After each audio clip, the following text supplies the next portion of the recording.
In Italy, a catastrophic crane collapse on a major construction project. Once this crane started to go, nothing was going to stop it. In Massachusetts, devastation as a high-rise comes crashing down to earth. One eyewitness said the sound was like 10 jets taking off. How could a 16-story building just crumble to the ground? In New York State, disaster strikes a vital river crossing. It was cataclysmic, it was sudden, and it was violent. And in Sweden, chaos as a bridge build smashes onto a railway line. It was shocking. All that concrete absolutely collapsed. This was a major accident.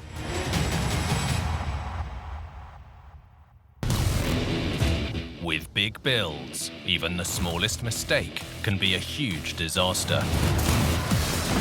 From miscalculations to misunderstandings, some with deadly consequences. These catastrophes are every engineer's worst nightmare.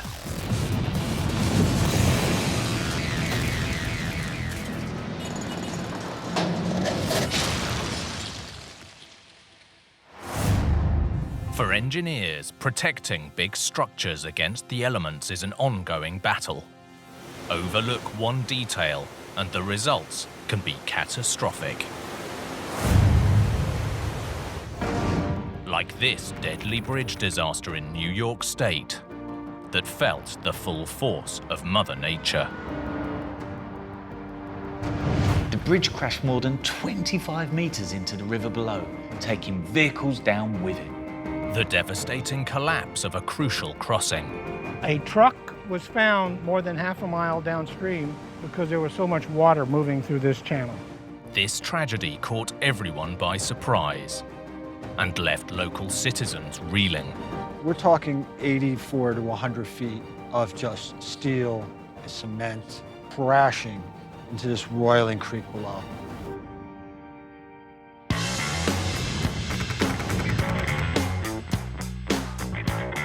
With more than 6.5 million kilometers of thoroughfare, the US has the largest road network in the world. And one of the nation's most important stretches is this, Interstate 90. The I-90 is the longest highway in the entire US and stretches over 4,800 kilometers from Boston in the east all the way to Seattle in the west.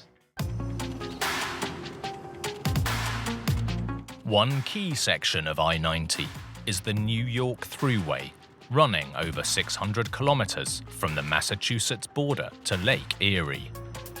Mark McGuire is a retired journalist.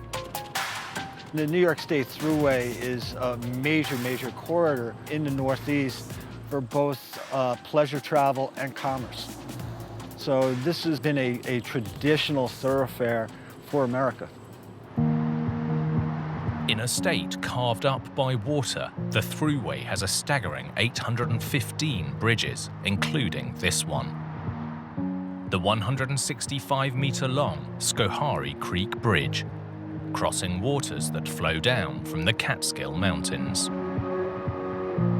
The Schoharie Creek, you can see it in the summer here. It is placid, it is calm. In the spring, when you have a combination of rain and snowmelt, you could turn a placid body of water like this into a raging, roiling river.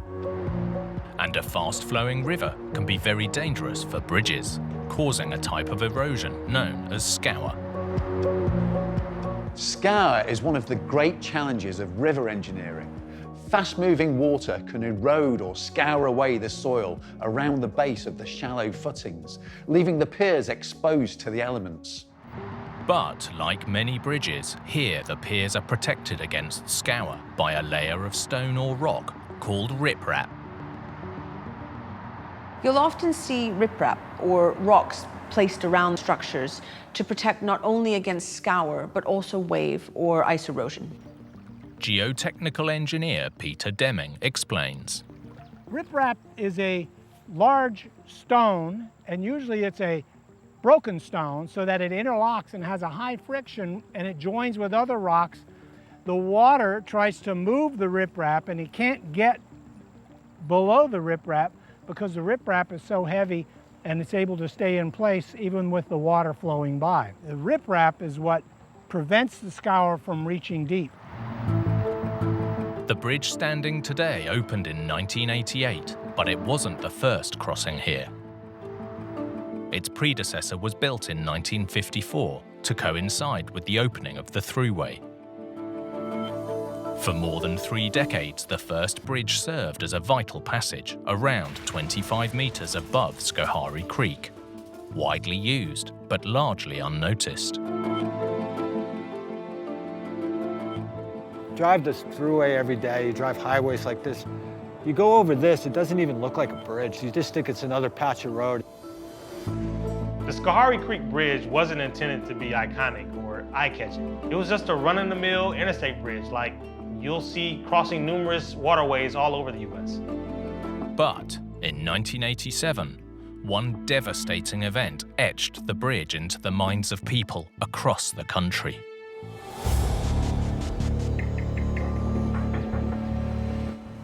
April 5th, 2 days of heavy rain had caused the Schoharie Creek to swell to dangerous levels. As a precaution, other bridge crossing the creek had been closed earlier that morning. Although the I-90 crossing was inspected, it was decided to leave this vital connection open. A few minutes later, at approximately 10:45 a.m., disaster struck. At the time, Mark Maguire was a 23-year-old local journalist. I first heard that there had been a bridge collapse and that the thruway was closed. And I tried to get as close to the scene as possible.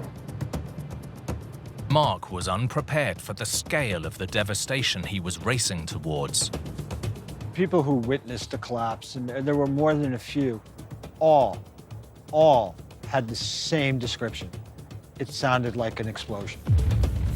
People on the bridge downstream thought it was a bomb, and then the bridge dropped into the water in fractions of a minute.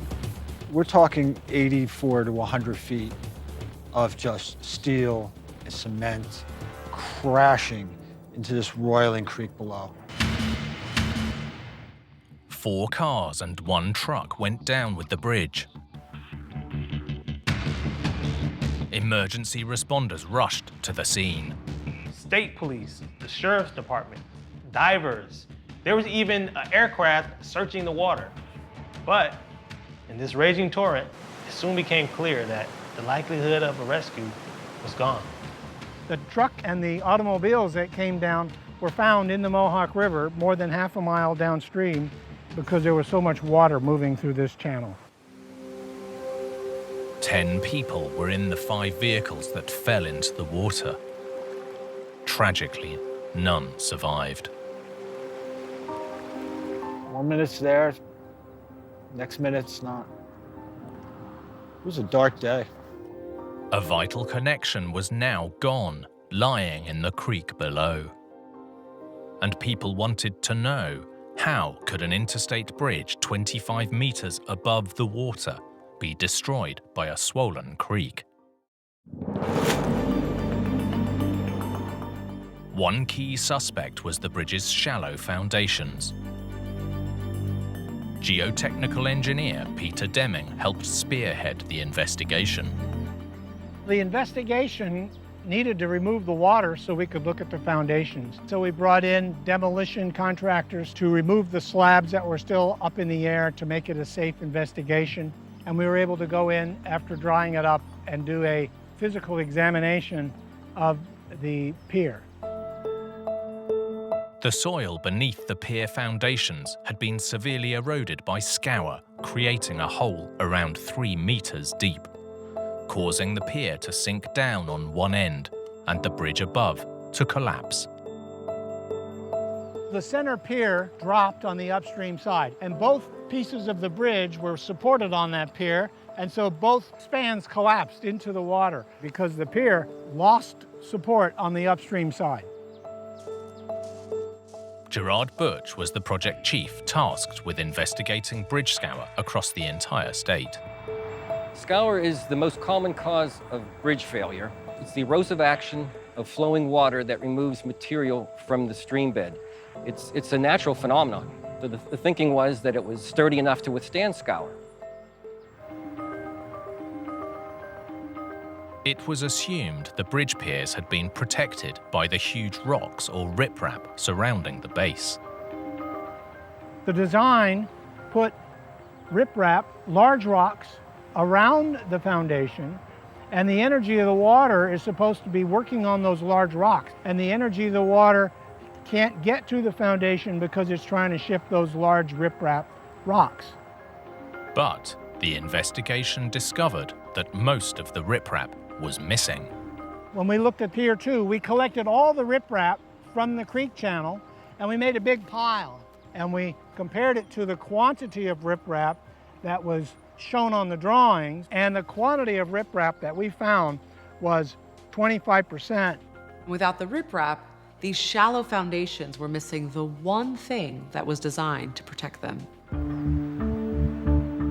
So where had all the riprap gone? The investigation found that riprap placed along the piers had mostly washed away in a massive flood more than 30 years earlier. And despite numerous inspections, it had never been replaced. When the massive 1987 flood hit, years of scour finally took the bridge down. Hindsight's a wonderful thing, but not closing that bridge proved to be a tragic mistake. This was one of the deadliest bridge disasters in US history, and action needed to be taken. Today, Gerard Butch from the US Geological Survey is part of a team monitoring the modern-day threats. The collapse of the Thruway Bridge resulted in the New York State developing a bridge scour project. The force of water should never be underestimated. The riprap has to be maintained. High-tech underwater scanners are key to the inspections. The multi-beam echo sounder is producing a three-dimensional map of the water depth in the channel so we can see where the rocks are, where the scour holes are. This is indicating that the top of the spread footing has been exposed by scour, but it's certainly not in any danger of compromising the bridge. When you're in a case where you have scour, you need to be maintaining your scour prevention, your riprap, and you need that to be full-time because the creek will flood when the creek wants to flood. It's not going to wait for your next maintenance program. These readings are revolutionary compared to 1987. Back then, someone would literally have to wade into the water, take a manual depth measurement one dip at a time. The new bridge, completed in 1988, was built stronger with bigger footings, supported by pilings driven deep into bedrock. And although lessons were learned, the lives that were tragically lost on that day will long be remembered. It really was a story that touched so many different lives and so many different people in so many different ways. And it's a story that's still being written.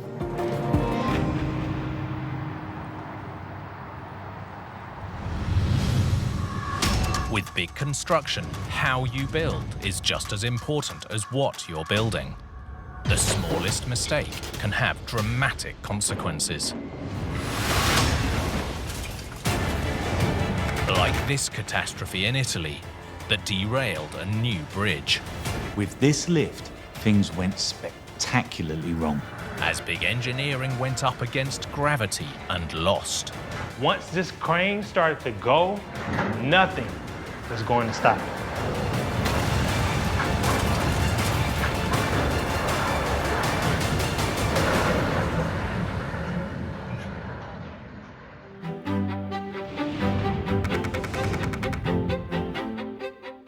Varese, northern Italy, is nestled into the shadows of the southern Alps. The striking landscape helped earn this town the nickname Garden City. Nicola Antonello is a local journalist. Varese è chiamata la città giardino per via dei suoi parchi, delle sue ville d'epoca, che sono l'eredità dei signori ricchi milanesi che qui stabilirono la loro dimora estiva. Adesso questi parchi sono a disposizione spesso del pubblico e sono collocati comunque in un'area molto verde con parchi, colline e tantissimo verde. The landscape in this region is stunning. The lakes and hills have long been a draw for tourists. But tourists have to share these hilly roads with commuters from both sides of the nearby border with Switzerland. Every day, thousands of people cross the border here to get to work in Italy or Switzerland. So in 2010, work began on a new rail link that would make the commute both quicker and smoother than by road. Crossing over the hilly landscape, this was the key to the new line, the Bavera Viaduct. The 438-metre structure consists of 7 bridge spans intended to ease the journey across the valley. Trains work best on tracks that are straight and level, so they can keep a nice, constant speed between stations. But there are lots of parts of the world, like here in northern Italy, where geography gets in the way, and engineers are forced to build tunnels and bridges. Although the Swiss section ran on relatively even ground, in Italy engineers faced natural obstacles. Riccardo Assetti is a local engineer.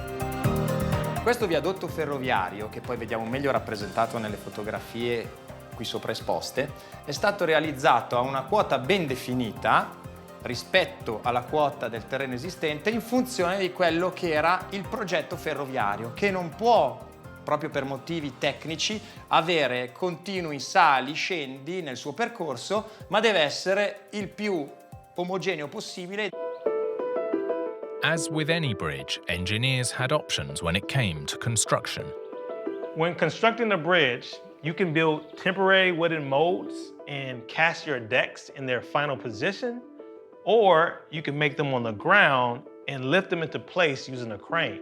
Each has its own benefits and risks. In the shallow valley, the bridge ranges from 3 to 18 meters high, which is within easy reach for a crane. So, engineers opted to lift the deck spans from the ground.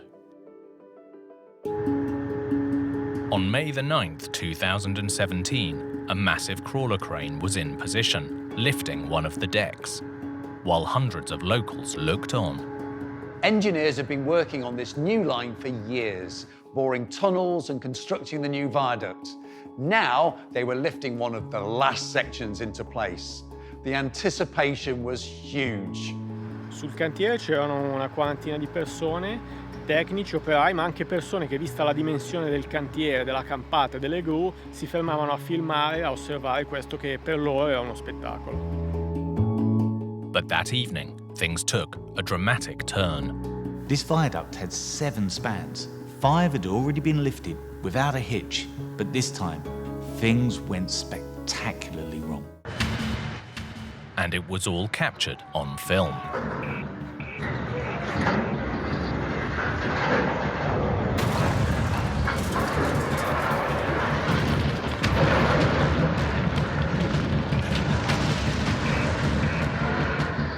Once the crane started to go, nothing was going to stop it.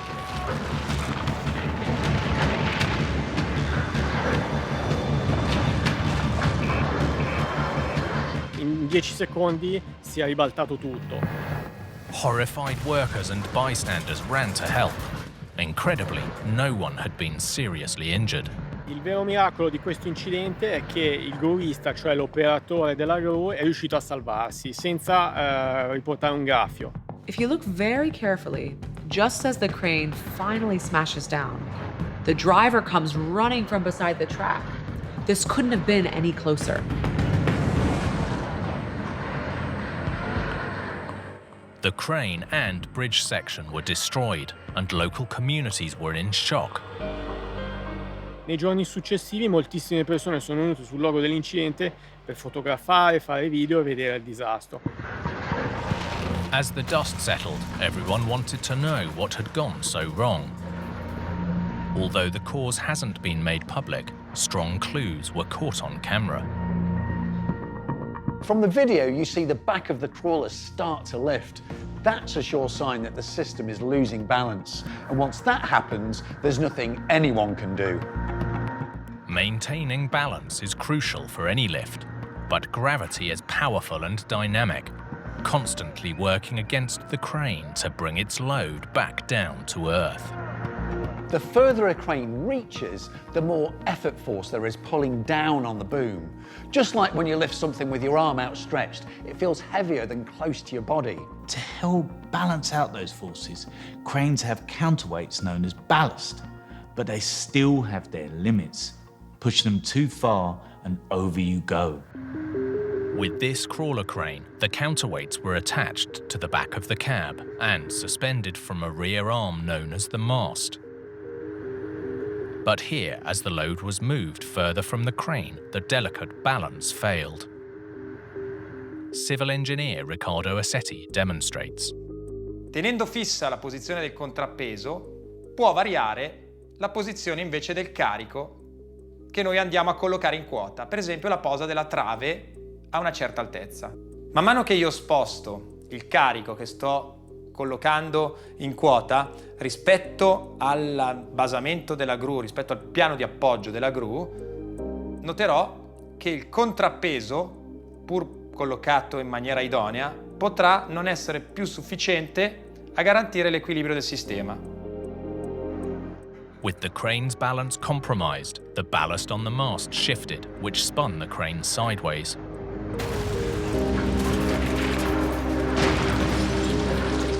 Se giro di 90 gradi lo stesso sistema, spostiamo la distanza, o meglio, facciamo diminuire la distanza tra l'elemento che può stabilizzare e il punto di rotazione stessa, cosa succede? Succede che la gru si ribalta. Although no one was hurt, local residents were worried the project would be indefinitely suspended. But just 3 months later, a new span was lifted into position with perfect balance, and the viaduct was one step closer to completion.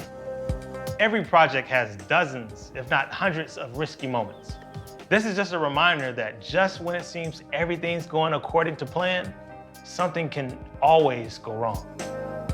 The new viaduct opened on December the 22nd, 2017, and trains have safely been using it ever since. Ai cittadini alla fine con l'inaugurazione hanno vissuto due sentimenti. Da un lato la soddisfazione di un'opera che finalmente rendeva Varese una città più internazionale e dall'altro lato un sollievo perché finalmente dopo 8 anni di cantiere la ferrovia era terminata.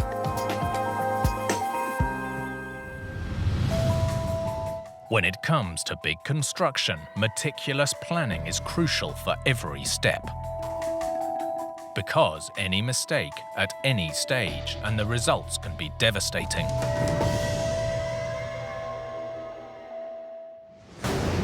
Like this construction disaster in the heart of Boston. This should have been a routine build, but it went disastrously wrong. An apartment building collapse on a catastrophic scale. First the roof, then the next floor, then the floors go one by one and the whole building collapsed. And a tragedy that shocked an entire city. People couldn't see anything. People were screaming. I mean, how could a 16-story building just crumble to the ground?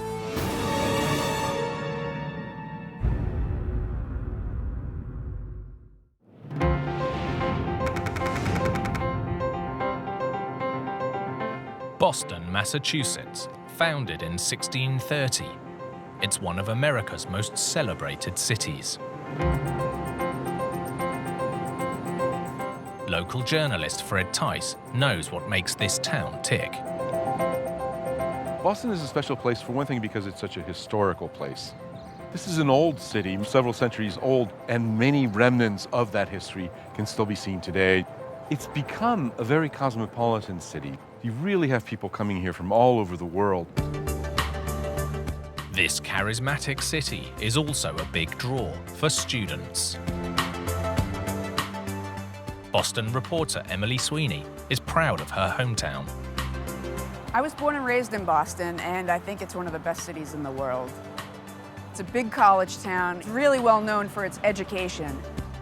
Boston has a strong tradition of attracting and producing some of the finest minds in the country, with world-renowned institutions like Harvard and MIT adding to its cutting-edge academic clout. Boston is perhaps the greatest academic center in the United States, and it's also a really important center for high tech and for biotech.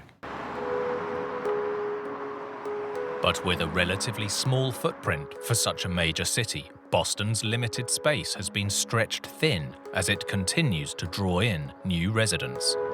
There's so many people in the metropolitan area that it's become very densely populated, and if you drive around here, you will notice that the streets are very congested. Boston is the fourth most congested metropolitan area in the United States after New York, Los Angeles, and South Florida. One solution was to go up rather than out with buildings like this. Containing 17 stories of living space, it towers over its neighbors. We're in front of 2000 Commonwealth Avenue, and a lot of the residential neighborhoods of Boston, there's a lot of older houses, Victorians, three-deckers.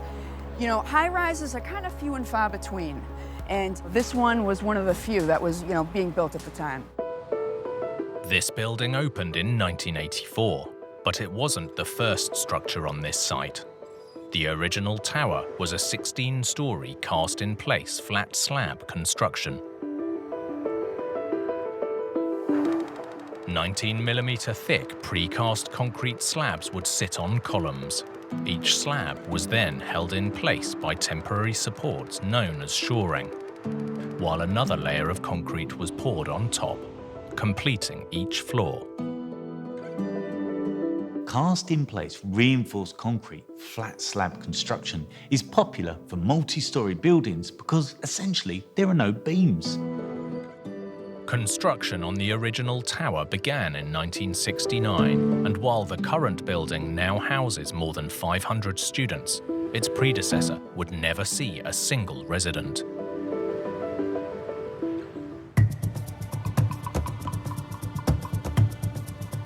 January the 25th, 1971, with construction nearly complete.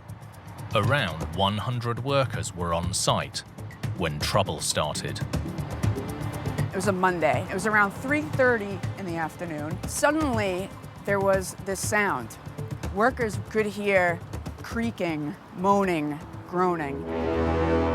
The foreman immediately yelled a warning to the workers on the 16th floor of a possible roof collapse. Minutes later, disaster struck. Suddenly, the building came crashing down. The entire east side of the building, 16 stories high, had collapsed all the way down to the basement below.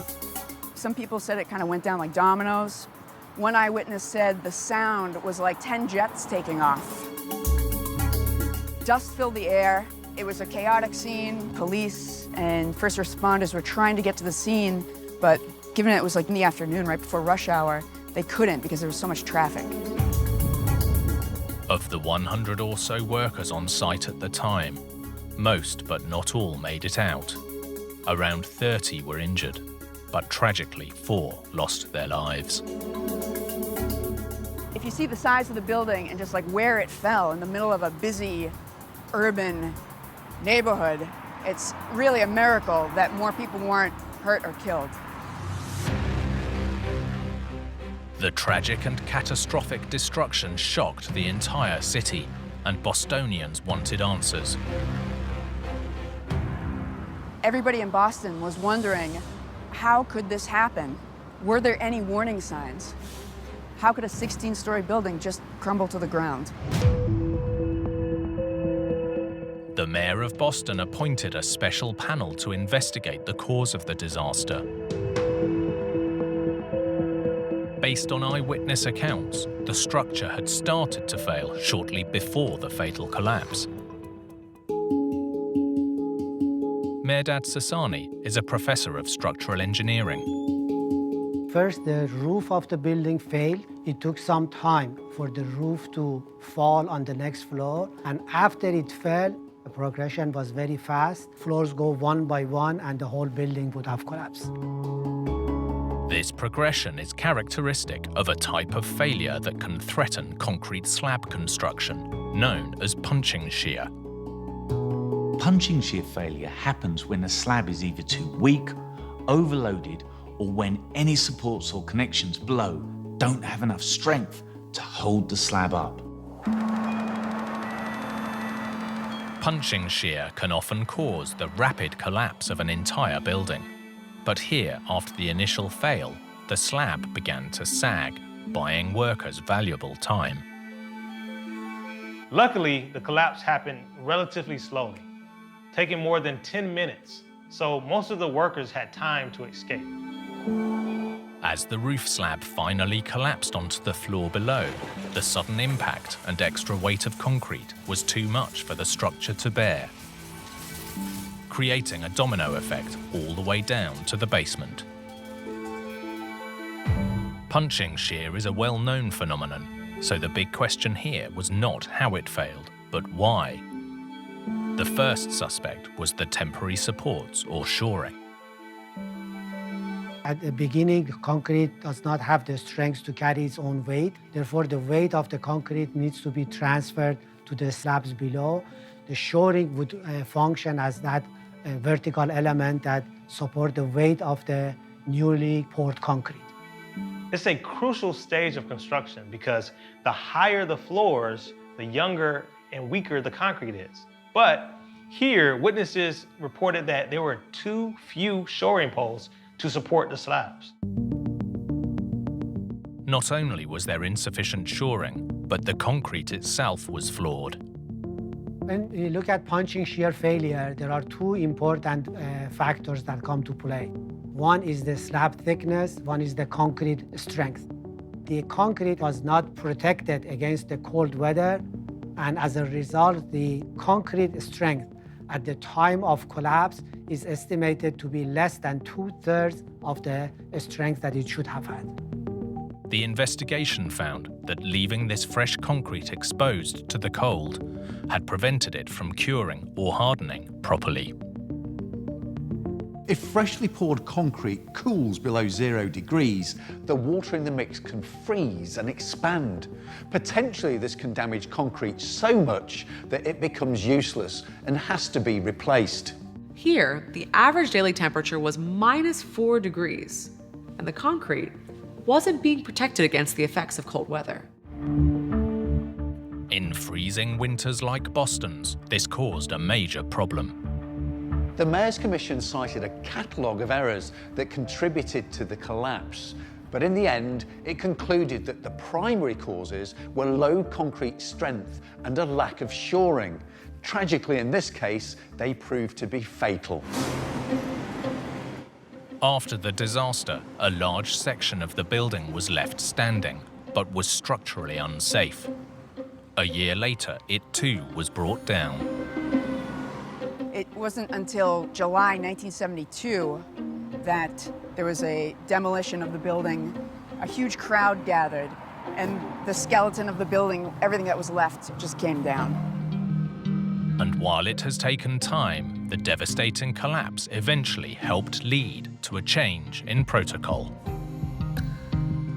So the failure of the 2000 Commonwealth Avenue has led to changes in the code to make structures more integrated, as well as the importance of better construction practices in terms of better quality concrete, as well as protecting fresh concrete against cold weather. It's important for people to remember what happened here and the men who lost their lives here and the lessons that we've learned from it so it never happens again. When it comes to big engineering, design and construction must go hand in hand.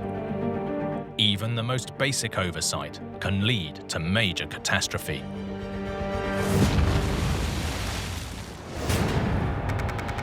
Like this construction disaster in Sweden, where devastation struck on a crucial crossing. It was shocking. All that concrete absolutely collapsed. This was a major accident. A bridge catastrophe that caught everyone by surprise. I had never seen an accident like that before. You don't know who's under there. It was just a disaster here. And a sudden collapse with workers still on top. One man, he was covered in concrete from bottom to top. Concrete is like mud, it sucks you in.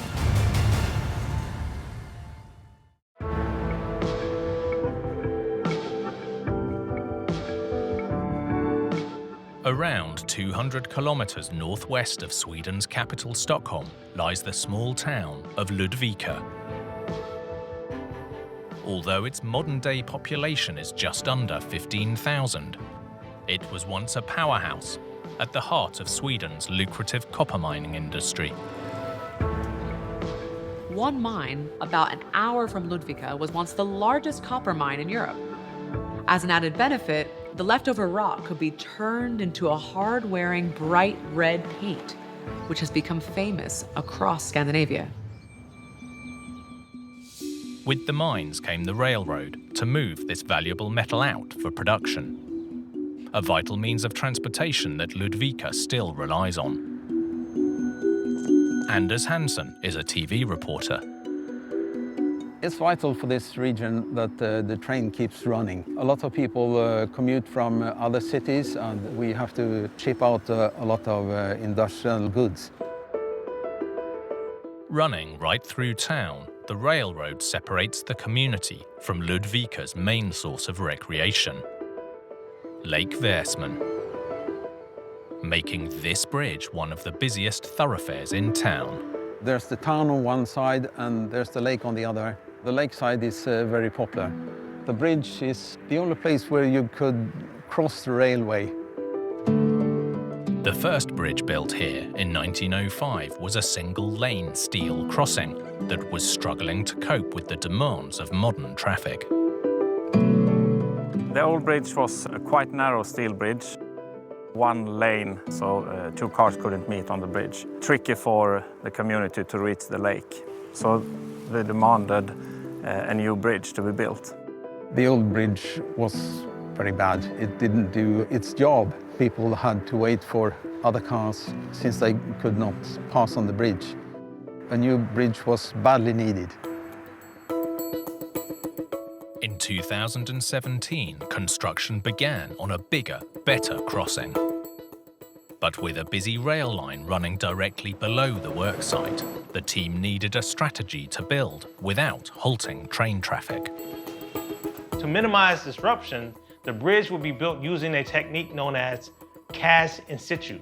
Wooden molds, known as formwork, built in the shape of the bridge, raised up and supported on top of temporary steel supports. The concrete is then poured into the mold, and when hardened, the deck is simply lowered into place. This is a tried and true technique, allowing entire bridges to be built while traffic continues to flow below. Thursday, July the 13th, 2017, shortly after 2 p.m. As engineer Jens Skans explains, construction of the new bridge was well underway. They had poured about 2/3 of the concrete in the wood frame, and the midsection was taking its full load. Around 15 workers and 700 tons of concrete were overhead, when suddenly, the entire section came crashing down. First there was a large bang, followed by a snapping, popping sound. A few seconds later, the wood frames started to crack, crumble, and the bridge collapsed quite fast. As reports of a disaster began filtering in, local journalist Lotta Ullin received a call from her producer to get the news on air fast. As a reporter, I'm used to report from accidents, but I had never seen an accident like this. The wooden formwork, steel, and tons of wet concrete had fallen onto the active train track below,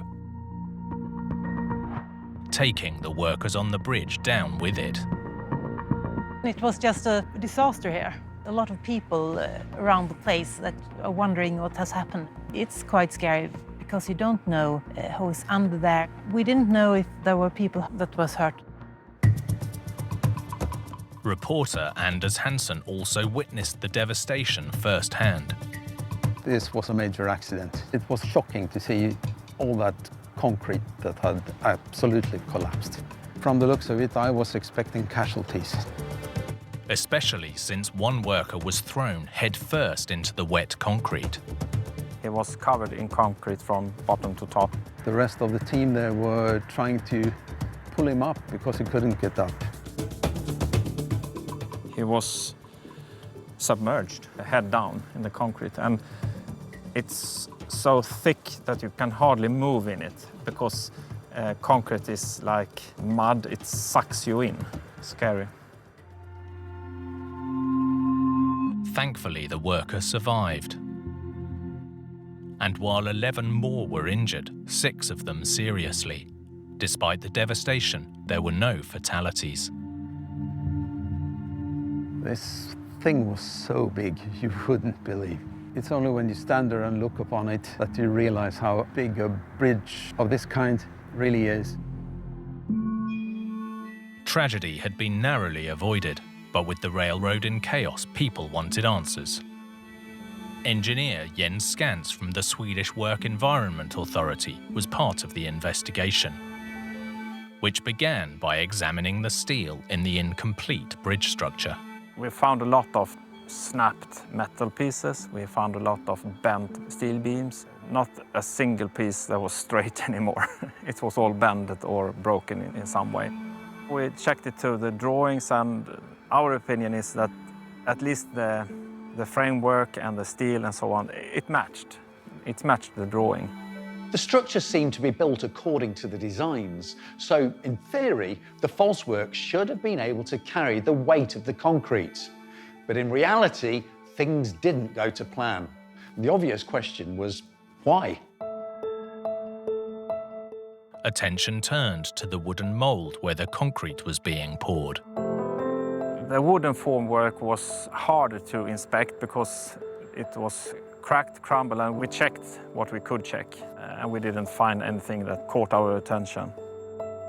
With the cause of the disaster still a mystery, investigators shifted focus to the steel falsework. They found one key component had been overlooked in the original plans. Normally, when you build a scaffold, you have to make sure that the load is spread evenly. And to do that, you have to have a lot of diagonals, creating a pattern of loads taking the weight down to the ground. And one of the reports point that there are too few diagonals supporting in this steel frame. A miscalculation meant bracing was missing, crucial for resisting any lateral or horizontal movement when concrete is being poured. When you're pouring tons of heavy, wet concrete, one thing you're going to get is movement. So if that isn't properly braced, any lateral movement could bring the whole thing crashing down.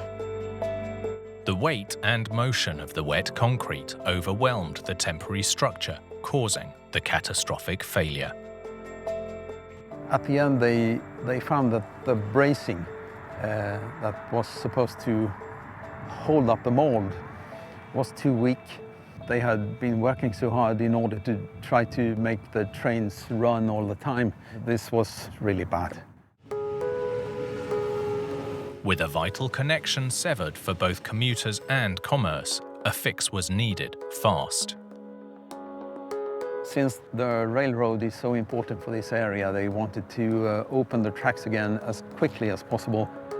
So they had to work very hard for a couple of weeks in order to clear the tracks again and get the trains running.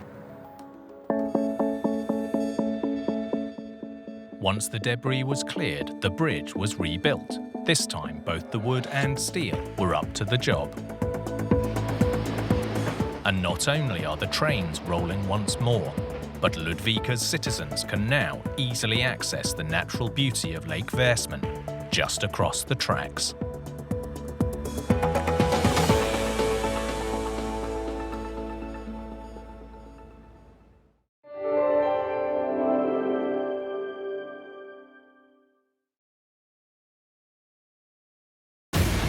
In Arizona, A railroad inferno takes down a vital river crossing. It was all engulfed in flame. I was directly under the bridge as it was collapsing. In California, a trailblazing building cooks up a storm in downtown LA.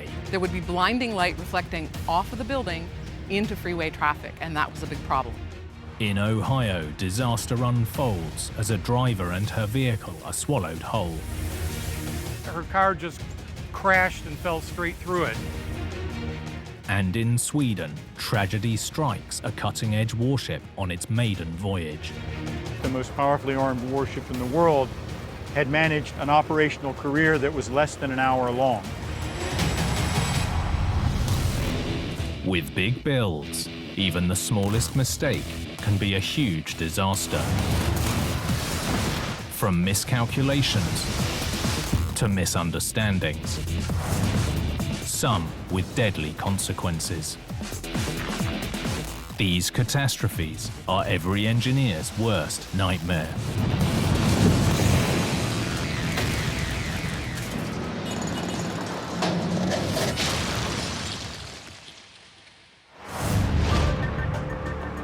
In big engineering, strength must always take precedence over style, because no matter how solid a structure looks, everything has its limits. Like this railroad catastrophe in Arizona, on a historic river crossing. Hundreds of tons of rail cars crashed down onto the road below. I actually heard the bridge as it was collapsing around me. A disaster that made one of the hottest places in America even hotter. It was one of the biggest fires I think I had ever seen. It looked like the apocalypse.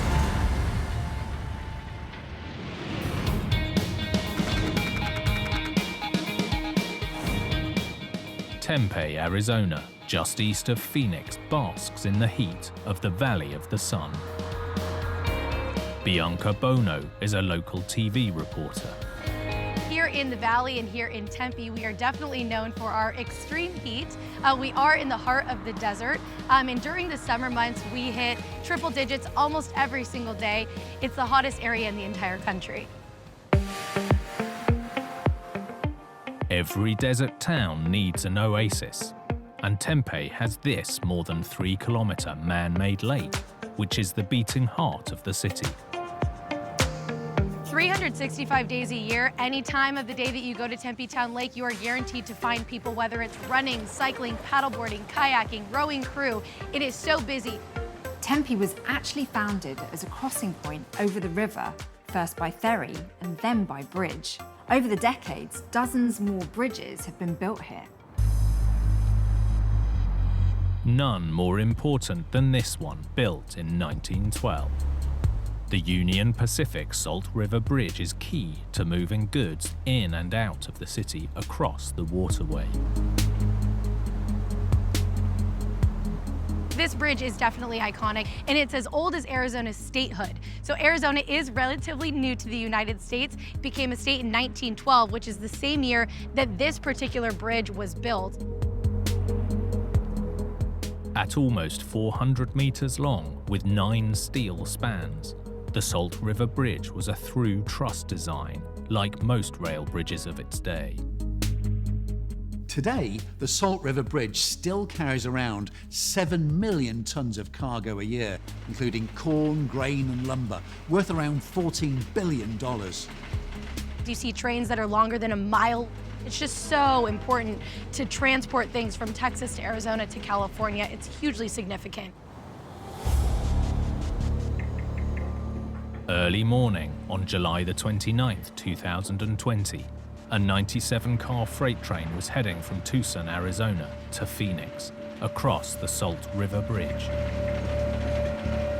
Investigative reporter and local resident Camille Kimball was out for her morning ride and approaching the bridge. When I start my day off by riding on the river, it's just wonderful. I was just at the tail end of my ride. As Camille was going under the bridge, the 11,000-ton train was directly overhead. I could tell that there was a train above me because you could hear it, cha-ching, cha-ching, cha-ching. Shortly after 6 a.m., Camille's regular morning ride turned into a nightmare. Suddenly that pleasant chink, chink, chink sound disappeared, and this loud crashing sort of noise.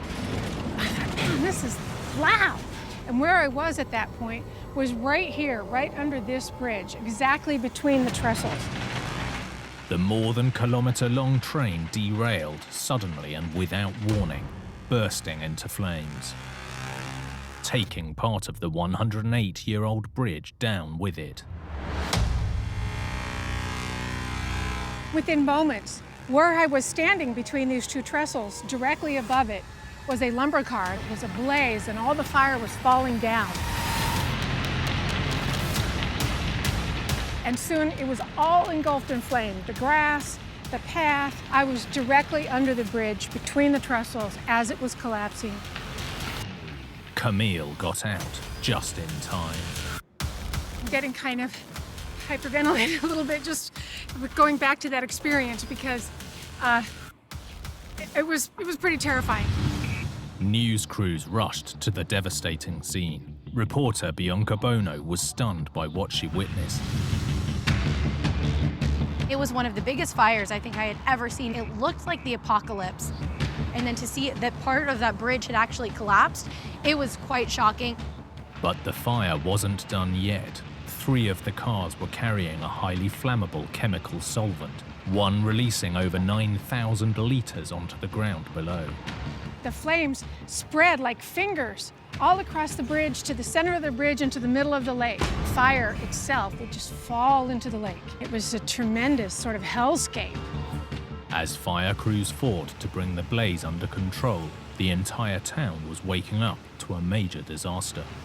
This area was so flooded with first responders and people that had just honestly rushed to the scene to get a look at it because they couldn't believe what they were seeing on TV. The smoke and flames, not just from that side of the lake, but the entire valley could probably get a glimpse of what was happening here.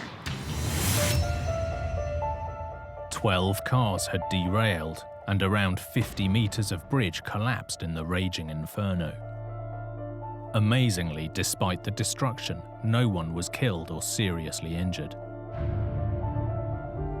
I was incredibly lucky. If I had circled around a tiny bit or something, which I often do, that flame would have got me. I was literally moments away from being the one person who died in that accident. Being here that day, it really was an unforgettable event, and there are certainly visuals that I will never forget. When the flames died down, people wanted to know what had caused this disaster. But answers wouldn't be easy to find, because the remaining evidence was a twisted, burnt-out pile of wreckage. The investigation is ongoing, but there's little doubt it was the fire that brought the bridge down. The question is, why did the train derail in the first place? One theory is that Tempe's extreme summer weather may have played a part. We are seeing temperatures of around 115, 118, which is near record-breaking heat in this area. So, of course, there are experts that have said that heat can certainly play a role. While the aging track should have coped with desert temperatures regularly exceeding 38 degrees Celsius, this intense spike may have caused the rails to deform. Professor of Engineering and Construction, Anthony Lamano explains. A possible reason is track buckling in high temperatures. And we can model this with an example of a straw. So as a track heats up, it wants to expand, but it can't because there's more track on either side. If you have a lot of stresses in something that's long and narrow, it tends to buckle. That would clearly cause a derailment. And as reporters like Bianca Bono discovered, this wasn't the first derailment at this location. Just about a month prior to this incident, there was another derailment in that almost identical spot there. It was much more minor in comparison, but it was in that exact location. It was very surprising for us to learn that a derailment had happened and we didn't know about it. The line was repaired and reopened just 2 days after the first incident. They came back a few weeks later to do another examination, and again, they deemed it to be safe and reopened it. So there were 2 inspections of that location that were done between the first and the second derailment. However, it's possible these repairs played a part in the second, more catastrophic event. A research study found that rail buckling is more common after major maintenance work, like the repairs to this line, making derailment much more likely too. But with the rails damaged by the Inferno, it's a hard theory to prove, while the location of the crash might suggest a different story. Built structures like bridges tend to have much more solid foundations than the ground around. And as trains go from flexible to hard foundations and back again, there can be an increased risk of derailment.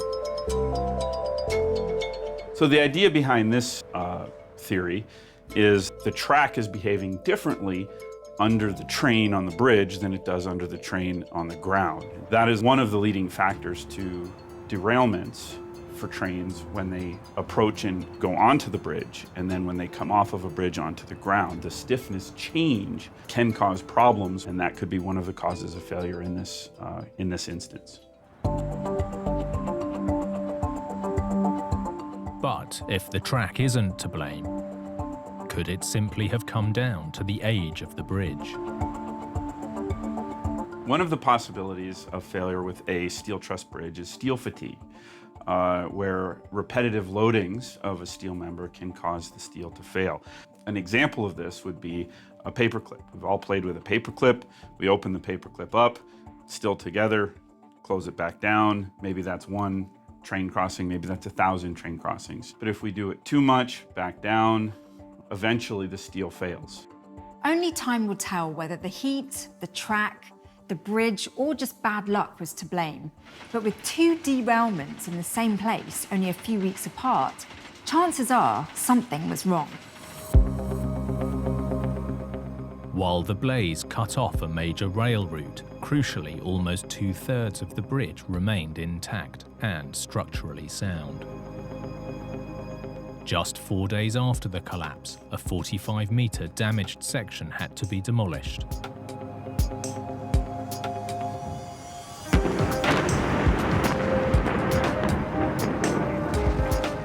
Then crews got to work on the rebuild. Engineers certainly pulled out all the stops, and incredibly, they had this iconic bridge rebuilt and reopened in just 15 days. While the fire-resistant capabilities of the bridge will undoubtedly be scrutinised, whatever the outcome of the investigation, hopefully both engineers and the industry will learn from the disaster that struck this desert town. As engineers, it's important to look at problems and find out why they happened so we can learn from those mistakes and figure out how not to let it happen again. This bridge is as old as the state of Arizona. It's been here for more than 100 years. If you come here today, you would have no idea what this bridge in this area went through that day.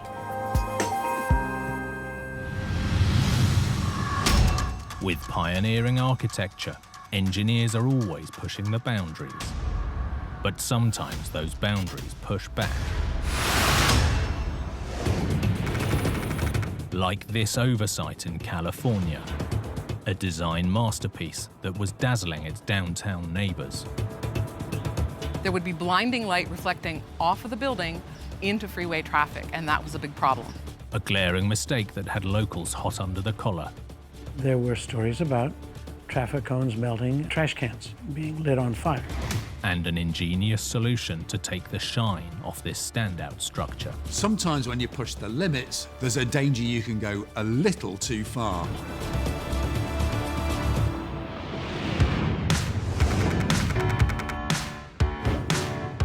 Los Angeles, California. What was once a small town founded by the Spanish in 1781 has grown to become a world-famous metropolis. Local journalist Kate Dioma is a long-standing Angelino.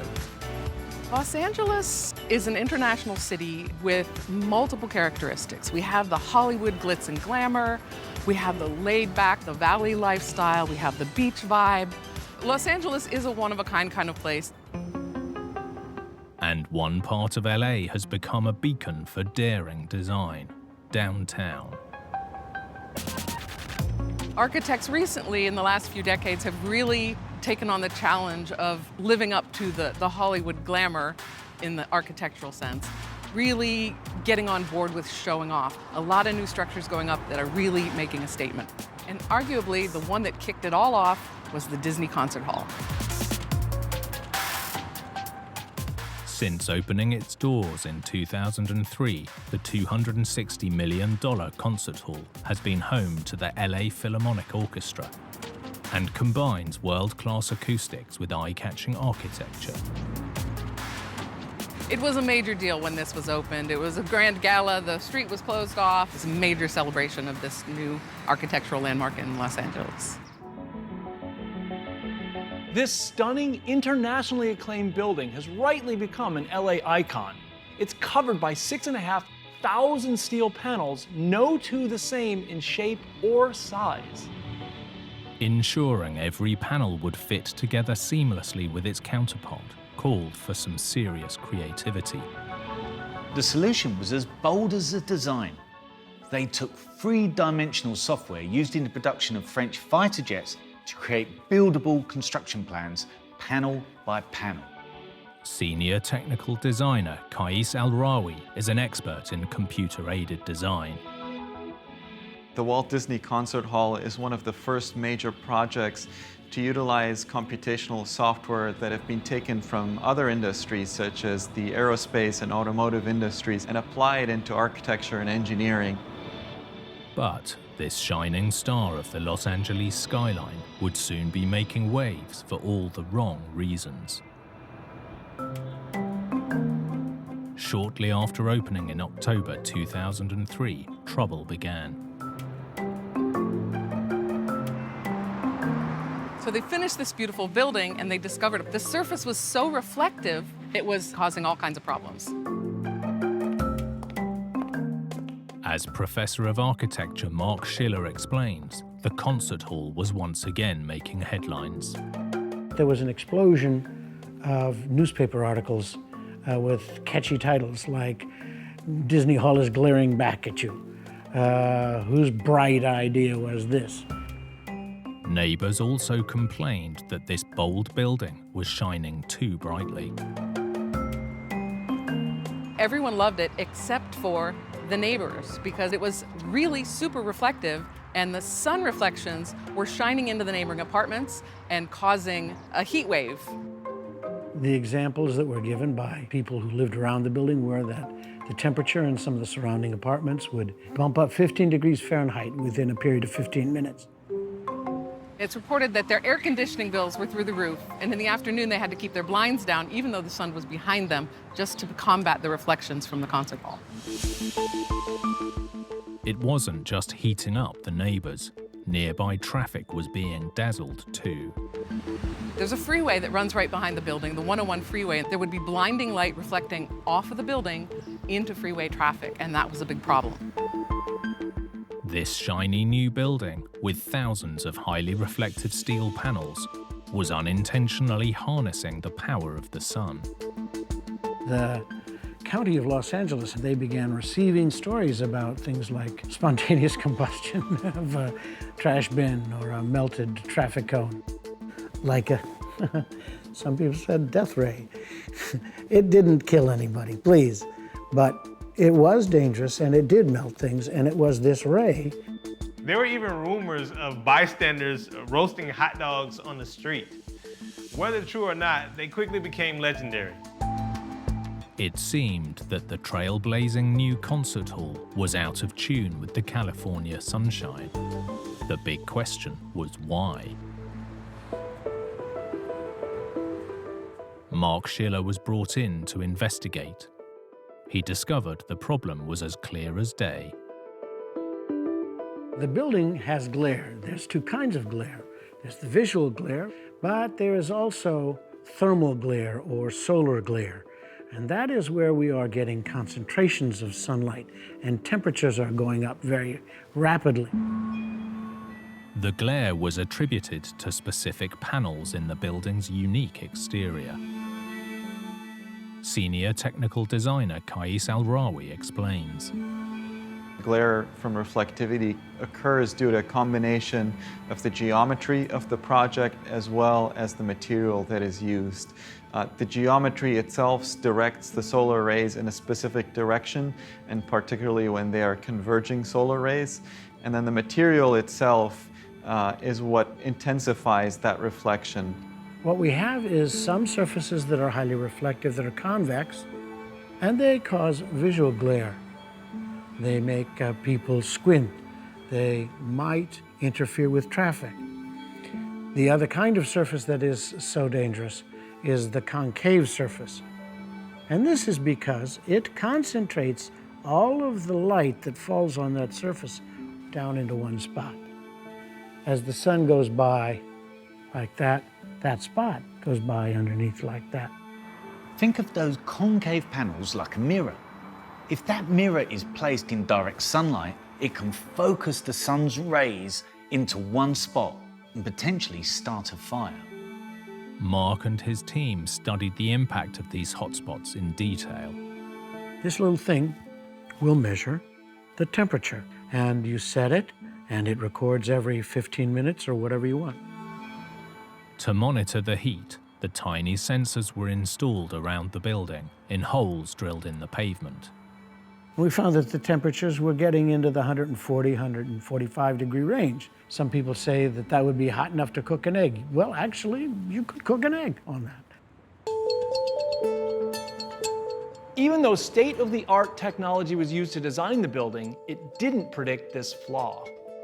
I believe at the time of the design of the Disney Concert Hall about 25 years ago, the digital simulation and analysis tools were fairly limited, and it was fairly challenging to perform a digital simulation that showcases the reflectivity. Today, we're able to do digital simulations both to check the geometrical reflections and as well to check the intensity of those reflections in comparison to the environment around. People have asked us, did you feel those rays? Yes, absolutely. While we were working on the building, if you walked through one of those focal points, you knew it right away. Thankfully, there was no serious damage, but it was still something that needed to be fixed. The question was how to solve the problem without impacting the concert hall's unique aesthetic. The first job was to identify the panels that were a potential danger to the public. This is an example of the material that's on the building, and it's these surfaces that can cause the problem. So we found the surfaces that were like that, and we tested how we could treat them. This was a film which did not change the look or color of the building too much, but it still was too much of a problem.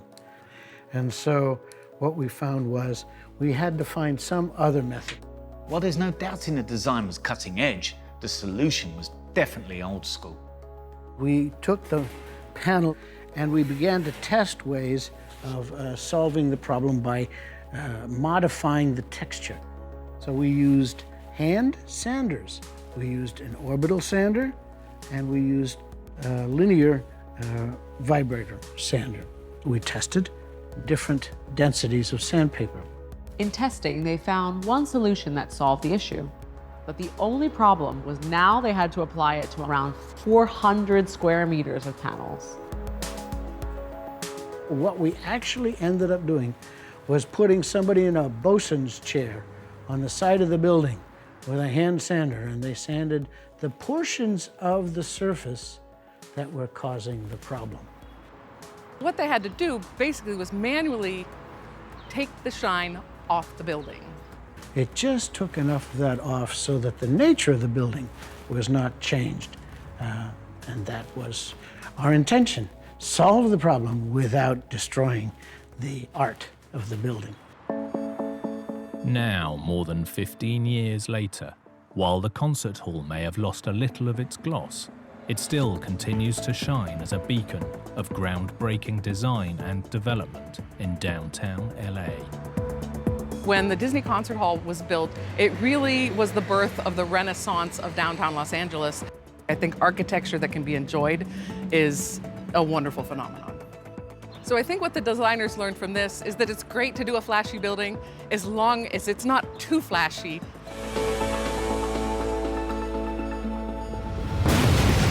When engineering goes wrong, catastrophe can strike in plain sight. But some fails lie hidden just beneath the surface. Incredible, and that is oil.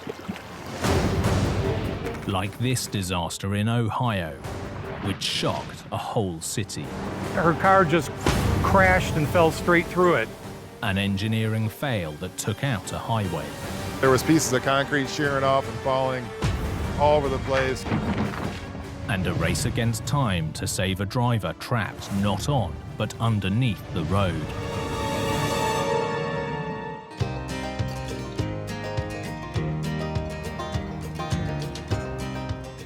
Toledo, Ohio, sits at the western tip of Lake Erie. Founded nearly 2 centuries ago, this modern metropolis grew from humble foundations. Tom Henry is a local journalist.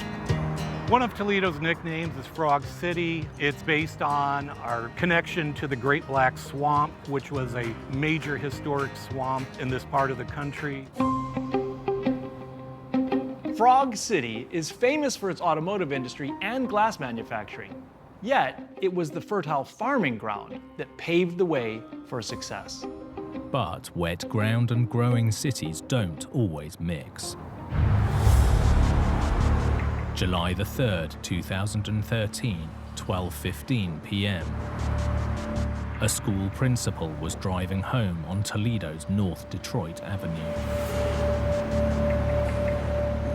She was just like anybody else driving along, and you can see how busy it is now. She saw somebody in front of her go over, something just looked a little different. As the principal drove over the same spot, the road beneath her suddenly gave way. Her car just crashed and fell straight through it. She was free falling down many feet, as many as 20 feet. A giant sinkhole had opened up, swallowing the vehicle. The driver was trapped, and water from a burst main was pouring on top of her car. Is there water filling up in the hole? Yeah, it's filling up the hole. She's moving a little bit. If you guys can hurry her, she's raising her hand. They're coming lights and sirens. Firefighter Lieutenant Pat Lanahan got the call. And I was pretty shocked to hear a sinkhole, especially in a residential area like that, and a car involved as well. It was quite shocking. We got the run, we jumped in the rig, and we headed out the doors. As water continued to gush out, Pat and the team swung into action. You could clearly see the driver was in distress at the bottom of the hole with a large volume of water. She was obviously very distraught at the situation. With a terrified driver and water now coming into the back of the car, time was of the essence. She was afraid of getting out of her vehicle until she knew it was safe. She had said, "Sweet Jesus, Jesus, Jesus." She kept hoping that faith would get her through it. In danger of sinking further, and with the situation deteriorating, the rescue team needed to get her out fast. There was pieces of concrete shearing off and falling all over the place. Thanks to the quick actions of Toledo Fire and Rescue, the driver made it out unscathed. Once we got her out, that was a huge thing for us, and a big relief once we got out and no one got hurt. She was lucky to survive the impact in the first place. That must have been a very horrifying event. With a gaping hole in North Detroit Avenue, the people of Toledo demanded to know what had happened. The broken water main seemed like an obvious clue, but investigators quickly ruled that out as collateral damage from the collapse. The problem lay much deeper, with 2 old sewer pipes that had ruptured. Like a lot of old cities, a lot of our infrastructure is aging, and some of it's well over 100 years, with roads, water lines, sewers. You know, it's difficult to keep up with a lot of this. When something is out of sight, it can also be out of mind, especially when it comes to sewage. but in old cast iron pipes, it can create a slime layer that produces toxic gas. That gas was hydrogen sulfide. Water engineering expert Soroush Zamanian explains. When the hydrogen sulfide from the sewage have a chemical reaction with the oxygen in the sewer system, it forms a chemical component known as sulfuric acid, which is a very highly corrosive chemical and can reduce the thickness of the pipe. Sulfuric acid had been corroding the inside of these pipes for about a century. 2 key sewer lines had been getting weaker and weaker, and it was all hidden from view. But corrosion alone hadn't triggered the collapse. When these pipes were installed, there wasn't much traffic around, and vehicles were much lighter. These days, roads everywhere get heavy usage from trucks and just the sheer volume of traffic. That heavy pounding makes its way deep underground and can damage the pipes even further. Nearly 100 years of corrosion combined with increasing traffic explained the failed pipes. Yet there was an additional mystery. When the pipes were originally installed, they were firmly supported by compacted earth. But when the sinkhole opened up, it revealed a vast hole where the dirt should have been. As more and more cracks formed, the sewage flowed out through these weak spots, washing away the ground beneath the road in a process known as exfiltration. Exfiltration of sewage occurs around the pipe and it washes out the soil particle around the pipe. And this loss of soil particles around the sewer system in a long term can result in formation of large sinkhole. Over time, both the liquid and material were washed away, leaving the massive void under the road just waiting to collapse. So engineers quickly went to work repairing the pipes and rebuilding the road. There was a challenge because of how wide and how deep it was from an engineering standpoint, but they did a pretty remarkable job in fixing it. It took about 5 or 6 days. This was a very narrow escape. The collapse was so quick and so huge, it's amazing other vehicles didn't end up in the hole. Across the US, there have been multiple sinkholes like this. So the next question was how to prevent them. I think one of the take-home messages is that you really need to investigate your infrastructure. You need to stay on top of it. You know, what's beneath your feet, what you don't see, just because it's out of sight shouldn't be out of mind. In 2002, the city pledged more than $500 million to inspect up to 160 kilometers of pipeline every year in a project called the Toledo Waterways Initiative. It was a horrible incident. It ended up in a positive manner in that we were able to get the patient out of there with no serious injuries, but we hope that this never happens again. In big construction, engineers are constantly innovating with bigger, bolder, and grander designs. But if things go wrong, the catastrophe can be just as massive. Like this disaster in Sweden, an ancient warship with a fundamental flaw. Ship design was basically trial and error, and here there was a major error. The Pride of the Navy sunk less than 1,600 meters into its maiden voyage. The most powerfully armed warship in the world had managed an operational career that was less than an hour long. And a tragedy that turned to triumph with a resurrection more than 300 years later. This was no quick fix. Even today, engineers are in a constant battle to save this historic wreck.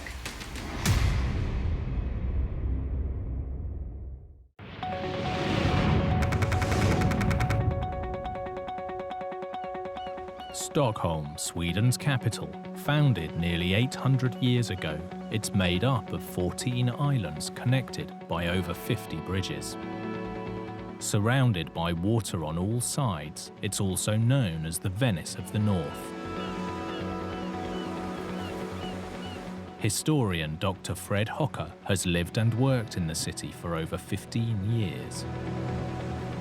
Stockholm was established to be the main city, largely because it's very sheltered from the wind from almost all directions.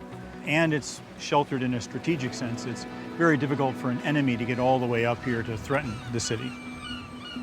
By the 17th century, Sweden was at the peak of its power, controlling areas of Denmark, Finland, Germany, and even Russia. Sweden was an aggressive imperialistic power. We were the bullies of the Baltic. The king was trying to build up the navy, and for that he needed not only more ships, but new kinds of ships. In 1625, as a symbol of Sweden's growing maritime might, the king commissioned this, the Vasa. This was the first double-decker warship in Sweden's history and still holds a special place for the nation. Today, around 1 million people a year visit its museum, where Fred Hocker is director of research. Vasa was cutting edge. The basic configuration of Vasa, 2 full decks of heavy guns, would end up being the fundamental backbone of most of the big navies of Northern Europe. At around 68 meters long and over 48 meters tall, the sturdy oak ship was fitted with more than 64 cannons. But, as one of the ship's modern-day carpenters, Robert Jonsson, explains, the Vasa was about more than just firepower. It was not only a warship, but also a symbol of big Sweden, also the dream of big Sweden. So we were a major project, the finest builders. But a fundamental flaw meant this trailblazing weapon of war was journey-bound for major disaster. Sunday, August the 10th, 1628, the Vasa set sail. For the citizens of Stockholm, this big ship was a big deal. When the ship took off on its maiden voyage, everybody in Stockholm was watching. The banks on both sides here were full of people, because this was the most powerfully armed warship in the world. Crew members' families were on board for the big day and would swap place with 300 soldiers before the ship headed out of her base on the edge of the Baltic. Conditions were calm as they headed out of port. After they set sail, they were coming down along these bluffs. And this little dip in the bluffs channels all the wind from the southern part of Stockholm into a big gust that blows straight across here. Around 1,500 meters out, a gust of wind caught the mighty ship. As the ship got really right out in front of the middle of this gap, the main strength of the wind took the sails, and it heeled the ship over. Water began rushing in through the open gun ports. As ship's carpenter Robert Jonsson explains, the Vasa was now in serious trouble. Imagine looking out and seeing water pouring in. Feel the fear of seeing what is happening with all this water and chaos. The Vasa was sinking. People were scrambling to get out of the below decks part of the ship and get off the ship. And then right about here, where we are now, the ship went under the water.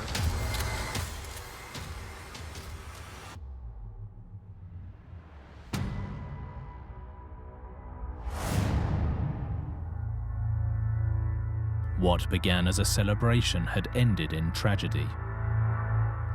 We have quite a few skeletons found on board the ship. A lot of people couldn't get out of the ship. While the exact passenger numbers aren't known, and many did manage to escape, sadly 30 people died, most trapped deep inside the ship. They're all clustered near the feet of ladders. Once the ship started to tilt over, it's very difficult to climb a ladder that's leaning to one side. But why had the pride of the Swedish Navy vanished in front of people's eyes, just over a kilometre from shore? Unbeknown to the public, it seems a major concern had been raised before it ever set sail. Crucially, the captain told the Vice Admiral that the ship was unstable. He even gave a demonstration. Just 30 men running back and forth on the upper deck was enough to make it roll. As ship's carpenter Robert Johnson explains, this instability was all down to its revolutionary double-decker design. The Vasa is well constructed, but their dimensions are a bit wrong. The problem with the shipbuilder, he had never built a ship with 2 gun decks. While advanced for its time, it turned out that being ahead of the game was part of the problem. In the 1600s, the use of accurate mathematical models to predict a ship's stability was still more than 100 years into the future. The mightiest warship Sweden had ever designed was built using a system of trial and error. There were no drawings, just people saying, this is the width and these are the dimension, and then with up to the craftsman to put it together. No drawings, just knowledge, what to do and when to do it. In their ambitions to build big, the Vasa had been designed too tall and narrow, causing her to be top-heavy. Every ship has to balance certain forces. It has to balance gravity, pushing the ship down, and buoyancy, pushing it up, in such a way that the ship wants to stand upright. And in Vasa's case, gravity is acting much higher on the ship than the buoyancy keeping it afloat is.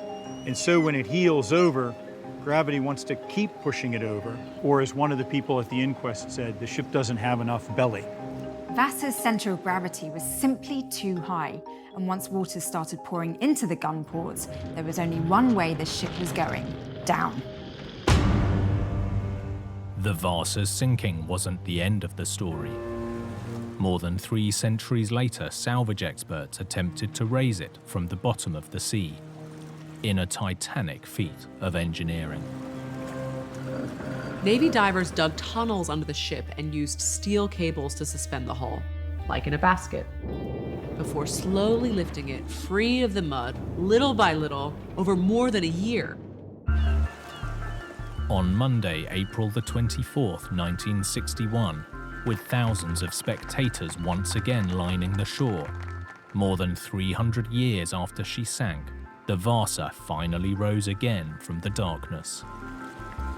What's even more incredible is that they managed to seal the hull enough to make the 3-century-old wreck float again. The King of Sweden even went aboard to celebrate Vasa's resurrection. Divers spent 5 years recovering thousands of scattered pieces while scientists got to work preserving the ship. Museum conservator Johanna Sandström explains. The gun ports had fallen off, the top deck was almost gone, and all of the sculptures had fallen off. So she was meticulously pieced back together into what we see today, and she's been called one of the world's largest jigsaw puzzles. Saving Vasa would be no easy task. Every piece had to be preserved, no matter how long it took. She was sprayed for 20-odd years with a substance called polyethylene glycol, which is a water-soluble wax. So she was sprayed continuously, and after that she was air-dried slowly for 10 years before she took her place in the new museum built for her. On June the 15th, 1990, after nearly 30 years of painstaking preservation, the Vasa was finally ready for the public to see her again in all her former glory. Amazing, 97% remain of Vasa. And people who come in this museum, one word that occurs is wow. History everywhere you look. A sunken ship is taken up and is so well preserved. That is surreal, but it's real. And with a dedicated crew constantly working to keep the Vasa in ship shape, this maritime marvel should be around for years to come.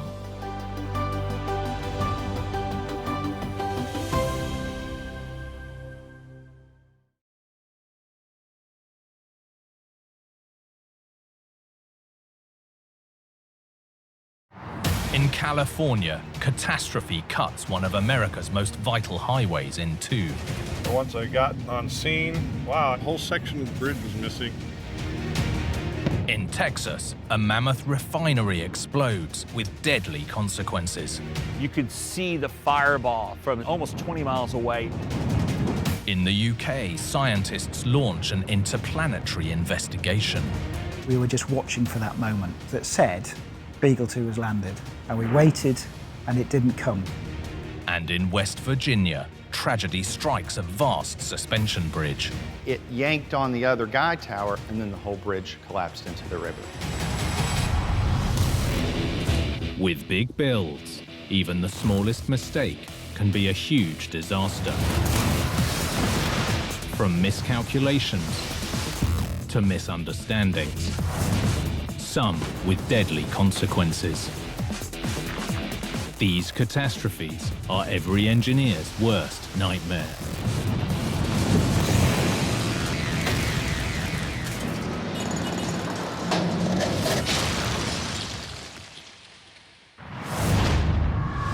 With everything they build, engineers must always consider Mother Nature.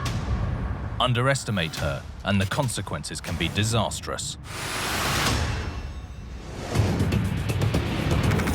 Like this catastrophe in California that shut down a major freeway. There was over 10,000 people just stranded here. I had never seen anything like that in my entire life. A desert bridge with a potentially deadly weakness. I could see a whole section of the bridge was missing, and I could see just the tail end of a pickup truck sticking up. This is a major highway. It's just so lucky that no one was killed.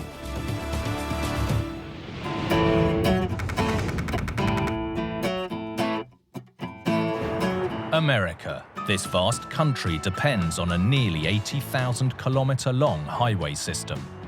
And key to keeping the southern half of the nation moving is Interstate 10. At around 2,500 miles, I-10 is the fourth longest interstate in the US and connects LA on the Pacific coast with Phoenix, Houston, New Orleans, across to Jacksonville, Florida. Former firefighter Alex Gregg lives near the I-10 in Southern California. The I-10 corridor is very vital for travelers as well as for commerce. All goods pass through here on their way either to or from Los Angeles, from the harbors out, or to the harbors going other places. So it's an important link from Los Angeles to all points east. From here, I-10 runs east, across the Sonoran Desert. We're in the middle of the desert. This is not what people normally think of when they think of California, but we have a lot of this desert area down in Southern California between Los Angeles and Phoenix. The road stretches endlessly across flat, dusty ground, but it's also riddled with gullies created by sudden rains. We live in a very arid terrain. Doesn't look like we get much rain here, but surprisingly, in the summertime, we get what we call monsoon storms that create flash floods. As I-10 grew, dozens of bridges were needed to cross the gullies, like these across the so-called Tex Wash. Bridge engineering expert Dr. Abul Hassan Astane-Assel explains the name. Here is a Tex Wash bridge. Tex Wash means this is a place that water created by washing a path. There is no river here. It's just a place that flood comes, very flash floods, very heavy flood suddenly, and washes this path. With so many washes to cross, the state settled on a standard formula for bridges.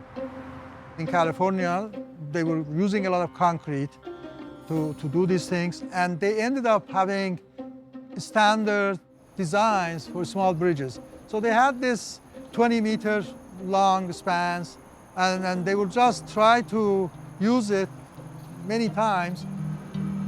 Tex Wash was originally too wide for the standard span, but rather than design special longer bridges, it was simpler to fill in the sides of the wash, making it narrower so the shorter spans would work. Completed in 1967, the Tex Wash bridges safely carried I-10 for almost 5 decades. But in 2015, a storm was brewing. July 19th, almost 18 centimeters of rain fell on the Chuckwalla Mountains to the south of I-10. Because of the terrain the way it is, the water doesn't absorb quickly, so it runs downhill rather quickly and becomes a flash flood. Can become a very dangerous situation for people. And the flash flood will be here before you know it, and it's gone before you know it. A firefighter at the time, Alex Gregg was on call at nearby Desert Center.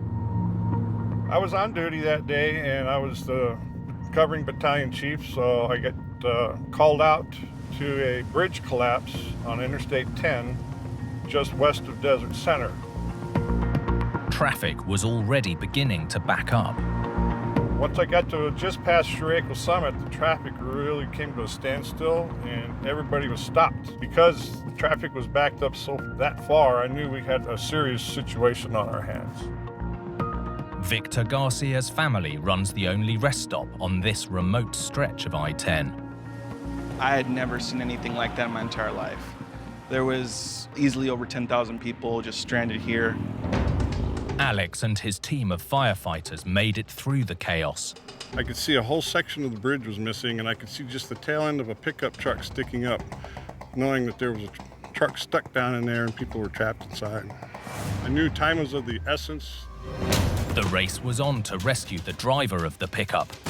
We got a rope system put together, and then I put my trained firefighters on it. He was pinned in the vehicle, so we had to use our extrication tools, also known as the jaws of life, to go down there and pry the truck open in order to get him out.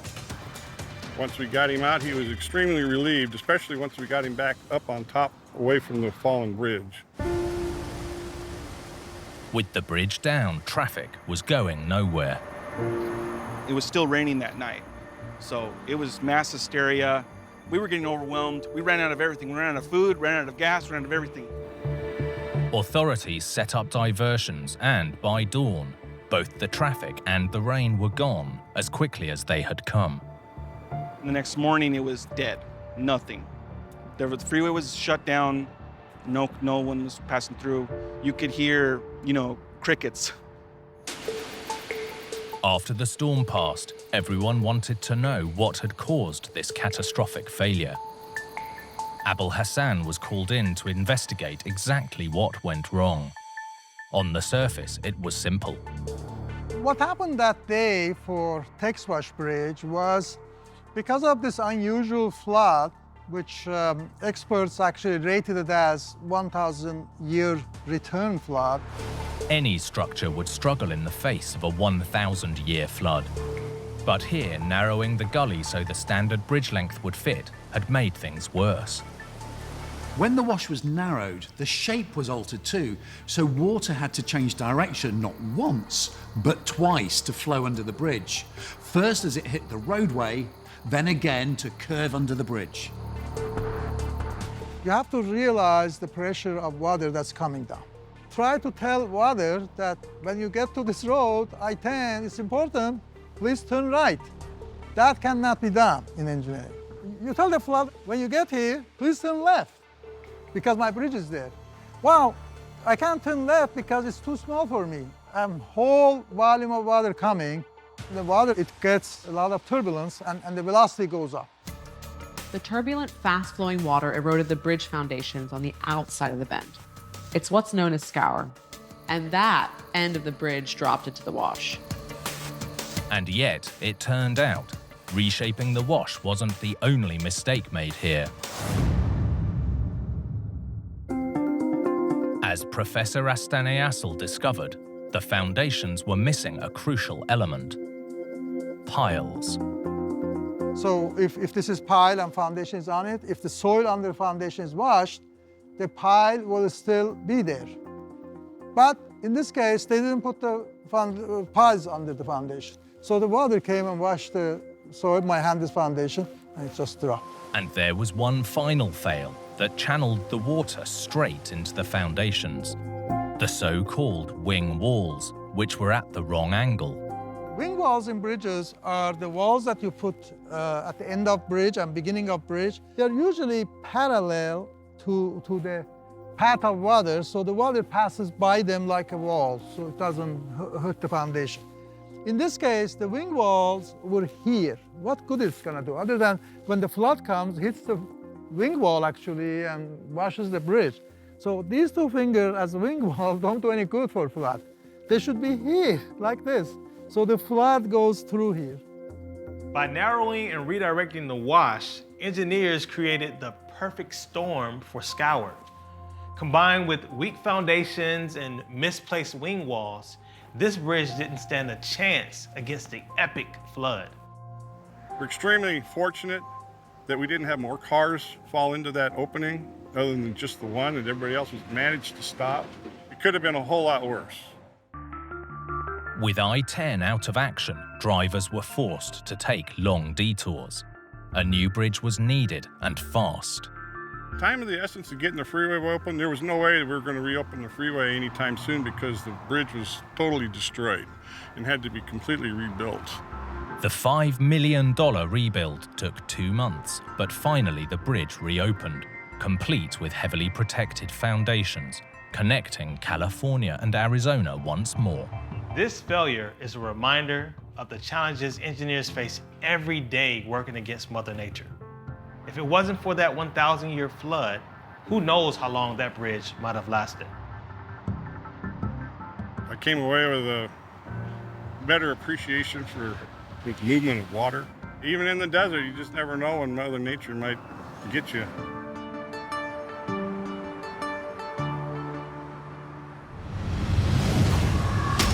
When it comes to big engineering, checking every detail is crucial, no matter how small. Because if just one thing goes wrong, the results can be catastrophic.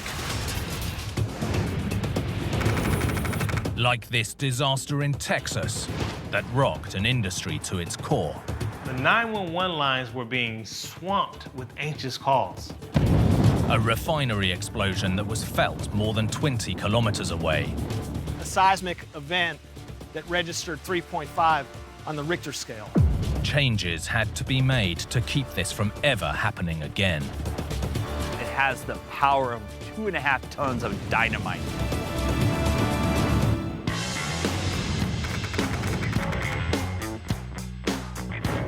Houston, Texas, a thriving metropolis thanks to one industry: oil.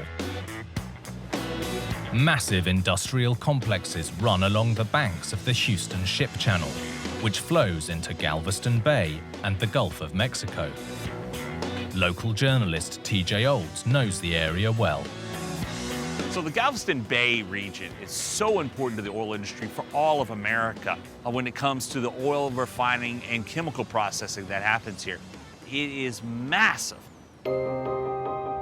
The 10 major refineries in the region process more than 2.5 million barrels of crude oil per day. And it's turned into more than just gasoline. So a lot of people consider oil as, oh, that's just fuel for our car. That's not true.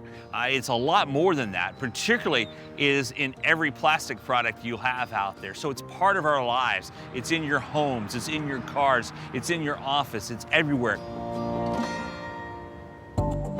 This 260-hectare complex has been at the heart of the industry for decades, producing one of the most widely used plastics today, polyethylene, found in everything from packaging to surfboards. Kenneth Block is a process safety supervisor. In the late 80s, this particular plant that we're standing in front of provided approximately 1/3 of the global supply for high-density polyethylene. When we think of plastic, we picture a clean, stable solid. But the raw ingredients started life in a seething mass of natural gas and crude oil. Refineries take crude oil and begin by heating that crude oil up, separating it into different components. These processes contain a mixture of flammable substances that, if released into the atmosphere, can cause an explosion and fire. The volatile components are processed inside 45-meter tall towers, where the liquids flow through vast oblong loops of pipe, known as loop reactors. Flammable ethylene gas is fed into the reactor and dissolved in a cocktail, including isobutane, hydrogen, and hexane, which are also highly flammable. The mixture spins around the loop where it's massively compressed at 40 times atmospheric pressure, forcing the ethylene molecules to join together or polymerize into polyethylene.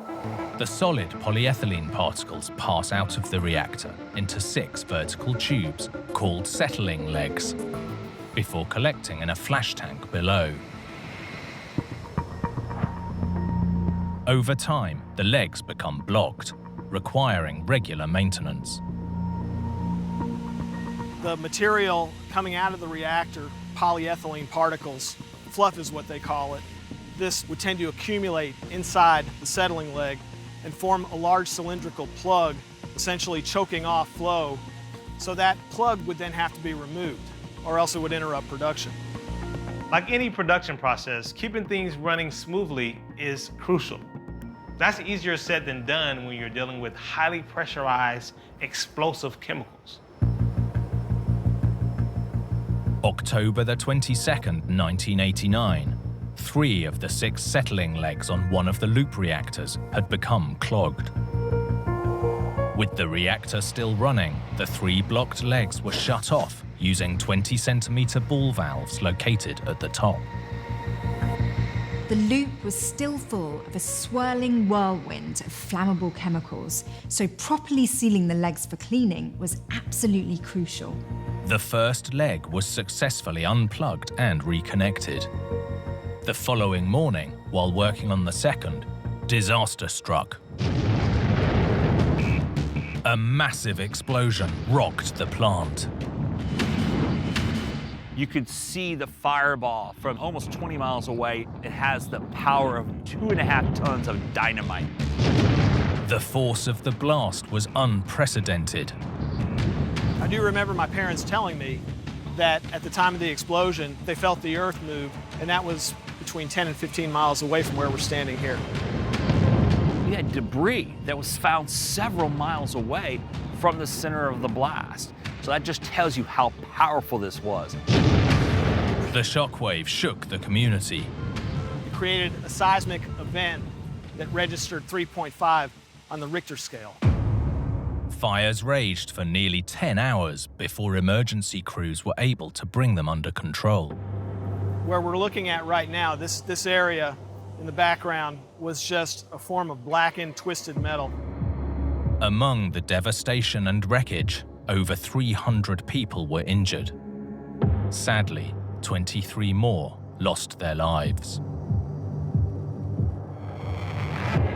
With similar facilities around the country still in full operation, authorities immediately began looking for the cause of the explosion. Investigators knew the blast happened when the settling legs were being cleaned, so the most likely cause was an unintentional release of flammable gas. The accident involved the release of 85,000 pounds of a flammable hydrocarbon mixture at the bottom of the reactor, and this formed a vapor cloud, which then contacted an ignition source about 90 seconds later. The big question was, why had the gas escaped from the reactor? Investigators found that the problem stemmed from inside one of the settling legs, with a 20-centimeter ball valve intended to control supply. In normal operations, these ball valves are open and closed from the control room with compressed air, but the pneumatic system can be overridden using a manual lock on the valve. Following protocol, before removing the legs for cleaning, the lock was activated. The block valve was closed. The air actuator hoses that would be used to open and close the valve were removed, and then the valve was physically locked into position. But there was a problem when the hoses were reattached. The biggest mistake that happened here was hoses. Now, they had been taken off for safety precautions when the maintenance was being done. When they were reconnected backwards. Connecting the air hoses incorrectly proved to be a fatal error. There was nothing to stop these 2 hoses from being reconnected the wrong way round, and no way to know that anything was wrong before the system came back online. Tests done after the investigation determined that this particular valve design could be worked in reverse, and that making the mistake of fastening the air supply line to the discharge actuator side would actually force the valve open instead of closed, even though the switch was in the closed position. Although the reactor's control unit registered that the ball valve was securely closed, it was actually open. A valve that was needed to be closed during maintenance was inadvertently open and released the entire contents of the reactor in a matter of seconds. Vapor was released, highly volatile vapor. And that was the beginning of the problems, because as that comes out, it gets ignited, then you have a massive explosion. While it was too late to stop this devastating tragedy, changes were made to prevent a disaster like this from ever happening again. The events that occurred here on October 23, 1989, accelerated the development and implementation of process safety standards, things like designing couplings that will only connect one way. So any facility you go in nowadays, you'll see the sign that says so many days since the last injury. That's because the standards are there. They're being followed in many ways. Safety is a priority. Handling massive amounts of volatile chemicals will always be dangerous. But it's crucial that after an accident like this, new safety systems are put in place to reduce the risk in the future.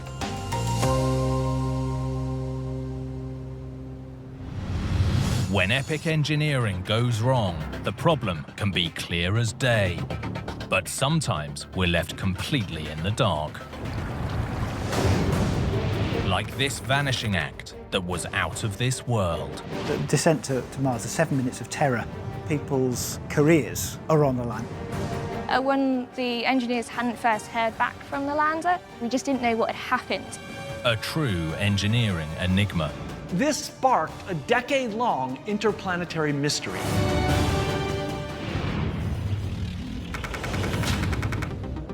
What's out there?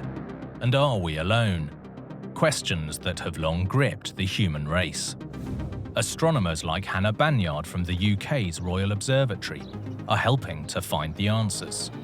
Astronomy in general is really important, not only to the astronomers and the scientific community, but the wider public, because it helps us understand our own place, not only in the universe, but on Earth. One planet more than any other has long been in the spotlight: Mars. Dan Kendall from the UK National Space Centre explains why. Mars is a very barren planet, but we know enough about it and we've studied it enough to know that in the past there may have been water on Mars, it might have had a thicker atmosphere. We know that it had lakes of liquid water, it had oceans of water, and water is one of the key signs of life. So when we're looking for life on another planet, Mars is really where we want to go to.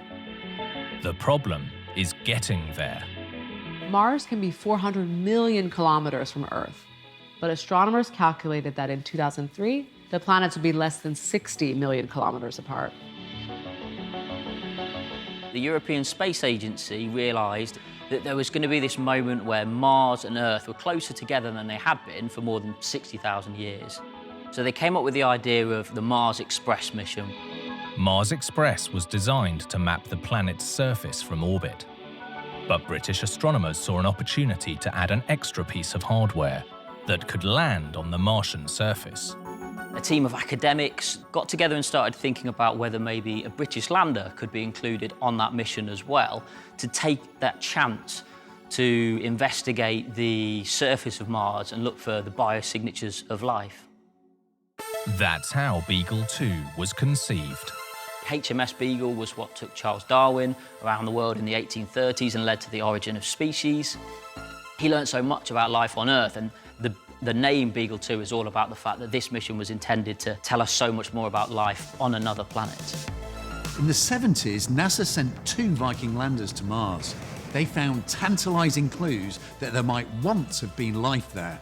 Beagle 2 was far more advanced, and the team hoped that if there was life on Mars, Beagle 2 would sniff it out.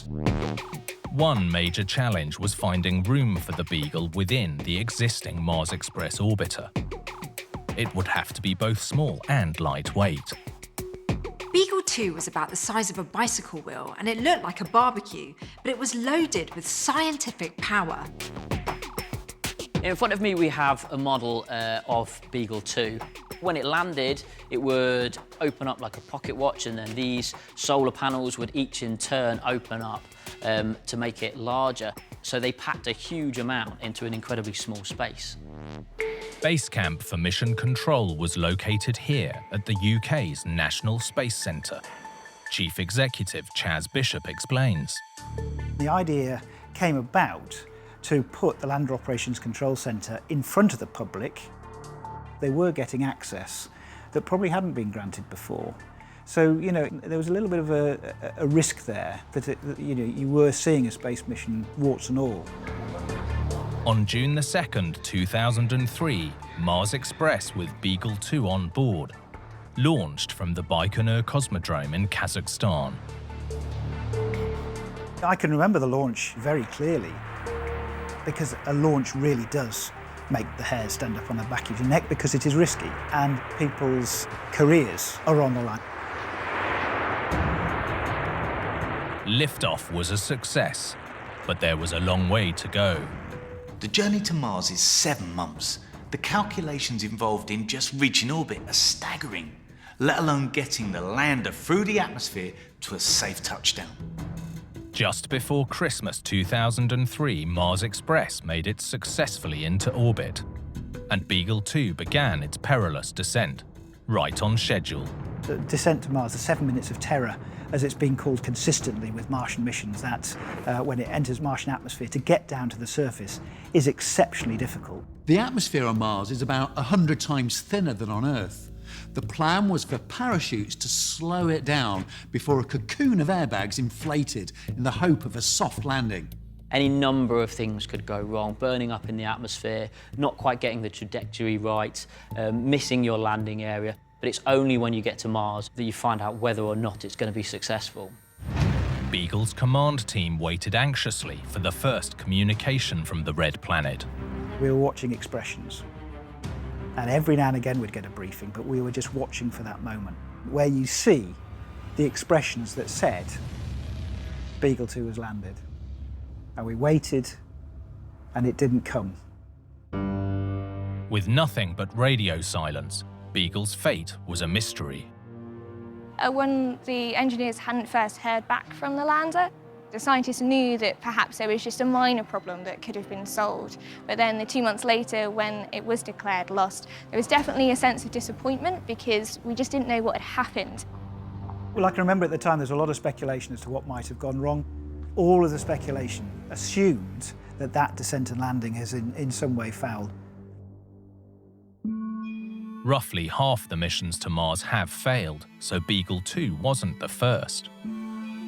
But with the evidence lost and silent, the team was left guessing as to what had happened.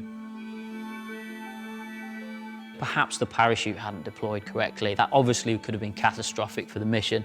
Maybe there was a fault with the heat shield that meant that the whole package might have burnt up on entry into the Martian atmosphere. Or, of course, landing at quite a high speed, relying on these gas bags to protect the lander. It would only take the gas bags not to inflate correctly, or the landing itself to be heavier than perhaps expected. Beagle 2's fate remained a mystery for more than a decade. Between 2003 and 2015, sadly, Beagle 2 was very much seen as something that had been a good attempt but had ultimately failed. But then something happened in 2015 that changed the narrative completely. NASA spotted something mysterious on the Red Planet. I got a call. Chas, hot news. We might have some images of Beagle 2 on the Martian surface.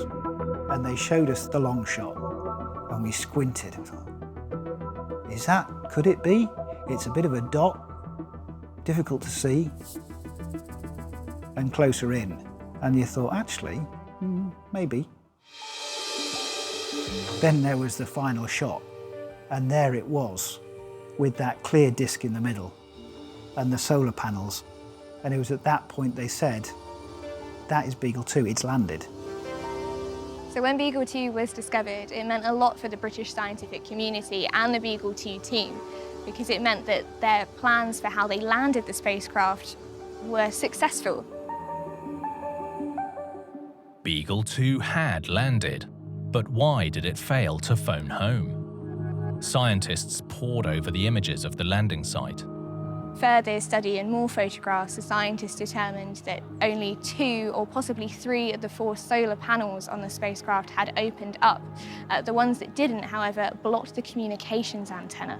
So that's why we could never receive a signal from the lander. But that doesn't mean that it didn't actually function. It might have done something. It might have done something brilliant. But with that antenna trapped, we will never know. Now, how frustrating is that? The question remains, why didn't the other panels deploy? And was that all that stood between success and failure?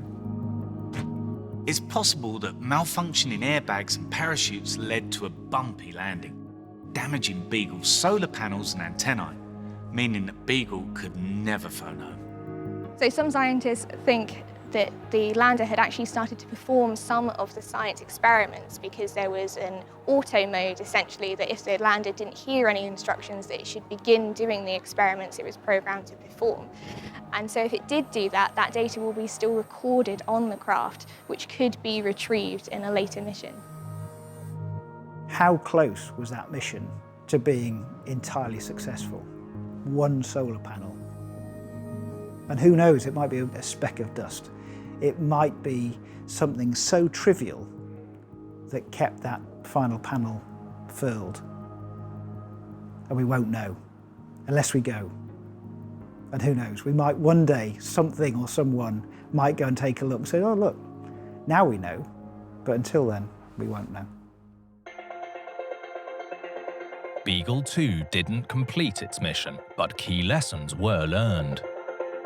We've certainly shown that it landed, the parachute worked, the gas bags worked, everything worked. It had even started deploying itself.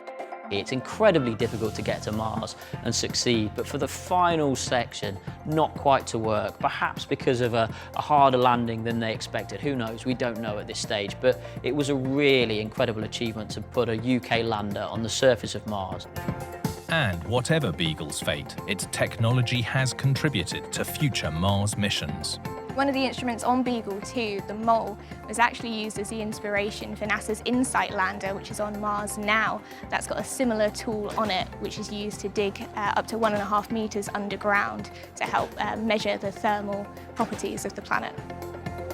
So Beagle 2 certainly wasn't a waste or a complete failure in so much as certainly things were learned, lessons were learned about how things were done and things that could be improved upon in the future for missions back to Mars, but other missions around the solar system.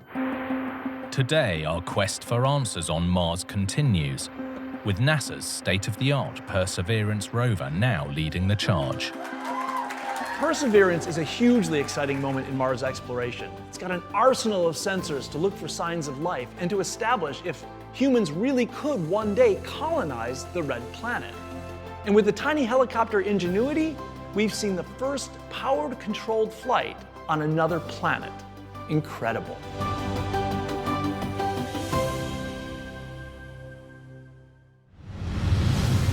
When it comes to engineering, every component, no matter how big or small, is vital to success. Even a tiny fault can cause a major disaster. Like this catastrophe in West Virginia, a fatal collapse on a vital river crossing. It was just a shock, a total shock. Nobody expected that bridge to fall. A tiny flaw on a massive structure that triggered one of the worst bridge disasters in US history. The fact that a bridge of that magnitude was able to collapse in less than a minute is staggering.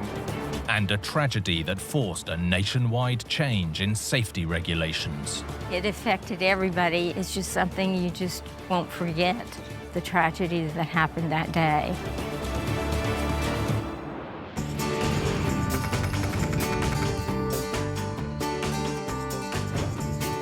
The mighty Ohio River runs nearly 1,600 kilometers across America, a constantly moving border that divides the Midwest from the South.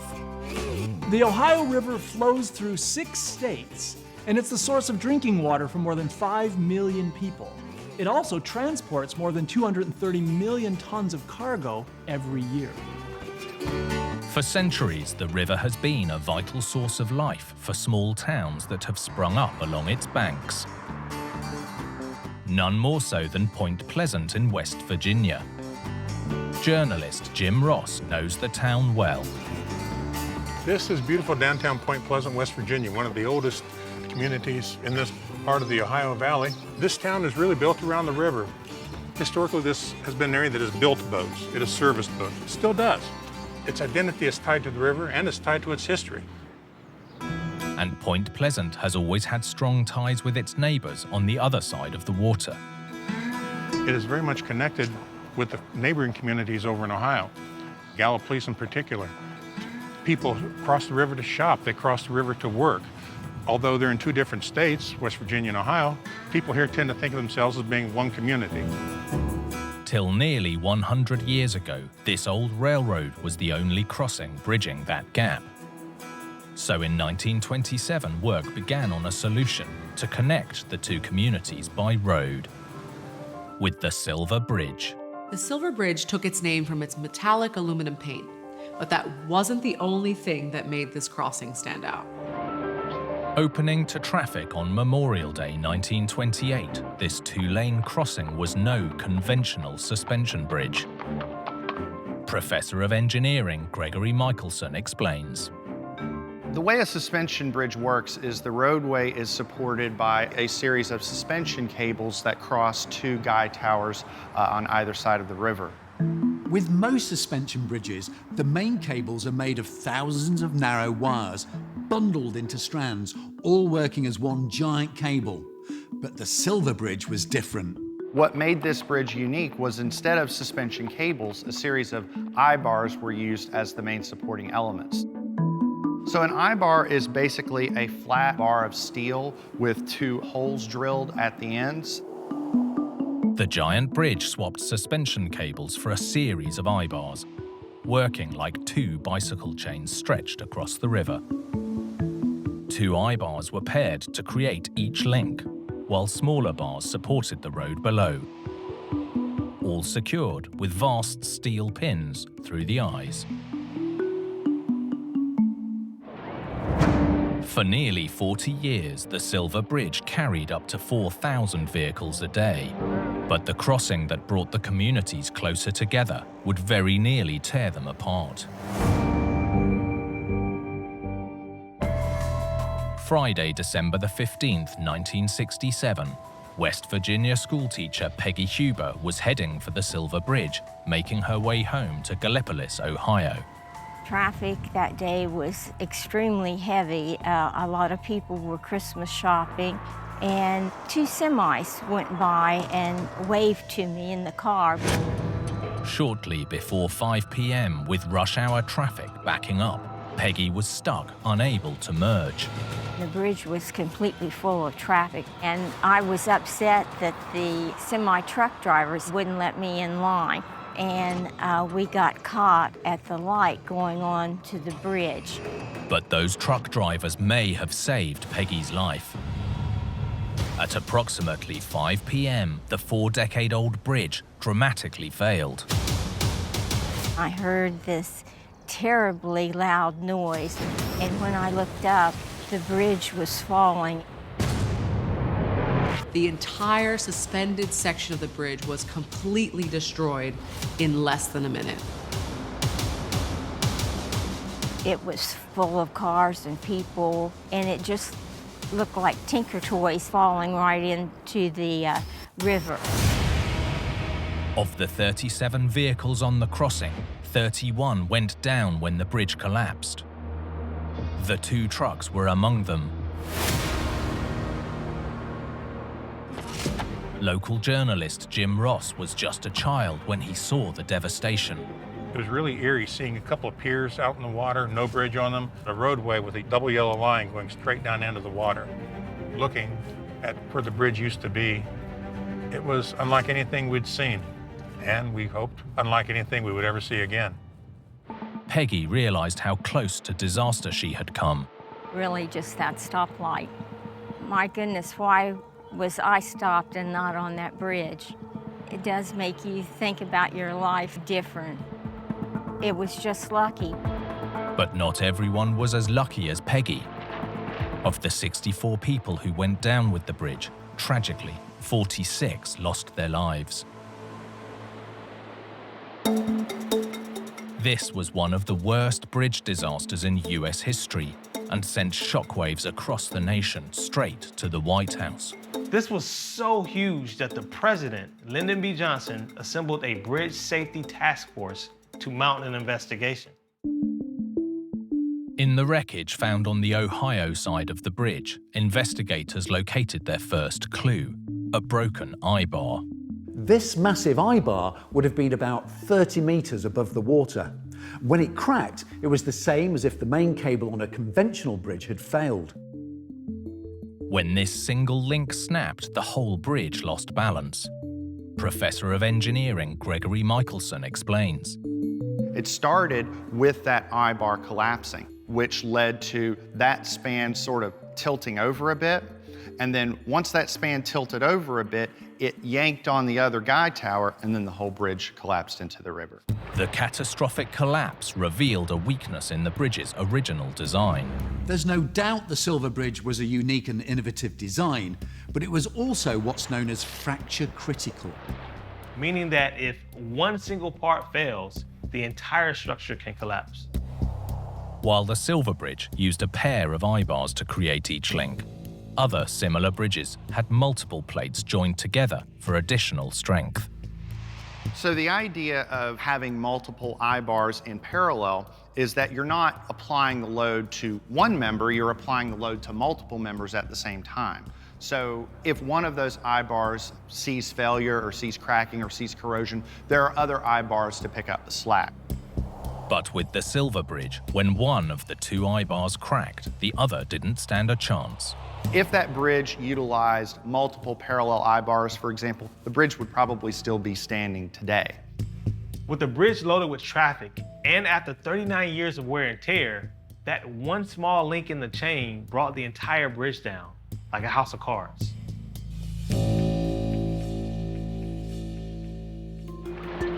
That explained the sudden collapse, but not what had caused the eye-bar to fail in the first place.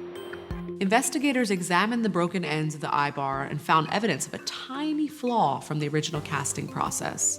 Hidden out of sight, it had gone unnoticed for years. Lying undetected, covered by the pin's head, the crack was slowly corroding, getting weaker, through a phenomenon known as fatigue. When you take that corrosion and you add the phenomenon of fatigue, those cracks grow and then they propagate. On top of that, the bridge was designed in the earlier part of the century. Well, fast forward a few decades and we see a lot more vehicular traffic, a lot more semis on the road. So all of those led to a perfect storm which caused the collapse. After the tragedy, a new crossing around 600 meters long was built just over 2 kilometers south. This time constructed as a conventional steel through-truss design and named the Silver Memorial Bridge. This bridge opened to traffic on December 15, 1969, 2 years to the day after the Silver Bridge fell. As a direct result of the disaster, Congress passed new legislation to ensure regular inspections of all of America's more than 500,000 aging bridges. It came at a terrible cost, but the disaster did force us as a nation to think about this part of our infrastructure whose safety had really been neglected. A mural serves as a reminder of the tragic event that took place that fateful December day. It was really traumatic, and I mean, even to this day, I have to think when I'm crossing a bridge, it's just something you just won't forget, the tragedies that happened that day.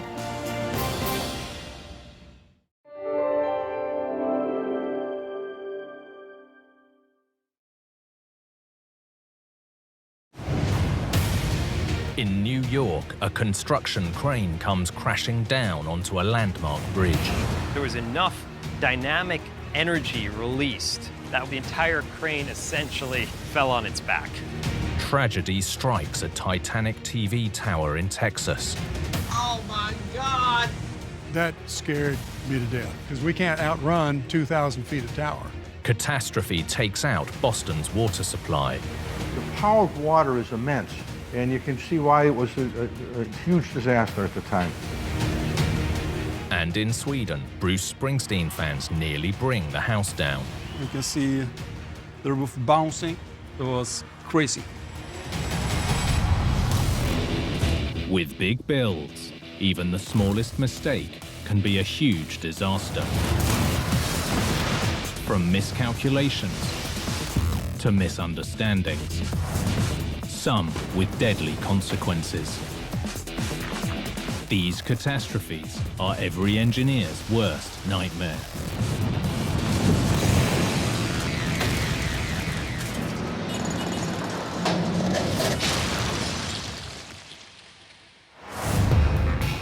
Big engineering requires colossal machines to get the job done. But if things go wrong, the catastrophe, like the equipment, can be massive.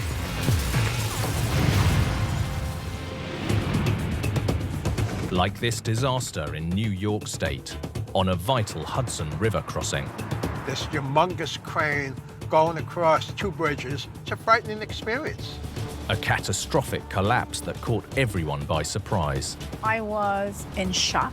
I was not expecting this to happen. A very lucky escape for both workers and drivers. A collapse of this nature over an active roadway, this is 1 in a million.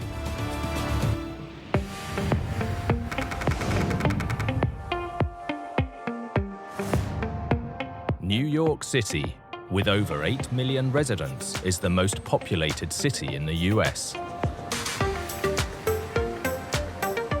The 5 boroughs sit at the mouth of the mighty Hudson River, one of the largest natural harbors on Earth.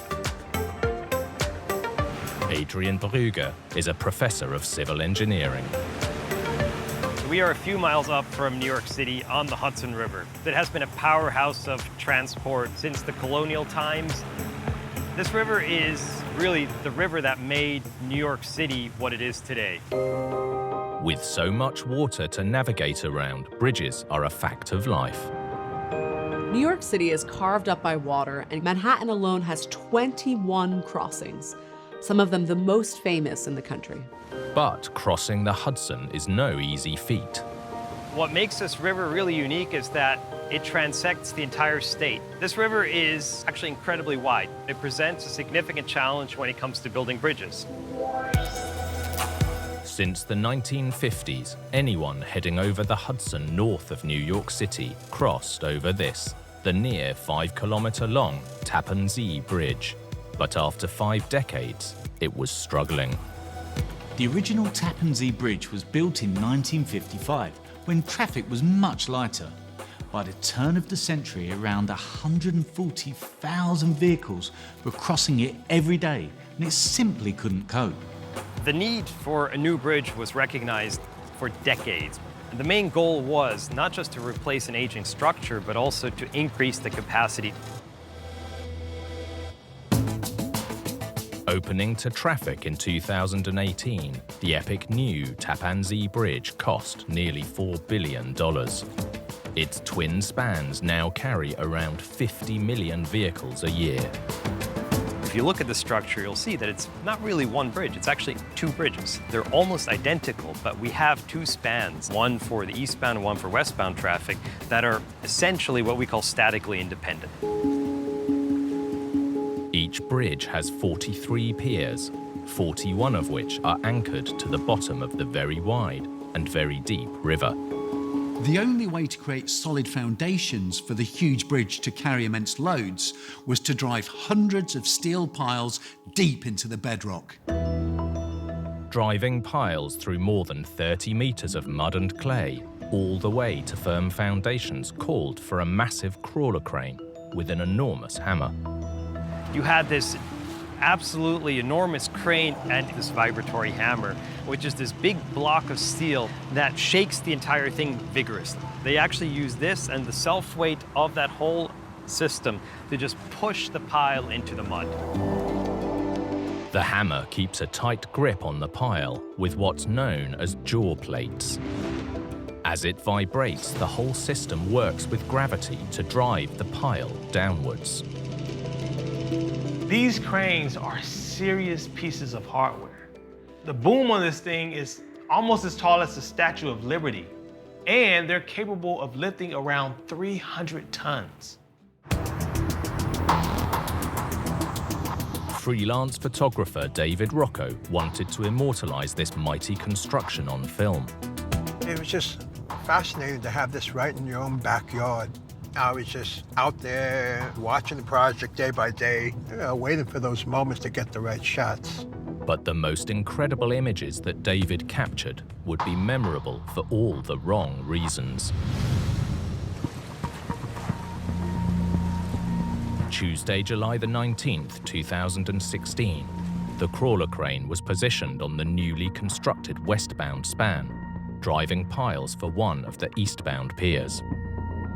The pier would stand on 14 steel piles, 3 feet in diameter, driven deep down into the bedrock. 3 piles had already been successfully placed. Diana Cortez from the Occupational Safety and Health Administration knows the story. They were in the process of driving the next pile with the vibratory hammer. During the 4th pile, as they were driving it, it went off plumb. So essentially, it was driving crooked. The crane operator attempted to lift the pile, but he was having trouble getting it all the way out of the mud. Right around noon, disaster struck. With traffic moving in both directions, the massive metal boom crashed down onto the old crossing.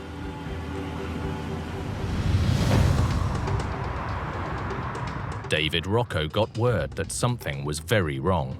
I got a beep from somebody on my cell phone that said crane collapsed on the Tapestry Bridge, and I said, oh, wow. David chartered a helicopter and began capturing the catastrophe on camera. We shot straight across in the helicopter, got there in less than 10 minutes, and I was going to be on top of it, literally, 1,500 feet above it. From his bird's eye view, the scale of the devastation was clear. It's just remarkable to look down there and this humongous crane going across 2 bridges and hanging over the other side. That's a sight I'm never going to forget. Tons of steel were lying across the bridge with traffic at a complete standstill. OSHA official Diana Cortez was in her office when news of the disaster broke. when I first heard about the crane collapse, I was in shock. I was like, oh my God. Looking at the boom actually across the road and the traffic jam, the people out of their cars, it was quite a scene. It was actually horrific, to say the least. Despite the devastation, this disaster had narrowly avoided turning into tragedy. The boom fell totally across the Tappan Zee Bridge. It didn't hit not one vehicle. So it was a miracle.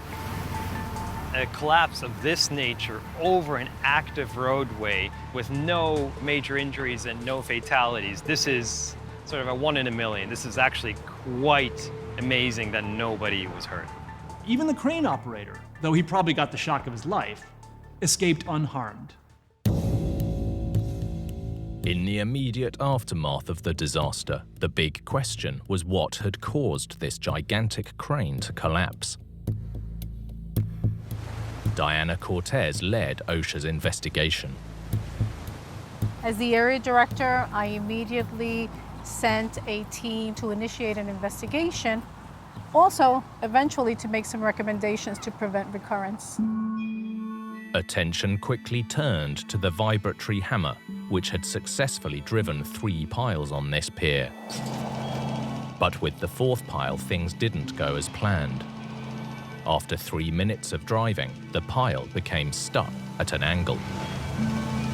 Now, what happened at that point, in an effort to try to free the pile, instead of just winching up, he actually pushed the boom of the crane up, and the vibratory hammer that was holding onto the pile with essentially a set of jaws ripped free. And this is where things went horribly bad.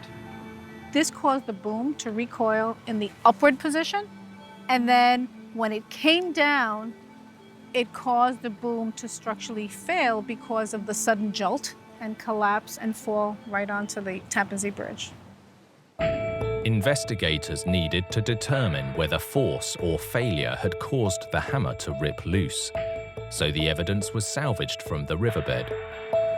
After it was pulled back out of the Hudson, they found that the jaws, which looked very much like jaws of, an animal that grabbed the pile, the bearing plate on those, essentially the teeth, was actually a flat bearing plate. This is partially why this jaw ripped loose.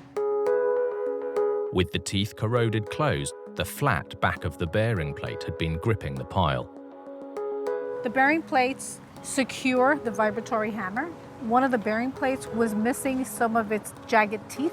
And also what was found was that the bearing plate was corroded. Ultimately, the lack of teeth combined with corrosion meant the jaws lost their grip, triggering this catastrophe on one of the state's key bridges. After the disaster, the wreckage was cleared, and just 6 hours later, this vital crossing was partly reopened. Aside from a few buckled railings, neither bridge suffered any real damage.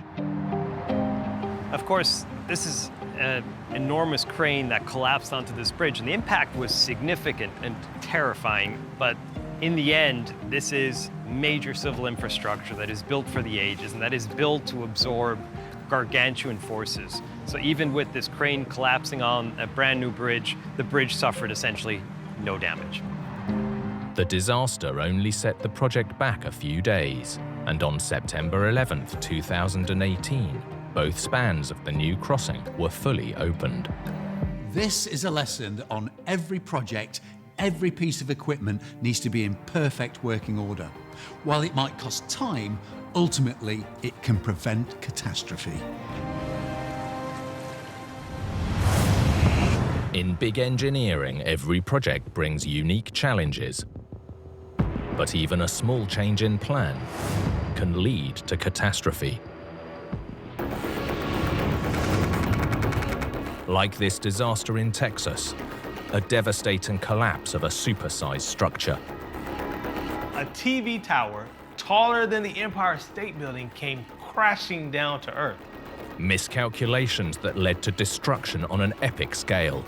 People said, okay, we got problems here. It's that last piece that got them.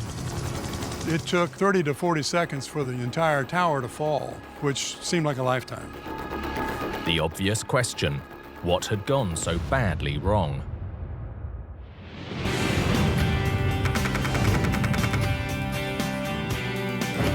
Houston, Texas has long been one of America's fastest growing cities. In the 70s, oil was driving the boom, and downtown the skyline was soaring too. Back then, America's favorite pastime was watching TV, and it still is today. But all those huge buildings popping up in downtown Houston were causing havoc on TV and radio signals. The only solution in true Texas style was to build bigger transmission towers. This site southwest of Houston houses some of the tallest structures in the US, like the Senior Road Tower, standing at a jaw-dropping 600 meters. Former broadcast engineer Bill Cordell oversaw the tower's construction. Building a structure of this height, 2,000 feet or in that area, comes with real unique challenges in the fact that you have to have special rigging, you have to have special people that know their business. Otherwise, you can get yourself in trouble because those are big boy towers. Most TV towers are constructed using a tried and true method, the cable and pulley system. hoisting each section before rotating it into place at the top of the tower. Despite reaching higher than nearly every skyscraper on Earth, the tower stands on a base just 45 centimeters wide. This is the Senior Road Tower base itself. Can you imagine having 982 tons on 18 inches? The amount of compression at this point, you know, as an engineer is staggering. It's staggering. But here it is. Keeping the tower standing tall demands serious support. Lee Lowry is a senior professor of civil engineering. After they get a certain height, they can't just stand on their own feet. You have to have some guy wires, some wires holding them in position to the ground. More than 20 steel guy wires defy the forces of gravity and strong winds to keep the tower standing vertical. The top guy weighs 10 tons apiece. So you have 3 guy wires that weigh 10 tons that are pulling on the tower just from the sheer weight, and then you tension them. Well, you have to do it very carefully or you'll pull the tower down. In a tower of this magnitude, you have to be very careful. These towers are extremely vast and highly tensioned pieces of engineering, but they're just the support act. It's all about getting the antenna as high as possible for maximum signal range. The antenna is like the crown jewel. It has to be built and handled with special care. It's a very pristine thing, a very slow process to get the antenna in place and then test it afterwards. And crucial to transmitting as far and wide as possible are these, known as microwave baskets. Those baskets are part of the antenna, and they stick out from the tower pretty far, 2 or 3 feet, that point out towards the horizon. Microwave baskets send out those all-important signals between the transmitter and the receiver, in this case the tower and your home. Completed in December 1983, it began broadcasting 9 radio and 3 TV stations to homes across the city. But this is the second tower on this site. Its predecessor met a tragic end.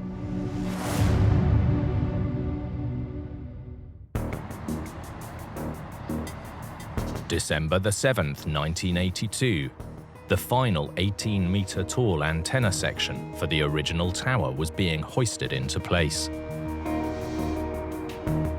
Broadcast engineer Bill Cordell asked a colleague to record this crowning achievement. I had Andy, a good friend of mine, an engineer that I've known for many, many years. He was very good at filming. Well, I had him in the back of my truck looking straight up. 5 workers were on the tower to secure the final piece. It was supposed to be the cherry on top of the cake, so to speak, because once they put the antenna in place and bolted it in, we were practically done. Instead, with the antenna more than 300 meters up in the air, what Andy captured was the stuff of nightmares. Oh my God!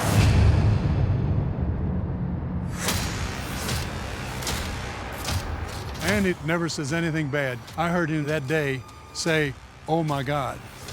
That scared me to death. And you feel very helpless. They were young men that were 1,700 feet in the air, and you knew what was going to happen then. The falling antenna severed one of the guy wires holding the rest of the tower in place. The antenna hit the guy wire over here and was sliding down the guy wire. As it slid down the guy wire, it sheared it, and then that's what collapsed the rest of the tower. As the entire structure came crashing down, workers on the ground scrambled for safety. Bill was just 100 meters away. My secretary, who was very religious, says to me, "Run." I said, if the good Lord wants us, he's going to take us because we can't outrun 2,000 feet of tower. 3 workers were injured in the disaster, but tragically, the 5 men on the tower all lost their lives. It took, 30 to 40 seconds for the entire tower to fall, which seemed like a lifetime. What had caused this supersized structure to come crashing down to Earth? It seems there was a problem with the lifting plan, which had worked for the main tower sections, But with the antenna, there were complications. The final piece of antenna had those all-important microwave baskets already attached to the sides. As the antenna was hoisted upright, there was a risk the lifting cables would damage the sensitive microwave baskets. Lee Lowry was on the team that investigated the collapse. The people said, okay, we got problems here. This great big basket that shoots out all the signals, and the wire to raise the whole piece with it, it's going to hit them. The baskets were too sensitive to remove. Instead, the team custom-built an attachment to keep the antenna safely at an angle. The antenna were bolted with what they call U-bolts because they look like the letter U. The cable goes up in the air, and first thing you know, the whole thing starts raising up like this. The extension of this piece of steel far enough down the road so that where you attach the lifting cable will, when it goes up in the air towards the top of the tower, the cable itself doesn't touch the microwave baskets. And it never did. Hoisting the antenna at an angle prevented the cables from tangling with the microwave baskets. But after examining the wreckage, Lee found evidence that the fix had overloaded the U-bolts. That's the way I found it. That's where it was. This is a U-bolt. Used to be a U-bolt until it got straightened out by being pulled out of the hole. Lee and the team calculated that the load on the U-bolts had been underestimated by a factor of 7. The force that broke the bolt in the first place just pulled the bolt back out of the opposing hole and straightened the U-bolt out pretty much straight. That is the failure. That's the only failure. It's that last piece that got them. As the antenna was lifted closer and closer to the top, the U-bolts were struggling to cope with the strain and failed. There was nothing anyone could do. Following the catastrophic collapse, the tower was rebuilt piece by piece. Bill Cordell served as project manager on the new construction. The second tower, the lifting process was changed quite a bit. And it was extremely well thought out and blessed by professional engineers before anything was done. And of course, none of the rigging or U-bolts that they'd used before was even considered. A year after the disaster, the new 600-meter tall tower was finally complete. While the team still pays tribute to the young men who sadly lost their lives. The gentleman that filmed it that day, Andy and I talk each year, and we remember and have a great deal of remiss for the young men that lost their lives here.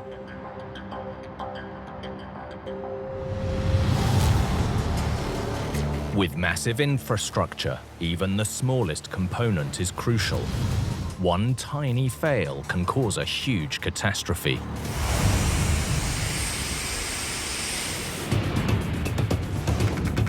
Like this story in Massachusetts that wiped out a vital water network.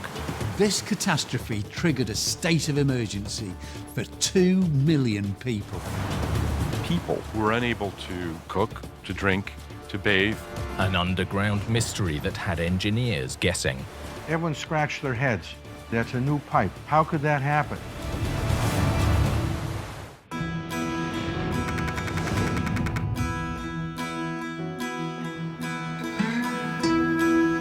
Boston, Massachusetts is one of the oldest cities in New England and owes its long existence to the Charles River. Bob Zimmerman is former director of the Charles River Watershed Association. Water is the single most important substance on Earth for life. All of us are dependent on it. Without it, in 2 to 3 days, most of us die. Like many big cities, Boston relies on large-scale clean water storage reservoirs located outside of the city limits. Fred Tice is a local journalist. The metropolitan area of Boston requires a lot of water to keep it going. And in the 1930s, a major reservoir was built called the Quabbin Reservoir, and then another big reservoir, the Wachusett Reservoir. These two reservoirs combined hold enough water to supply Boston with fresh water for 5 years. But to reach the city, there's a more than 50-kilometer journey from reservoir to tap. A lot of us take clean running water for granted, but keeping it flowing takes a huge amount of engineering. We just don't see it because it's mostly hidden underground. In 1996, to stay on top of demand, the Massachusetts Water Resources Authority started work on a brand new pipeline.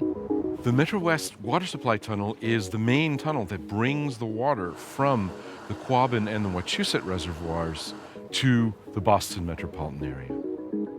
These pipes are a massive 10 feet in diameter. 250 million gallons of clean water a day can flow through them to 31 towns and cities, including Boston. These big tunnels supply water to millions of people, and should one of them be cut off, all of a sudden you have a big part of the Boston metropolitan area that finds itself without water. Hidden from view, the underground aqueduct was a great success. But in 2010, disaster struck. 10 a.m., May the 1st. Fred Lasky, executive director of the state's Water Resources Authority, received a call. My chief operating officer is unflappable. And when he called, there was a sense of urgency. And then when he explained to me where it was, I said, oh no, oh no. The Metro West Tunnel had burst open in Weston, more than 20 kilometers from downtown Boston. When I got here, it was gushing. It looked like the telephone pole nearby was going to go. The whole thing was just eroding, churning up all the dirt, all the dirt, all the dirt. Boston's clean water supply was surging up from underground. There were 8 million gallons an hour flowing from this site into the river. The power of water is immense. And you think about a 120-inch barrel of pipe with water coming towards the city under great pressure, and you can see why it was a huge disaster at the time.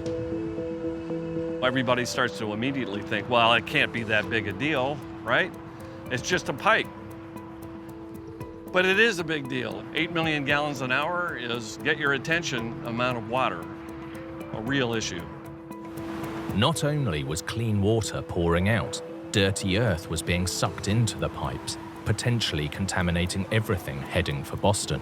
This was an even bigger problem when we found out that people were unable to cook, to drink, to bathe. About 2 million residents who had to begin to boil their water for drinking water and get as much bottled water as possible.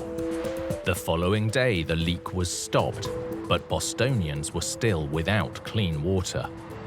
It's front page in the Boston Globe. It's on the news every single night. Every family east of here who has to boil water or go out and buy bottled water knows about it and is concerned about it. This was national news. President Obama even signed an emergency disaster declaration. More than 1 billion liters of water had escaped. The race was on to get to the root of the problem. Everyone scratched their heads. What happened? How could that be? That's a new pipe. How could that happen? Well, a 10-year-old aqueduct is brand new. And for it to blow out, something seriously bad happened. As the debris was cleared, it revealed a small but crucial piece of evidence. The amazing thing is after all the earth had been moved, there was a pond of water. When we pumped that out and the top of the pipe started to surface, we realized that all that water was coming out in a gap between the pipes all the way around of about 1 inch. And it was just an incredible lesson in the power of water. The source of the leak was clear, the joint between two sections of pipe. But the question was, why had the connection failed? Dr. Zorica Pantic chaired the investigation. As a panel, we looked actually at the possible scenarios that caused this failure. The one would be the vertical shear. so the pipes moved in the vertical direction. When we looked at the site, we realized that the pipes are still aligned. So that means that the vertical shear was not a possible scenario. So then we focused actually on the coupling and looked what happened with the coupling. The two pipes were clamped in place with a two-part steel coupling collar, held together with 8 steel studs more than 2 centimeters wide, secured by 16 nuts. As investigators dug deeper, it was clear the collar was buckled completely out of shape. This huge 1-ton piece of steel clamped 2 sections of pipe together with a vice-like grip. But it had failed catastrophically. The question was why? Further inspection revealed that 7 of the 8 studs holding the collar together had broken. So basically, out of 8 studs that were supposed to be there, only 3 were found, and only 1 was still connected to the coupling. Examining the studs revealed a flaw. What we found out is that there were cracks in these studs, both in the valleys and on the hills and the tops of this. Dr. Pantich's team concluded that the cracking had happened during manufacturing. Once installed underground, the studs were vulnerable to corrosion. When they were installed, they worked for a while until the environment caught up with them. That caused corrosion along these cracks in the studs. And once those expanded, the studs starting to fail and break. Ultimately, the faulty studs were simply too weak to do their job. Huge amounts of water were being pumped through these pipes at high pressure. Without a rock-solid connection, the coupling was doomed to fail. Millions of residents were without mains water, so engineers worked around the clock to repair and flush clean the Metro West pipeline. We had one group of people working on addressing the leak and fixing it. We had another whole group of smart people who were dealing with the hydraulics and the water quality issues and how do we get it turned back on to make sure it was safe. Because that would have been a real disaster if there was contaminated water. On May the 4th, just 3 days after the joint failed, the repaired pipeline was back in action. When clean water was finally restored, it was a huge relief for residents and a reminder of how dependent we all are on the infrastructure hidden beneath our streets. To avoid a repeat disaster, a parallel pipeline known as the Holtman Aqueduct was upgraded, ensuring there was always a route for clean water to reach Boston. We are now in a vault chamber that connects the Holtman Aqueduct to the Metro West Tunnel. And this was constructed after the water main break to create the redundancy that we need to safely operate the system in a major event. This time clamped solidly together by hundreds of studs. And you can see the massive size and the strength in these couplings.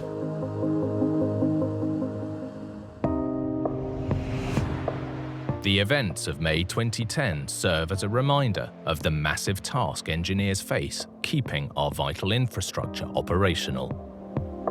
It was a big wake-up call because we all face issues associated with infrastructure, much of which is getting pretty old at this point. And as it fails, people are impacted. Nature is impacted. 2 lessons to learn from this, right? One is we take water for granted. We just never think about it. We turn on the tap and there it is, and we use as much of it as we want. The other is how critical, just one little point of failure can be. When engineering goes wrong, the cause can be plain for all to see. But sometimes it's hidden out of sight. Like this story in Sweden, and a Springsteen concert that really rocked the house. The whole arena started to fall apart. Music fans almost brought this structure to its knees. You can see the roof bouncing like a meter or something. It was very close to a big catastrophe. But what could nearly take down an entire stadium?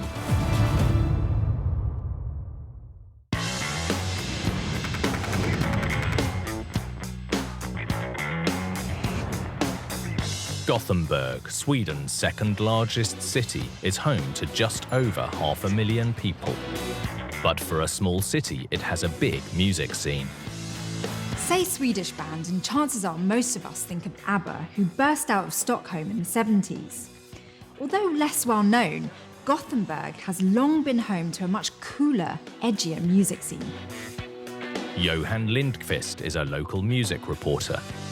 It's been a music town for many, many years. The music here comes from the underground. We have a lot of metal, hip-hop, reggae music. We have great venues and a lot of vibrant music life. This is Gothenburg's Nya Ullevi Stadium, named after the Norse god of games and sport. With a capacity of 75,000, the more than 200-metre-long oval is the largest outdoor arena in Scandinavia and has hosted some of the biggest names in music. Lotta Nibel is CEO of the company that runs the Ullevi. So, this is where the magic happens. And through those doors, you've had rock stars like Madonna, you had Pink, Coldplay. You had loads of famous people walking in and making magic for thousands and thousands of people. Before the music scene took Gothenburg by storm, the stadium was designed for the Soccer World Cup. When Ullevi was built, it cost $4 million. The venue was ready to welcome the World Championships in soccer in 1958. The field is towered over by two 52-metre-tall pylons holding floodlights and helping to support the roof below. The design was unique, but the structure, like many stadiums, was concrete and steel. Professor Göran Kjellfors is a geotechnical engineer. Ullevi Stadium was designed and built in the 1950s. The main part of Ullevi is made of cast-in-place concrete, and the roof is made of steel beams and lightweight concrete sitting on top of the beams. This part of Gothenburg sits on clay. It's a great flat surface for a soccer pitch, but the concrete structure of the stadium would need much stronger support. The solution was a network of piles beneath the seating areas. Here we see a cross-section of Ullevi with a main structure, cast-in-place concrete. We have the clay layer, we have the moraine, and we have the bedrock. And here are the concrete piles that go all the way down to bedrock, which carries all the loads from the arena. In the 1980s, Ullevi began hosting concerts, and one of its first acts was Bruce Springsteen. In '85, Bruce Springsteen was playing 2 nights at Ullevi, and it was his biggest tour up to date. I mean, it was bigger and more popular than ever, selling out big arenas all over the world. So, I mean, there was a kind of hysteria going on, of course. Stefan Hammerströ was working in the arena at the time. I was only 18, 19 years working here, so everybody has bought the album Born in the USA, so they knew the songs and they were ready for the concert. It's like 65,000 people. At that point, that was the biggest crowd at Ullevi for any concert. And I guess there were mostly teenagers there. It was a lot of energy and a lot of jumping up and down.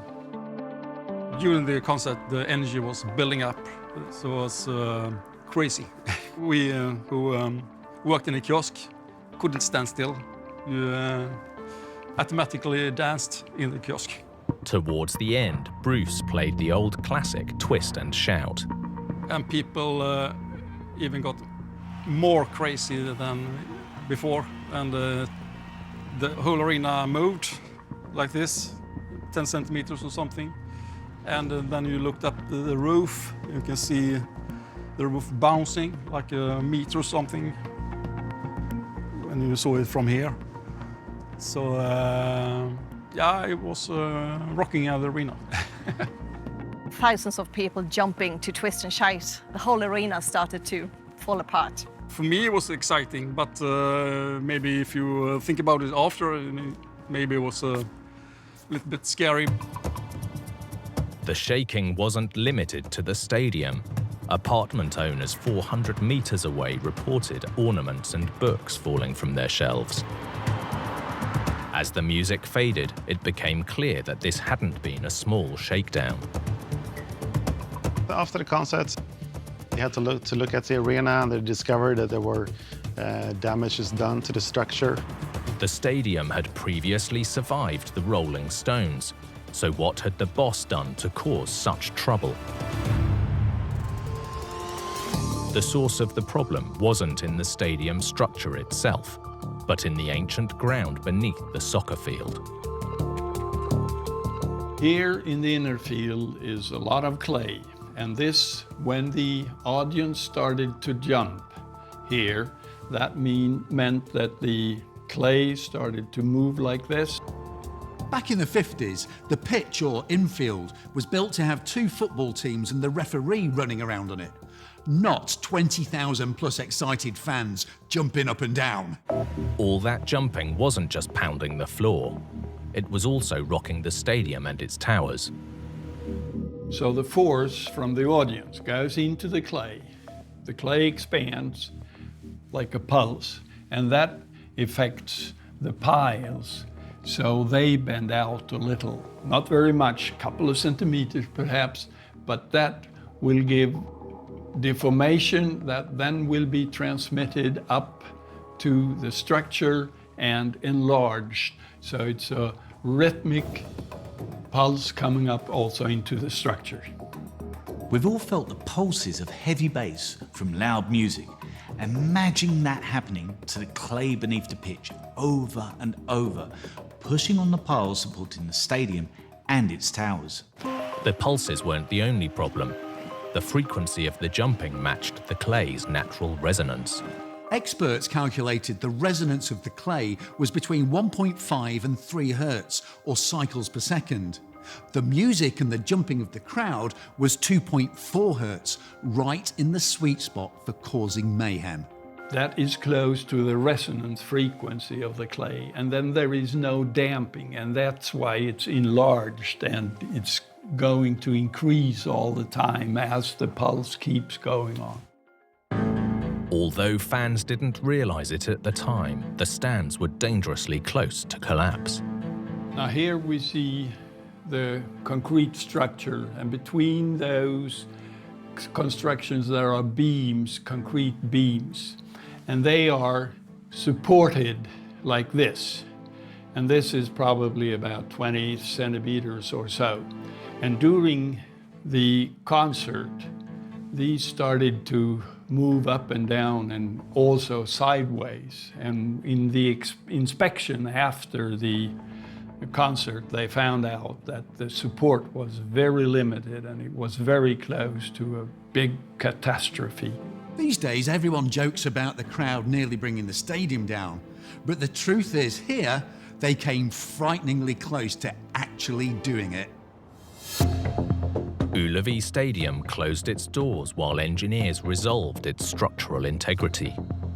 Although the building itself was fine, the field needed support to prevent it from bouncing. Well, the stadium had to be reinforced using over 100 pillars, each having a diameter of 1.5 meters and a length between 20 and 60 meters, because you need to reach solid ground. And as a result, you can see it in the garage. You can actually see the pillars and the size of them. The network of piles was driven down into the bedrock. Thomas Tayland is Ullevi's construction project manager. Now we are under the pitch. Here you see it from below, the roof in the garage. And over here you can see every 15 meters you can see the piles. Every one of these piles, they had to stand on the rock. So it's a big job, a lot of concrete. Once the piles were driven into the bedrock, they were like a network of giant stilts supporting the pitch above. Now, however hard fans jump, the clay below and the stadium won't be going anywhere. 3 decades after that dramatic night, Springsteen returned to the Ullevi. Are you ready to test this stadium? And proved the fix really had worked. This time, the only thing rocking was the music.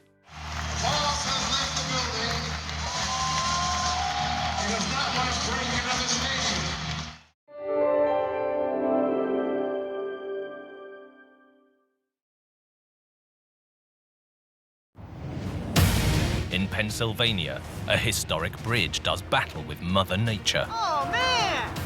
It was like listening to a train wreck.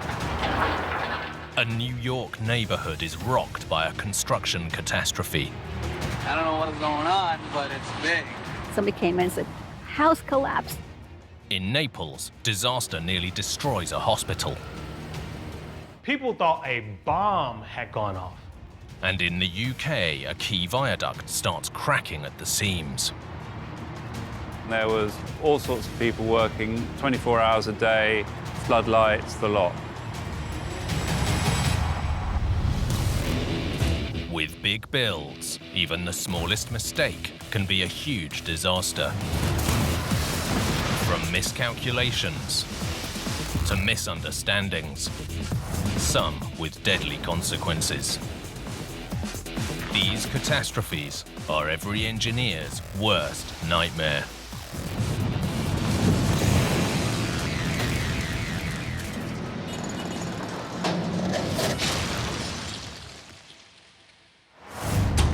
Even with the strongest structures, engineers are in a constant battle with the forces of nature. Underestimate their power, and the results can be catastrophic. Like this disaster in Pennsylvania. Dramatic destruction that caught a city by surprise. This lady starts screaming, "The bridge is falling, the bridge is falling." A landmark crossing torn from its foundations.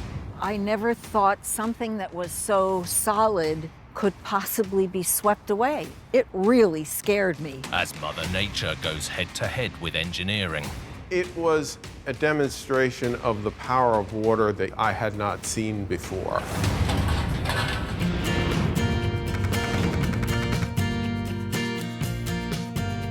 Harrisburg, as Pennsylvania's state capital for more than 200 years, it's divided by the river that runs through it, the Susquehanna. Sue Yenchko is a long-standing resident of the West Shore community. We are on the west shore of the Susquehanna River, and Harrisburg proper is on the east shore. Most people think Philadelphia is the capital, but it's Harrisburg. That's where the Capitol and all the state government buildings are. There are a lot of state employees who come and go from the east to the west shore. With many bridges now spanning the river, commuting couldn't be easier. But back in the 1800s, there was only one option. The Market Street Bridge, and crossing it wasn't cheap. With only one bridge over the river here, owners had a monopoly. And for 70 years, they could effectively charge as much as they wanted for people to use the bridge. People were really getting fed up with the ever-increasing toll prices to cross the bridge, and from that disquiet came the People's Bridge, to show the people were going to have their way to get into Harrisburg, too. Like many crossings of its day, the People's Bridge, also known as the Walnut Street Bridge, would be a through truss design. But crossing the wide and mighty Susquehanna with steel would be no walk in the park. So, as State Museum curator Robert Hill explains, engineers took advantage of the natural midstream city island. The river's about 3/4 of a mile wide in this area, and because of that, City Island was used as a midpoint for the central section. So it's not really one bridge, it's two bridges with the embankment in between. You have one bridge that runs from Walnut Street, where the name comes from, to the island, and then another section that runs from the island to the West Shore. The two halves of the Walnut Street Bridge combined were more than 800 meters long, made up of 15 wrought iron spans, 8 to the west of the island and 7 to the east, all supported by huge stone piers. Opening in April 1890, the Walnut Street Bridge was an immediate success, charging just 2 cents to cross, which was less than half the cost of its rival. And the people loved it. It was a much more picturesque bridge because there's a beauty to the design. And so it really was the future. This futuristic bridge carried people to and from the capital for more than a century, until one very harsh winter.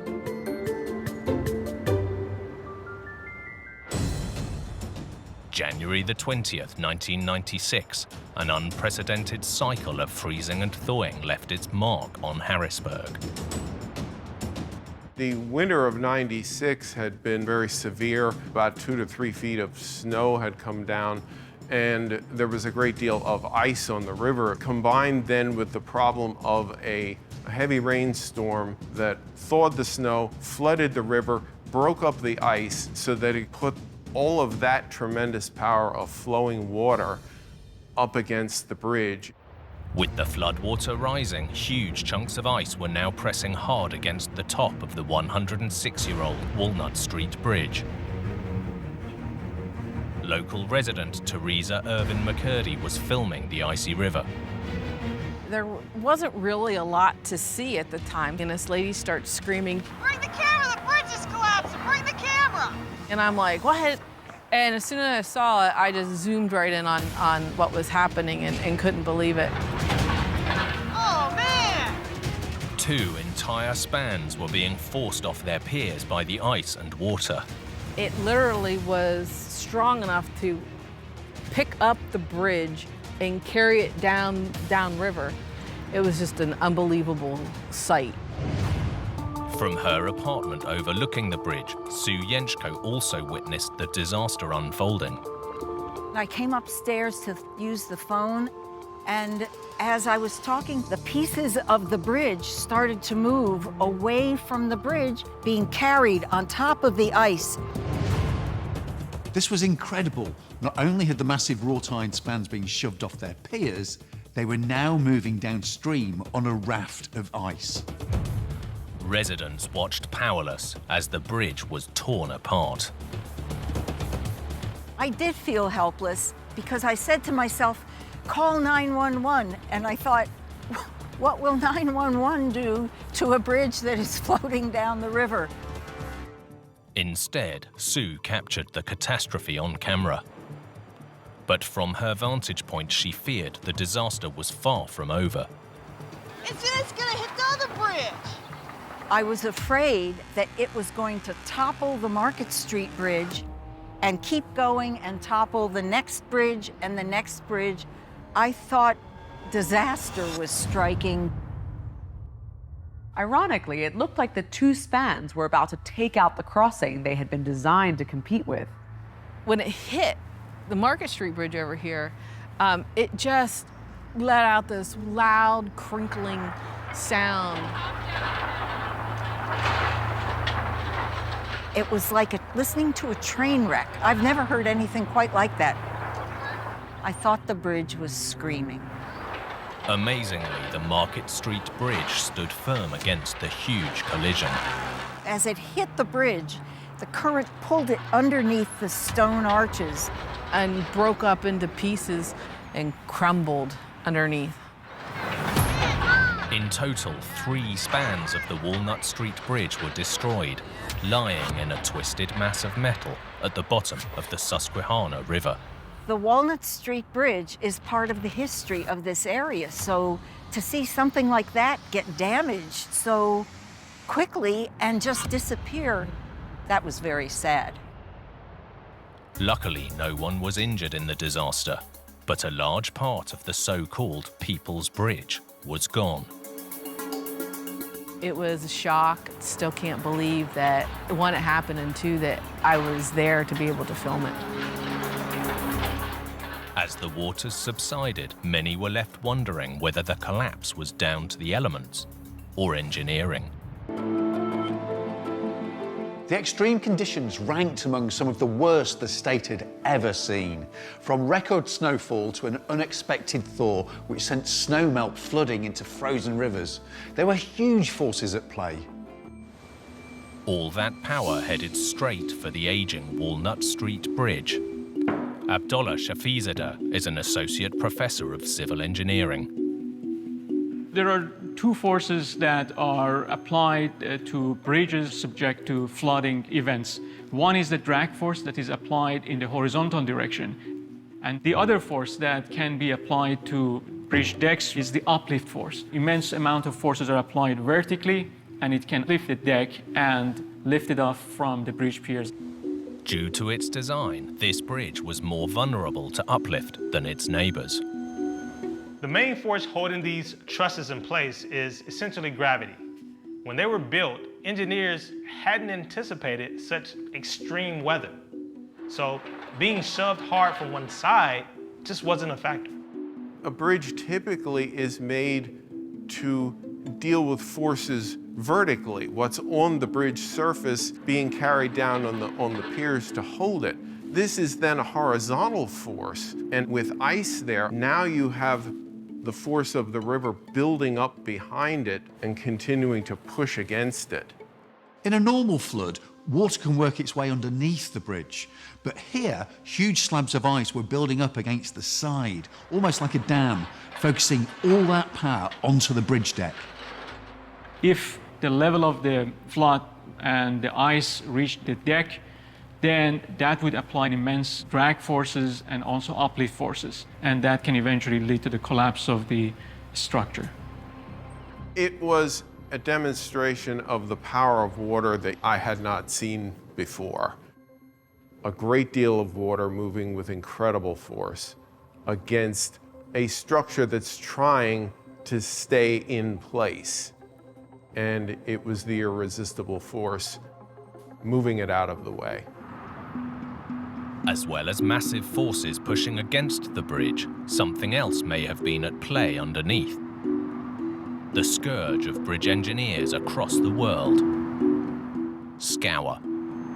Scour is one of the great dangers to bridges, where water flowing fast around the base of the pier erodes the foundations. And here, it had been doing it for more than 100 years. Scour is one of the main causes of bridge failure in the US. But with the fast-flowing river also heavily iced over, things were made a whole lot worse. The problem becomes more severe when we have ice cover, particularly rough ice cover, which increases the velocity of the flow, and that can intensify the formation of a scour, in turn impact the integrity of the piers, move them away from their foundation, and then unseating of the bridge deck and eventually collapse of the structure. In the end, the flooding combined with decades of scour proved too much for the century-old People's Bridge. All of that tremendous power of flowing water, you could see afterward, had pushed those heavy stone piers quite literally back several feet before tearing the iron off the top of them and taking them down to the Market Street Bridge. In the aftermath of the disaster, the Walnut Street Bridge was closed and the huge cleanup job began. The next step, of course, was to make sure that the Market Street Bridge was still structurally safe, but then they also had to take up all the old pieces from the bridge up out of the water, since boats do go up and down the river. And while the Market Street Bridge was given a clean bill of health, the People's Bridge wasn't so lucky. The sad thing is, the cost of restoring the entire bridge was just too much to ever have it done. Today, most of the bridge remains intact, serving as a constant reminder to the people of Harrisburg. Maybe one day, this historic crossing that stood firm for more than a century will rise again. This whole event was extremely unexpected, and one in which I'll never forget. It was a symbol. It started out as the People's Bridge because it's a beloved bridge, and it just got some teeth missing from it now. In engineering, every part has to work together in perfect harmony. Overlook one piece and everything can come crashing down. Like this disaster in New York that struck a Brooklyn condo build. I don't know what is going on, but it's big. Somebody came in and said, house collapsed in Brighton Beach. They watched it just pancake in on itself. It just sounded like an explosion. Engineering errors that ended in tragedy. There was no warning and nothing anyone could do to stop it. This must have been a cascade of failures. More than one thing had to go wrong.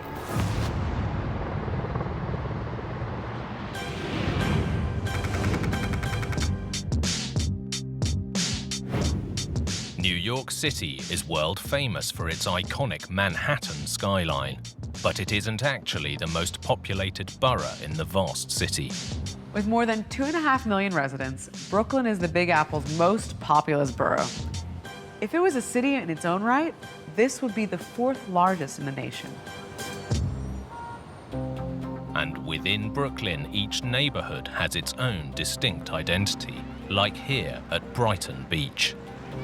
Pat Singer is director of the Brighton Neighborhood Association. We're in the place that I love. This is Riegleman Boardwalk and our famous Brighton Beach. I fell in love with Brighton Beach coming here as a child. For me, it's been a kaleidoscope of experiences because it's ever-changing and just ever beautiful. Local journalist Hannah Frischberg knows the area well. Brighton Beach is definitely a different vibe than people associate with New York. People think of Manhattan, they think of Times Square, and they think of the big tourist hotspots. And then Brighton is very residential. People down here, they still got extended families living with them. But in this fast-moving city, nothing stands still for long. Demand for property in the 5 boroughs keeps growing, so developers are constantly working on new projects to bring more housing to neighborhoods like Brighton Beach. In August 2011, work began on a new condominium in Brighton Beach. Adrian Brugger is a civil engineer. It's a 5-story multi-apartment building with about 20 units and parking on the first floor. So this is what one would expect in developments in that area. The structure was relatively conventional in layout. A concrete core surrounded by a steel framework of columns, girders and joists, onto which the concrete floor slabs would be poured. Each steel and concrete floor would also double as the connection from the outer wall to the solid core of the building, tying everything together. As structures go, this one was relatively straightforward. And in true New York style, it was going up fast. 4 months into construction, the first 2 levels were complete, as was the steel framework for the upper levels. The construction at this time was progressing relatively quickly, as in the core of the building was already in place. This was a concrete masonry unit surrounded by steel columns, and then light steel extruded sections on the outside. And at this time, the contractors were pouring the 3rd and 4th floors of concrete. On November the 8th, contractors were on site to pour the 3rd level. At 2:30 p.m., disaster struck. Local resident Pat Singer heard the news. I had a storefront office. Somebody came in and said, house collapsed in Brighton Beach, you know, and oh, but you couldn't get over there because there was so much ambulances and fire department, everybody over here. The front of the building had failed catastrophically. People who were in the area when the building went down said it was horrible. They said that they watched it just pancake in on itself. They said it just sounded like an explosion. These workers were focused on pouring the concrete. They had no idea anything was wrong until the structure just dropped. Tons of concrete and steel had collapsed. Emergency services worked tirelessly to rescue the workers, but for one member of the team, it was too late. Engineering professor Adrian Brugger knows the story. Tragically, 1 construction worker lost their life and 4 more were gravely injured. I think there are a lot of bad construction stories in New York. I mean, there's just a lot of construction in New York, but any time that something ends in a loss of life, it is a headline. With the building in ruins, New Yorkers were demanding to know what had caused the catastrophe. As a civil engineer, I know that for some something like this, for a structure under construction to actually collapse to the extent that this has collapsed, more than one thing had to go wrong. This must have been a cascade of failures or bad decisions. One of the most dangerous events in this type of construction is when the concrete is actually being poured. Suddenly, you have a huge amount of extra weight pushing down on the structure below. If there's any weakness, there's a good chance this is when it will be exposed. Investigators focused on how the structure had been held together. One of the main reasons why this failure occurred is that the outer columns on the perimeter of the building were affixed to each other so poorly that they were not actually holding the building together laterally. Here, the floor joists were a key connection between the columns supporting the outside of the building and the central core. But it turns out they were only loosely held in place. The outer columns that are holding the periphery, where the facade would go, where the windows would go, were not properly fixed at the top and the bottom. In places, the girders were held with only one screw, some with none at all. When securing steel together, 2 screws will hold everything firm, but use just one and it can work as a hinge, making rotation more likely, which is bad news for stability. So the slab itself is not actually connecting those outer columns to the core of the building, which, if you can think of the core very much like a spine of a building, it's sort of the backbone of the building. So you just have these lanky columns on the outside, and if they're not being restrained in any way, it's very easy for me, I don't have to put a lot of force on this to actually topple these columns over. The steel structure couldn't handle the load of the concrete being poured above. As the weight of the slab increased, everything above the second floor began to move sideways. Further investigations revealed another problem that had added to the instability. When you're pouring a new slab like this, you have to pump tons of concrete from ground level up to the floor you're building. But the exact technique used here seems to have caused problems for the structure. Normally a boom truck is used, so you would actually bring a truck in with a pump that has a large crane arm, essentially an articulated arm, that would pour the concrete straight onto the floor. Instead here, they actually tied that concrete hose to the side of the building, which sounds like it's not a big deal, but if you think about it, concrete is essentially liquid stone. So if you're tying a hose of considerable size to the side of a building, then you're actually putting an incredible amount of weight. You're putting vibrations and you're putting lateral force, sideways force onto a building where it is not designed to carry it. The loosely connected structure was already being shaken by the hose, but one more factor was at play. The straw that broke the camel's back was the fact that during the pouring of the concrete, the contractor chose to actually pour the 4th floor before they poured the 3rd floor. So you can imagine that this system is very unstable at this point. And once the concrete sets, it actually connects those outer columns with the core. But if you start top down, then that very unstable network just essentially is pushed to failure. A combination of loose structural connections and an off-balance concrete pour brought this construction project crashing down. Today, the plot remains vacant, serving as a warning to developers and engineers alike. One lesson here is that no matter how routine or normal something might seem, any mistake can have devastating consequences. Everyone wants their project completed on budget and on schedule, but in the end, we should always remind ourselves of the awesome responsibility as civil engineers and as builders that what we build is critical to life and safety of humanity. Although the tragic event will be remembered in Brighton Beach, the community is once again looking to the future. I'd like to see small houses come back in backyards and bring back the families into Brighton Beach. I mean, that's the future, the children.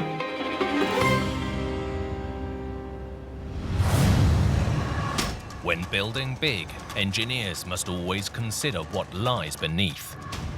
Any weakness could trigger a catastrophe.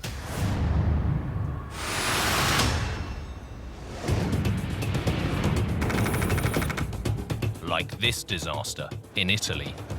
People thought a bomb had gone off. An engineering fail that almost swallowed a hospital. Infatti si vede dalle immagini questi pilastri singoli che come dei funghi che escono dal terreno. This was larger than an Olympic swimming pool and about 10 times deeper. Just what had caused this massive chasm to open up?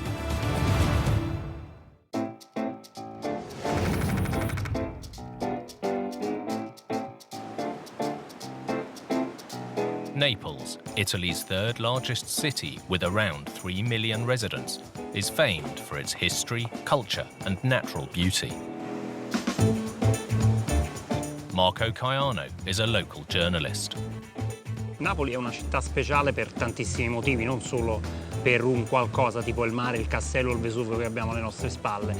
Napoli è una città particolare perché è viva, perché ti riempie di amore, ti riempie di gioia, riesce a darti felicità con i suoi vicoli, con la sua pizza, con la sua gente. Founded more than 2,000 years ago, Naples has always lived with the threat of disaster from its neighbour, Mount Vesuvius. Vesuvius is famous for burying Pompeii almost 2,000 years ago. It's considered one of the most dangerous volcanoes on the planet, with 3 million people living close by. It last erupted in 1944 during the Second World War and is still active today. Vivere all'ombra del Vesuvio per qualcuno è un'emozione continua, tendenzialmente per i giovani quello è un monte. Per chi invece ha vissuto l'ultima eruzione o per chi l'ha sentita raccontare dai propri nonni è comunque un essere vivente che nel giorno in cui si arrabbierà con la popolazione metterà a rischio tantissime persone. Building a city on this volcanic landscape has always been a challenge. Geologist Gaetano Sammartino knows what lies beneath. Allora, innanzitutto c'è da dire che il territorio della città di Napoli è un territorio dal punto di vista geologico molto complesso. Questa complessità deriva da che cosa? Dalla presenza di 2 centri eruttivi differenziati, che sono i campi flegrei che stanno sul lato, diciamo, posto ad ovest della città di Napoli e il Vesuvio sul lato posto ad est. Hemmed in by so much volcanic landscape, Naples really is on dangerous ground, but humans have added to the complications. The Greeks and the Romans dug networks of underground tunnels and cavities, and over the centuries, the city has continued to grow above them. È una città bucata nel sottosuolo, come se fosse una grande groviera, e questa è anche un'attrattiva turistica incredibile. Infatti si fanno delle passeggiate enormi nel sottosuolo da una parte all'altra. The fact that Naples has thrived for so long in this landscape isn't just a testament to engineers, it's a miracle. Early morning on Friday, January the 8th, 2021. An emergency was reported at the city's Hospital of the Sea. Marco Caiano covered the story. Era una giornata di gennaio mediamente fredda, buia. Alle 6:30 si è sentito un boato enorme e del fumo bianco si è sollevato da quel buco. Marco approached the scene with caution. C'era acqua ovunque perché i pompieri continuavano a lanciare dell'acqua nel fosso. C'era un odore acre, c'era tanto rumore di antifurti, rumore delle autobotti dei pompieri. A giant chasm had opened up in the car park. Un'emergenza può colpire chiunque e finire 20 metri sottoterra, coperto da alto terreno, magari in auto. This was one massive crater. We're talking 2,000 square meters of car park, just vanishing into the ground. This was an absolute disaster. The collapse cut power to a nearby COVID recovery center, forcing it to close. In the early morning hours, the gaping hole had swallowed 3 cars. The fire department combed the debris with search and rescue dogs. Thankfully, no one had fallen with the vehicles. La voragine che si è aperta, qualsiasi altra ora del giorno, avrebbe fatto contare i morti, perché quello è un parcheggio che vede gente che entra e che esce in continuazione. In quel momento non c'era nessuno, c'erano solo 3 auto, quindi immaginare l'esplosione, il crollo fatto alle 12. With the hospital car park in ruins, Neapolitans wanted to know what had caused the collapse. Dalle prime voci, quando chiaramente circolavano questi WhatsApp sui cellulari di tutti, si è pensato a un attentato, a una bomba, a una fuga di gas, perché il boato era stato fortissimo. Witnesses reported hearing an explosion at the same time as the sinkhole opened up. But engineers quickly established that was the roar of the ground collapsing. In this famously unstable landscape, was nature at fault? Since the late 1800s, the Naples area has suffered around 200 sinkholes, swallowing everything from trees to vehicles and threatening to destroy some of the city's most historic churches. Within the wreckage, there was clear evidence that this was no natural sinkhole, but the collapse of a man-made underground room. Vincenzo Nunziata is a structural engineer. A una certa profondità rispetto al livello del parcheggio c'era questo solaio su cui gravava tutto il peso del terreno e del parcheggio stesso. Quindi il solaio con i suoi pilastri sosteneva questo carico. Looking at the videos, you see the slab is smashed at the bottom of the sinkhole, but rows of columns are still standing upright in the debris. And for engineers, that suggests a type of failure known as punching shear. Si vede dalle immagini questi pilastri singoli che come dei funghi che escono dal terreno. Sopra questi pilastri c'era il solaio. Su questo solaio c'era un carico che era il carico del terreno più la massicciata del parcheggio. E probabilmente si è verificato o che il carico era troppo elevato o qualche altra problematica che ha comportato appunto la rottura in appunti singolari. Punching shear is a danger to all slab and column structures. If the slab is overloaded or the connections are overstressed, the columns literally punch through the slab and everything above it collapses. That explained how the slab had failed. The next question was why. Although investigations continue, one theory is that excess rainfall had shifted the ground above the slab. Quando piove in maniera molto copiosa, chiaramente quest'acqua, essendo favorita dalla mancanza del terreno di avere la capacità di infiltrarsi, quest'acqua defluisce in maniera molto veloce e si concentra in aree molto ben definite. Quindi la concentrazione di questi volumi idrici può creare delle erosioni localizzate che possono favorire, diciamo, l'innesco di queste voragini. And as the weight shifted above, the slab collapsed. Whether triggered by weakness or excess rainfall, the point is that there were massive unanticipated forces working on the connections with the columns, and the slab failed.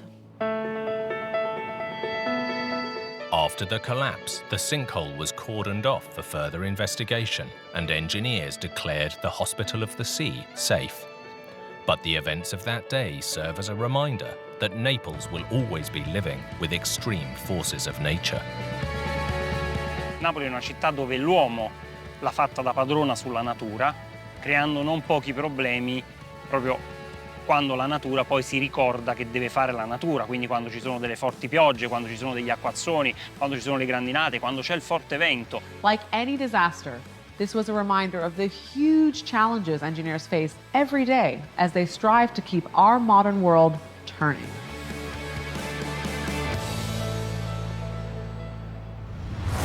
When big engineering fails, the cracks can be obvious for all to see. But sometimes the threat can lie hidden from sight for years. Like this story in the UK, a vital flyover that was close to collapse. This is one of London's busiest roads. The traffic just came to a standstill. Near disaster on the eve of the London Olympics. There was all sorts of people working 24 hours a day, floodlights, the lot. This hidden fail had potentially deadly consequences. Concrete cracking and cables snapping. This was really a close call.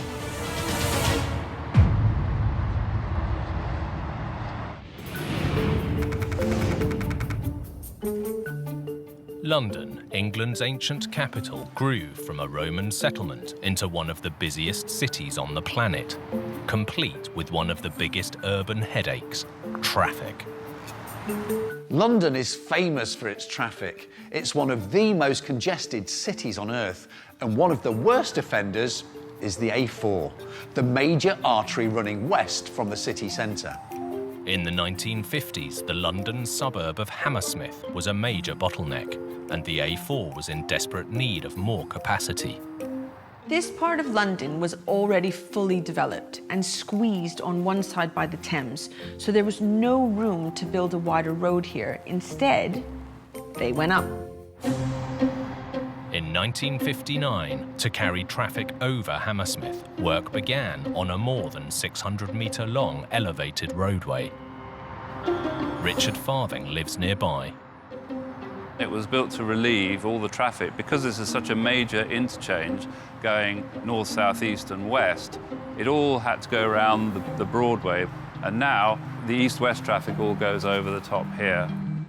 Ever since, the 16-span viaduct has been known as the Hammersmith flyover. It's vital because there is no other real way by road to get into London. When it came to construction in this densely packed urban landscape, engineers had to get creative and precast the viaduct in small segments outside of town. Because of the space constraints, the segments were cast miles away before being shipped to the construction site and lifted into place. A bit like flat pack furniture. But if something went wrong with this structure, people's lives would be on the line. The viaduct was built from 202 segments, alternating between full-width beams and smaller boxes, working like a skeletal spine of hollow concrete. Then everything was held together by long steel cables, each nearly 3 centimetres in diameter. The key to this structure was the tension from those steel cables. It held all the individual precast sections together so they could effectively work as one long bridge. The flyover took just under 2 years to build and opened in November 1961. Ever since, it has been a key link between the city, its suburbs, and the rest of the UK. When it was built, it was pretty divisive because right through the middle of Hammersmith, but now, of course, it's been here 60 years. It's just part of the furniture. The viaduct might not be as striking as some of London's other bridges, but when built, the structure really was pioneering. And ever since, it's played a vital part in the capital's road network. Yet in 2009, routine inspections revealed that all was not well with the viaduct. Structural engineer Mehrdad Mehrabani knows the case. An engineer went to the site inspection and they realized that there are some problems. So they started intensive monitoring and they realized that the bridge is really going to the state of collapse. The problem stemmed from a protective coating on the tensioning steel cables inside. Engineers knew that leaving the steel cables exposed inside the decks risked corrosion from atmospheric humidity, so they were encased in a concrete grout. The theory was that they'd be safely sealed away for life. But in reality, the concrete was cracking and allowing water to corrode the steel cables. But in this pioneering structure, it was almost impossible to see how bad the problem was. Breaking open the concrete would potentially make things worse. So first they used acoustic monitoring to listen out for cables snapping. So in 2010, when they started intrusive monitoring on that, they realized that the speed of the wire losing per day was 1 wire per day, which is very fast. In just over 3 years, they heard more than 1,000 breakages. The good news was that the acoustic sensors could pinpoint the exact location of the snapping. The bad news was what they found when they got there. Now that they knew where to look, engineers physically inspected the cables, and what they discovered was worrying. They found voids in the protective concrete grout and corrosion in the cables themselves. Any corrosion would compromise the cable's strength. They realized that these tendons doesn't work anymore, so it is just breaking and failing during the stress and tension. There's going to be some safety issues here. The structure's integrity was totally dependent on the steel cables maintaining tension. Any reduction could be catastrophic. Engineers knew the viaduct was severely weakened. And worse still, London was about to be in the world's spotlight, with lives depending on this major roadway. The 2012 London Olympics would bring a massive increase in traffic, as athletes, officials and sports fans crisscrossed the city. So in December 2011, the decision was taken to close the flyover and figure out a solution. The flyover closing was pretty dramatic because it was done with very, very short notice. We didn't know that there were problems with it, and then suddenly the Olympics were coming along and it got closed in a matter of weeks almost. The bridge and potentially the Olympics were hanging in the balance. There is an Olympic requirement to get to a venue in, I think, 45 minutes, and there was no way that they were going to get to the events without this flyover. The cracked concrete explained the cause of the corrosion, but not why it was so advanced. The level of deterioration was well above what had been allowed for in the designs. Something must have caused the steel cables to corrode rapidly. The question was, what? One suspect was a built-in heating system designed to keep the bridge deck ice-free in winter. Keith Whitehouse is a local historian. The flyover was built with underfloor heating, but the first year it was open, 1962 to 63, the council had a whacking £100,000 bill for the electricity. With energy costs skyrocketing, authorities abandoned the built-in heating system for more traditional methods, like de-icing salts. Back in the 60s, the plan was for the internal heating to keep the viaduct clear of ice. But when the de-icing salts started to be used instead, not only was water getting in through the cracks, it was now salty, which is a corrosive cocktail for steel. When it rained, the salt was washed into the, into the structure of the bridge, causing serious corrosion. The fact the bridge was leaking was compounded by poor drainage, and the steel had been under attack for years. It's so lucky the engineers realized how serious the problem was before anything failed. But now, the challenge was how to fix it.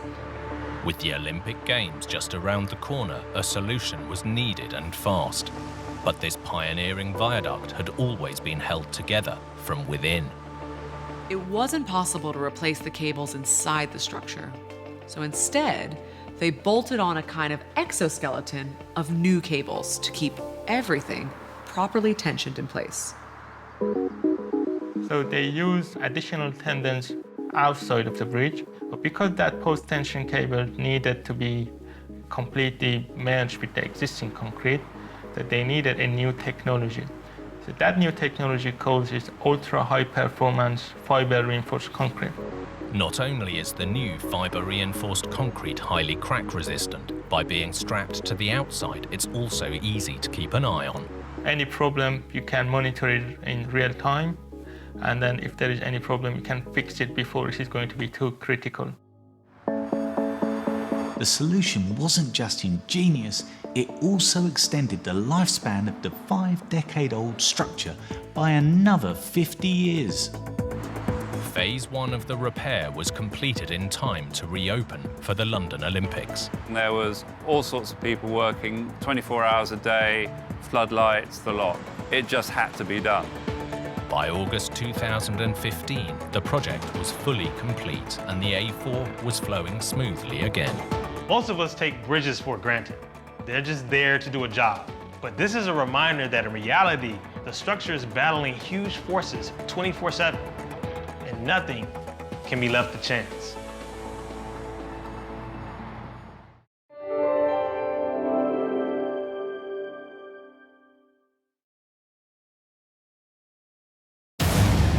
In Sweden, tragedy strikes as a landmark bridge is destroyed in seconds. They were just standing there witnessing the entire thing unfold. A massive construction disaster at a New Jersey casino. When it popped off, bam, it hit the next floor. And bam, the next floor. And bam, the next floor. In California, a catastrophic dam failure rips through a community. It just opens up and the water just gives way with all of its force. And in Chicago, a pioneering skyscraper hits unexpected turbulence. The engineers said, Houston, we've got a problem.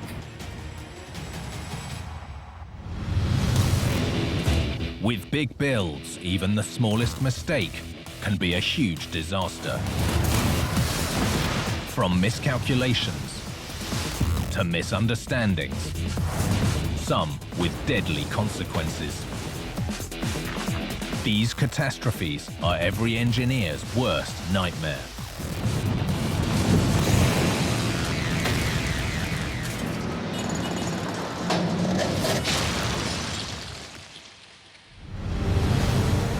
Engineers are constantly creating bolder structures through innovative designs. While they might look stunning from the outside, sometimes a weakness can be lurking within.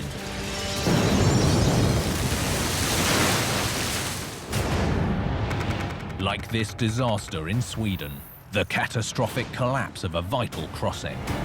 Such a large ship, it just caused the entire bridge to collapse. Devastating destruction in the dead of the night. Drivers had no idea that the bridge was down. An event that ripped through the heart of an island community. There were so many things that went wrong. It was a tragedy.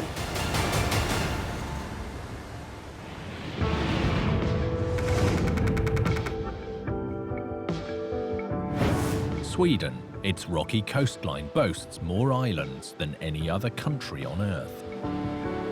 The nation's access to water is key to its success. For hundreds of years, the Swedes were a maritime powerhouse, trading all over the world. Today, they still export everything from cars to petroleum to flat-pack furniture, a lot of it by sea. The nation's west coast borders the North Sea. From there, ships gain easy entry to the Atlantic Ocean and major shipping routes. Journalist Ruben Dieleman knows these challenging waters well. This is the west coast of Sweden, which is a very rugged terrain. During wintertime, it can be extremely icy, cold, foggy as well. And that makes it all the harder for ships to pass through these narrow passages. Ships aren't the only vital traffic. People and businesses also rely on a network of bridges.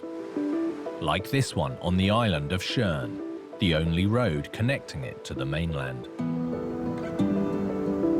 There are about 30,000 people who live on this island and who are very much dependent on the mainland. So this is their lifeline, I would almost say. But this isn't the first crossing here. Its predecessor, completed in June 1960 and known as the Alma, was revolutionary.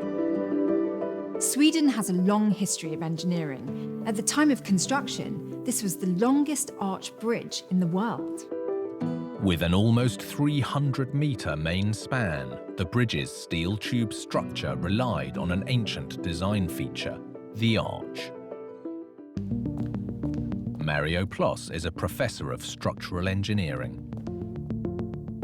The Alma bridge is strong, and it's also effective in the sense that the vertical loads from the self-weight and the traffic are transferred to the support of the arches through the shape of the arch, so that it only gets normal forces along the arch that carries the whole weight of the entire bridge.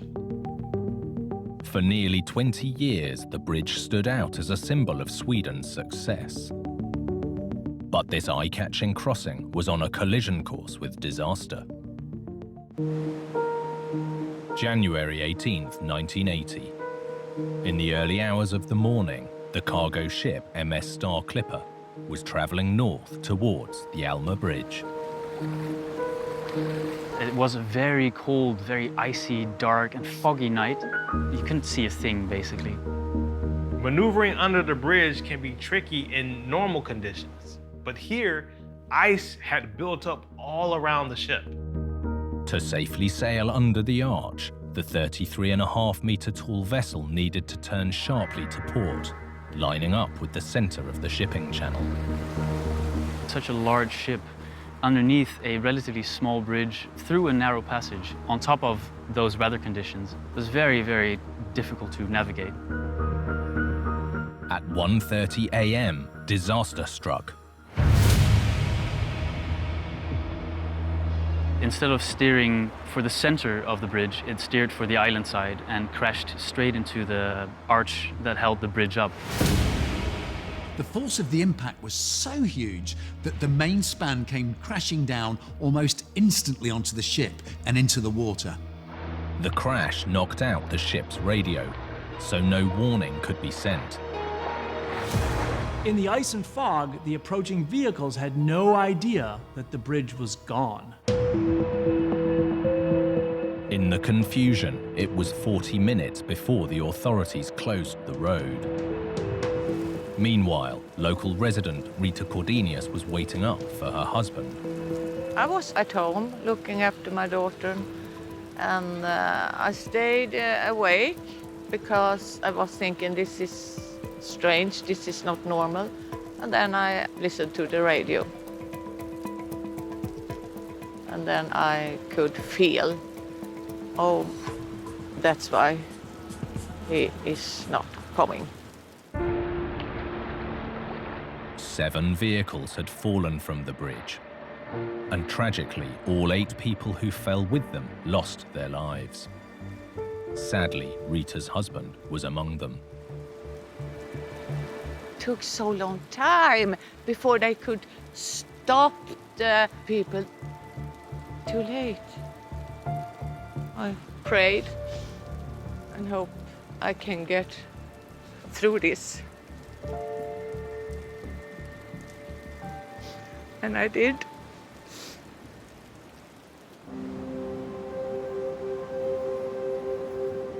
With the community cut off and the nation in mourning, the Swedish government launched an immediate inquiry.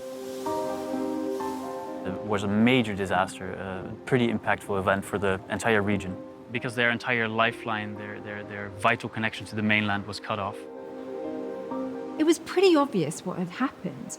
The big question was why the impact caused such a catastrophic collapse. It was clear that bad weather was a key factor.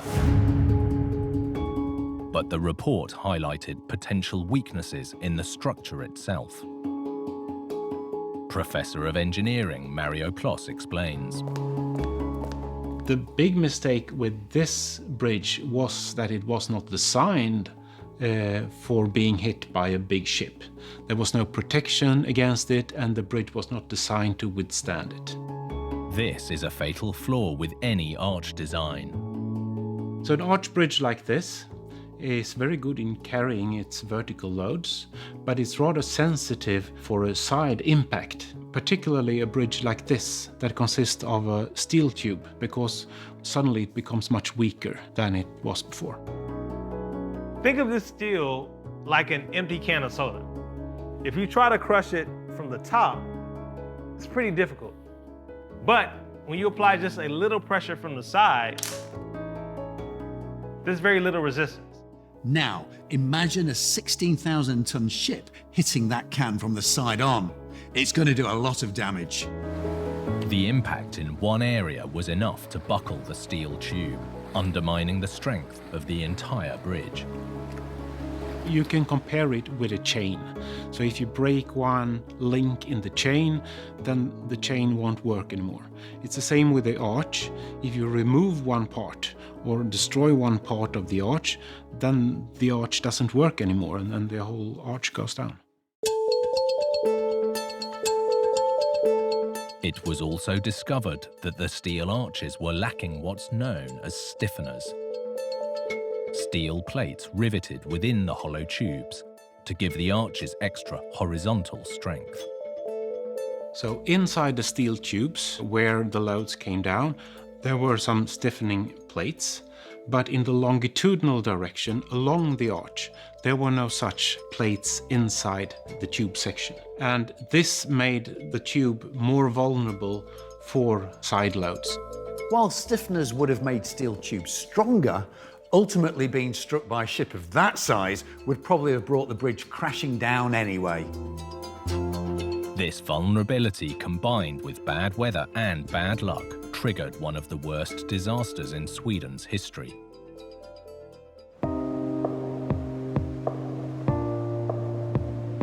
In the immediate aftermath, the community was left reeling and isolated. With the bridge destroyed, thousands of islanders' lifeline to the mainland had been cut off. Suddenly was no bridge there, and you had to go by ferry with long queues every day. A new, stronger, safer bridge needed to be constructed fast. Designed to be higher and longer than its predecessor, the new crossing also needed to bolster itself against ship impacts. The solution was both ingenious and simple. They eliminated the risk of collision by making sure there was nothing in the water to ever crash into again. The new bridge opened on November the 9th, 1981, just 17 months after the disaster. And the islanders' lives were once again on the move. While the footings of the original bridge remain as a memorial to that tragic winter's night. Even though it's 40 years ago, it's still very much embedded in local people's memory, and these footings serve as a reminder for future generations as well. In engineering, every last detail must be checked and double-checked. If just one thing slips through the cracks, the results can be catastrophic. Like this disaster in New Jersey, a gambling hotspot where the house came crashing down. Massive decks made out of thick, strong concrete collapsed like horizontal dominoes. Sudden destruction on an epic scale. The columns were like a popsicle stick that had been wiped clean. Engineering errors with catastrophic consequences. It went in a second. Boom, boom, boom. It was chaos.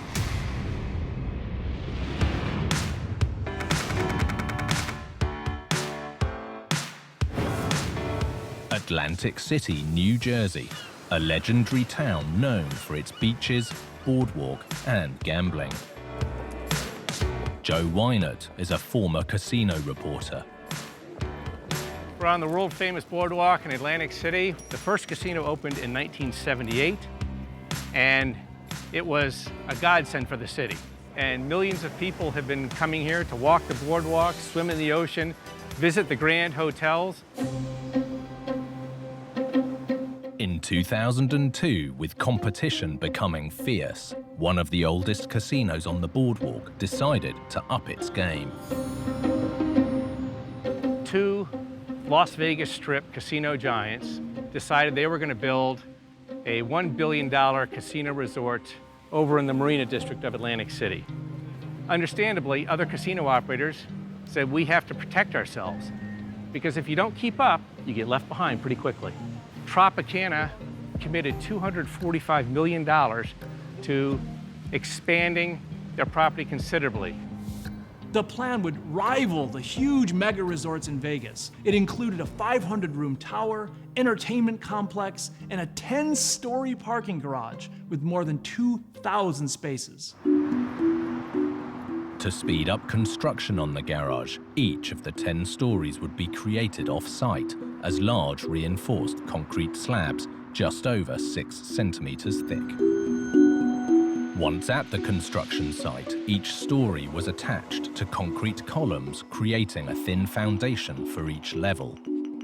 Temporary steel props, known as shoring, would support the slabs, while concrete was poured above, creating a thicker, stronger 25-centimeter thick floor.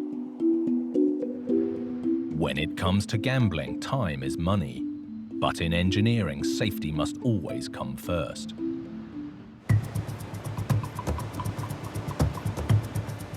Early morning on October the 30th, 2003. Construction workers were pouring the concrete on the 8th floor of the parking garage.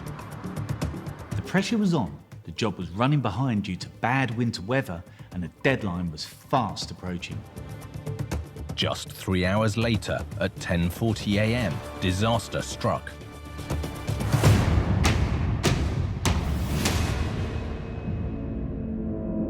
Former casino reporter Joe Wynott was in the newsroom when word of the catastrophe came in. We got notice from one of the editors that the Tropicana garage had collapsed. While still under construction, the top 5 levels had failed suddenly and without warning. What I saw was something that you never expect to see in life. Just these massive parking garage decks, thick, strong concrete, collapsed like horizontal dominoes. The devastation was huge. Tons of freshly poured concrete slid down over collapsing slabs, through stairwells and an elevator shaft. Construction accident attorney Bob Mongaluzzi also witnessed the devastation. When I got down here, this was cordoned off, multiple blocks in every direction. These slabs had literally collapsed off of the columns. Fire and rescue teams were desperately searching for survivors among tons of twisted steel and concrete. It was chaos. There were firemen, policemen, ambulances, helicopters. I've never seen so many flashing lights or first responders in my life. You knew instantly that this was a catastrophic event. There was going to be a lot of guys working that pour, and my heart sank. Despite rescue crews' tireless efforts, 21 workers were injured in the disaster. And tragically, 4 lost their lives. There was no warning that day. It went and it went in a second. For those who survived in floors below, they talk about how they heard this cracking and crash and then looked up and then just saw the entire floor, like the sky, falling down. The catastrophe left the city reeling. This was the worst construction disaster since casinos came to Atlantic City. People wanted to know just what had gone wrong. These were all local men. You know, people were shaken by this, and it was devastating. Principal engineer David Peraza was brought in to investigate the disaster. They were about halfway through when all of a sudden P8 and 5 more levels under it collapsed, and the slabs fell like a trap door opening up. For investigators, the evidence was clear. A key element was missing. There were no reinforcement bars connecting columns to the slabs. It was as if the columns were like a popsicle stick that had been, wiped clean. No clear connection. Under building code regulations, steel reinforcement bars should have run through the floor slab, all the way into the supporting column's core. A connection vital for securing the parking levels into place. But here, they were missing. In effect, it staples the concrete together. The fact that there wasn't any reinforcing steel attaching the slabs to the columns meant that they were vulnerable to separating from the columns. Further investigation revealed there had been a change to the original plans. Picture on the left here, this represents what the original design was. So you see that you have a column that is 2 feet wide, and framing into it is a beam that is 2 feet wide, so that all of the reinforcing bars that were in the beam were forced to go right through the column automatically. However, on the amended design, the dimensions were changed, meaning the reinforcing steel was no longer automatically connected to the columns.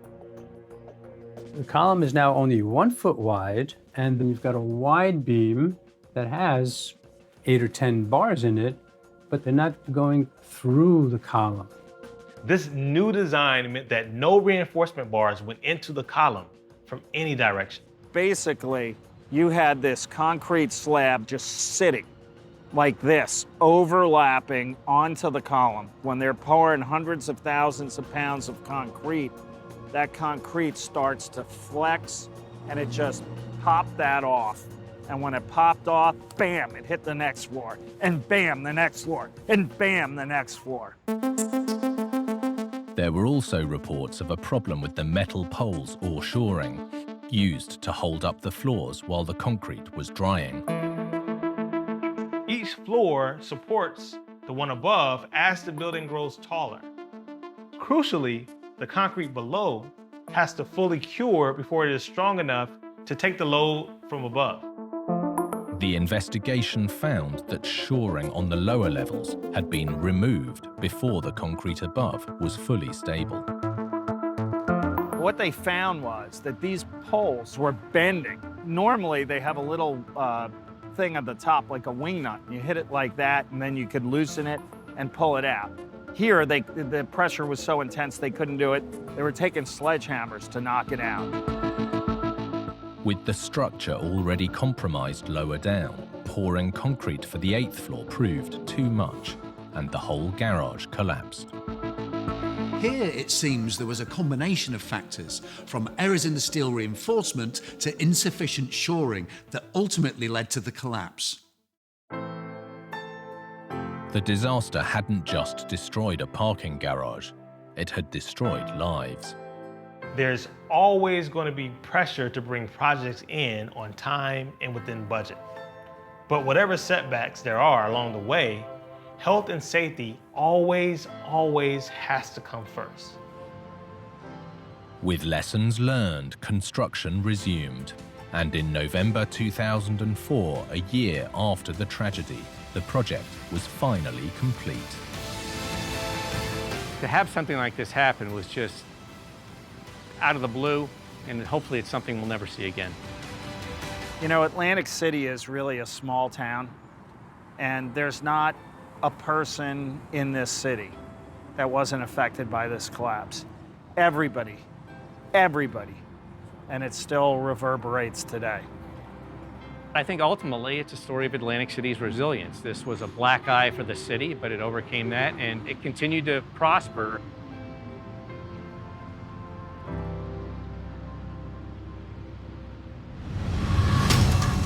In engineering, where we build is just as important as how we do it. Get either wrong, and catastrophe is inevitable. Like this disaster in California that devastated a community. They had gone past the point of no return. You can't stop it. A fault that brought a dam to its knees. It just kind of opens up and the water just gives way with all of its force. Once it sprung a leak, things were only going one way, down.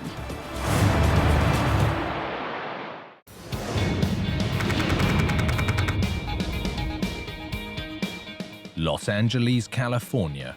For more than a century, its stunning climate and landscapes have drawn more than just filmmakers. Today, Greater LA is home to almost 20 million people. Conservationist David McNeil is a lifelong resident. People ask me what is quintessential Los Angeles, and sure, we have movie studios, we have Hollywood, we have the beaches, we have the mountains. We reinvent ourselves all the time, and that's the unique thing about it. You see buildings get torn down, and new buildings go up. You see history get erased, and new history created. LA is the second largest city in America, but it's essentially built on a desert. And with an ever-growing population, there's always been a massive demand for water. The climate zone for Los Angeles is arid, and everything that you see that's green is kind of brought in or irrigated. LA's growing thirst for water outstripped supply more than 100 years ago, with the city long depending on aqueducts and dams. The infrastructure, dams, in Los Angeles in particular, are the one water source essential for everyone's turning on their water and having running water in their homes. In the 1940s, the hunt was on for a new dam site within the city of LA, but planners were short on options.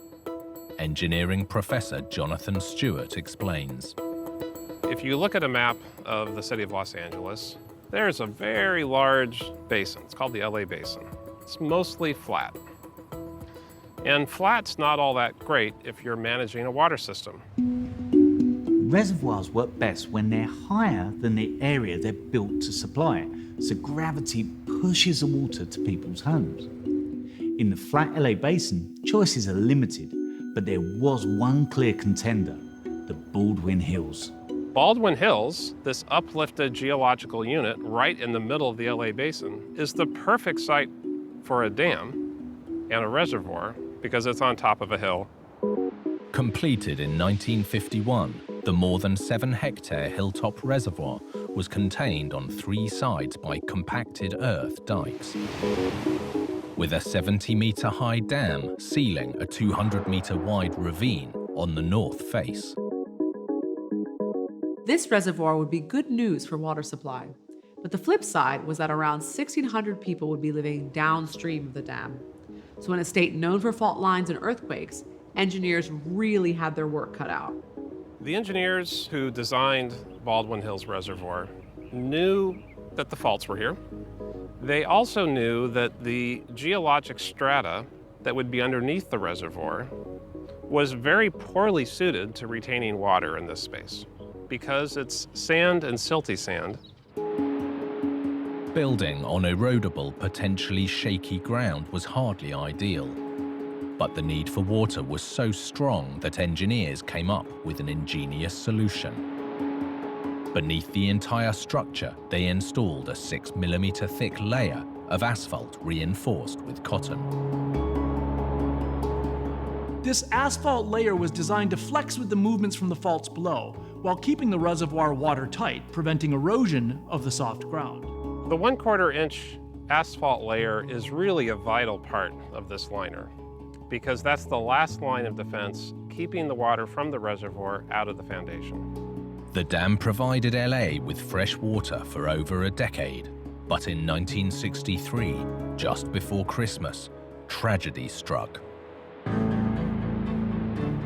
December the 14th, 11:15 a.m. A routine inspection revealed a problem. The watchman was inspecting the dam and he noticed something early in the morning, and then he notified the appropriate people. A small crack had opened up in the dam wall and water was escaping. We had a fissure that began to open in the abutment here on the east side of the old dam. It's just a small crack. The crack might only have been small, but with a dam like this, any crack was very bad news. A news helicopter soon arrived, beaming out the first ever live aerial footage of any breaking story. Right here now, as we come up over the Baldwin Hills Reservoir, we can see the main break in the reservoir itself. Engineers on site knew that you can't stop it. They had gone past the point of no return. Draining the reservoir would take 24 hours, so authorities ordered an evacuation of everyone downstream. Basically, you got people up who, if they weren't already out shopping or doing their thing, hey, pack your stuff up, get your belongings, get your dogs, get the heck out of Dodge. As residents fled, the condition of the dam was worsening. The hole has opened up from what it looked like about 6 feet tall, 2 feet across, to this hole that's 40 or there goes a large chunk of the inner cement here in the Baldwin Hills Reservoir. The size of the flow grew rapidly to the point that a chasm opened up in that crack. You see the whole thing collapse and just kind of just opens up, and the walls burst open, and the water just gives way with all of its force.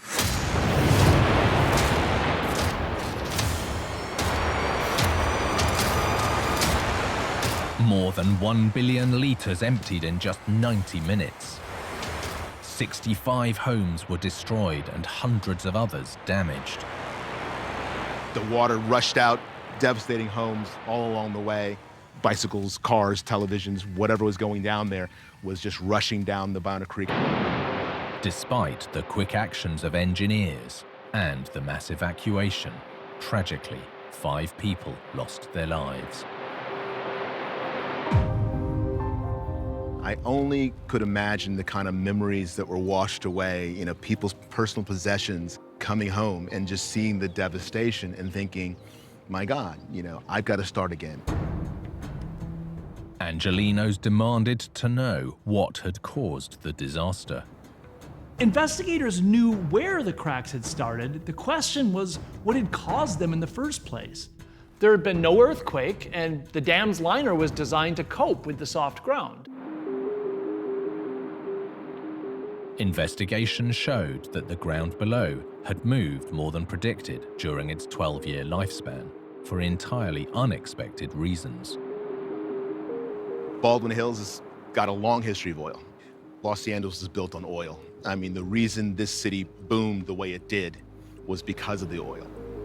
But extracting this commodity came at a price. The extraction of the oil and gas, starting in about 1917, caused regional subsidence, meaning it settled by about 9 feet from about 1917 to the time of the failure here in 1963. These days, the potential for oil and gas extraction to trigger serious ground movement is well known. But when this dam was built, engineers didn't understand how bad it could be. The excessive settling had cracked the concrete and split the flexible liner, allowing leaking water to erode the earthen embankment. Once that particle is gone, that soil is a little bit more open in its structure, which means the water can go a little bit faster, and it's going to be a little bit easier to pick up the next particle, and the next one, and the next one, such that once you pick up the first one, you start a cascading series of events that you're going to erode the soil in the foundation. Once the foundation was compromised, the dam was doomed. The tragic events of that day left the city facing a tough decision, whether or not to rebuild the dam. The failure was a disaster. It killed people, it traumatized the community. To go back and rebuild something in the same spot would not have been very popular. Not only was a rebuild unpopular, it wasn't even an option. They realized that their assumptions about the stability of the faults here was not correct. And from the technology they had at that time, they genuinely did not believe that they could safely build a reservoir here again. With the city's water needs met by other dams, in the true LA spirit of reinvention, the Baldwin Reservoir was torn down and the site was repurposed for recreation. This was just an abandoned old site, empty, really deep, pretty much dangerous location. It's been filled in with grass, trees, sycamores, and oaks. Now we have this wonderful park.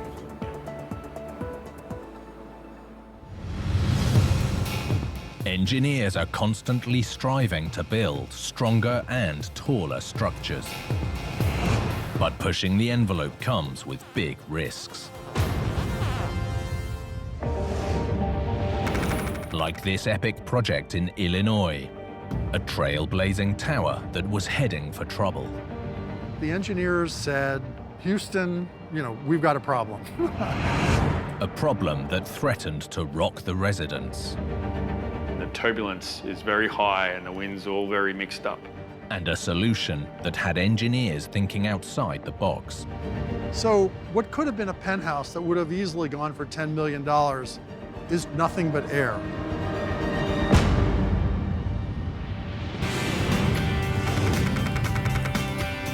Chicago, Illinois, now a thriving commercial and cultural hub.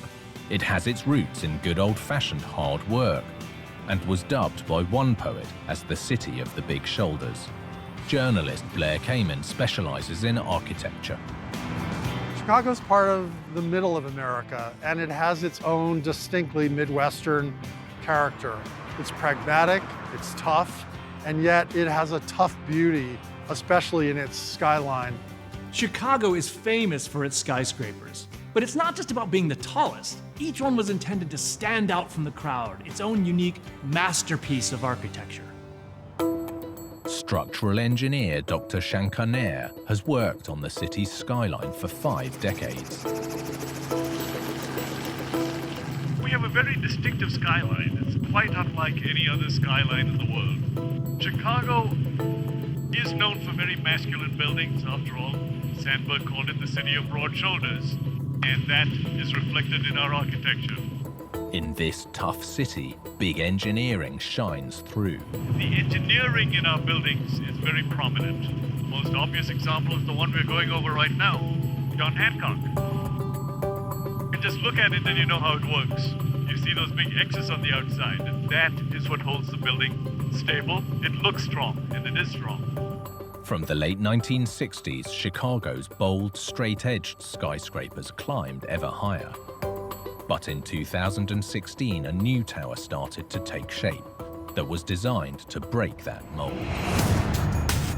Looming 101 stories over the lake shore, this super-tall, curving structure boasts epic views from the lake to the city and beyond. It's very different from the tough, muscular, structurally expressive buildings of Chicago's past. It's more about fluidity. As you can see, this is of 3 separate towers, increasing in height as you go from east to west. The tallest one is on the west, and each of those towers has an undulating shape. The organizing principle for the shape is that these undulations constitute frustums of a pyramid. A frustum is a pyramid with the top chopped off.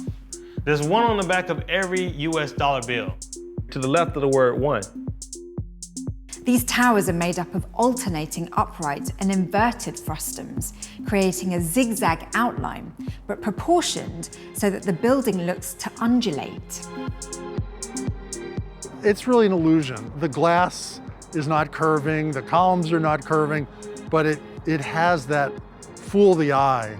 And it's magnified by the fact that these stacks create these beautiful reflections and geometric interplay, and that makes it a very unique skyscraper in Chicago. The elegant tower isn't just designed to look good from the outside. If you're buying a home in a skyscraper, it's all about a great view from all over the apartment. So the narrower the tower, the better. But narrower also makes the building more vulnerable to the forces of nature, particularly the wind. The architects were one step ahead. Although the 3 towers look to be aligned, each is slightly offset from the next, spreading the tower's footprint like the trunk of a tree, with a concrete spine locking everything in place. This stabilizing trick allowed the West Tower, although super skinny, to become the 3rd tallest skyscraper in Chicago. From day one, plans were under constant scrutiny. Like all modern skyscrapers, that included wind tunnel testing. The engineering of tall buildings is art and science. And testing a design in wind tunnels is crucial. Peter Burke is a wind engineer. There's no practical way of subjecting a building to its peak wind loads at full scale. The only way we can do that is in a scale model experiment. We need to simulate the air moving over that object, and that air is not smooth at all. It's actually highly turbulent. The turbulence and the wind speed are both varying based on the altitude above the ground. So this is a very complicated environment. In 2017, with construction still at ground level, testing flagged some unexpected problems. In the middle of the engineering process, the engineers said, Houston, we've got a problem.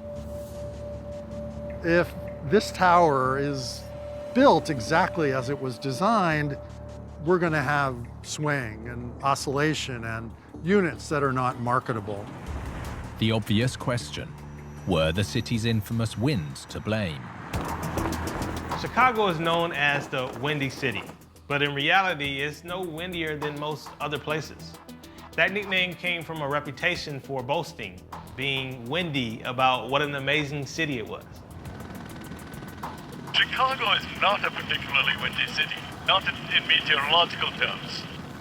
The design speed for which we design buildings here is substantially lower than the speed in New York, Boston, and many other cities. The problem here was simple: the tower's extremely slim design.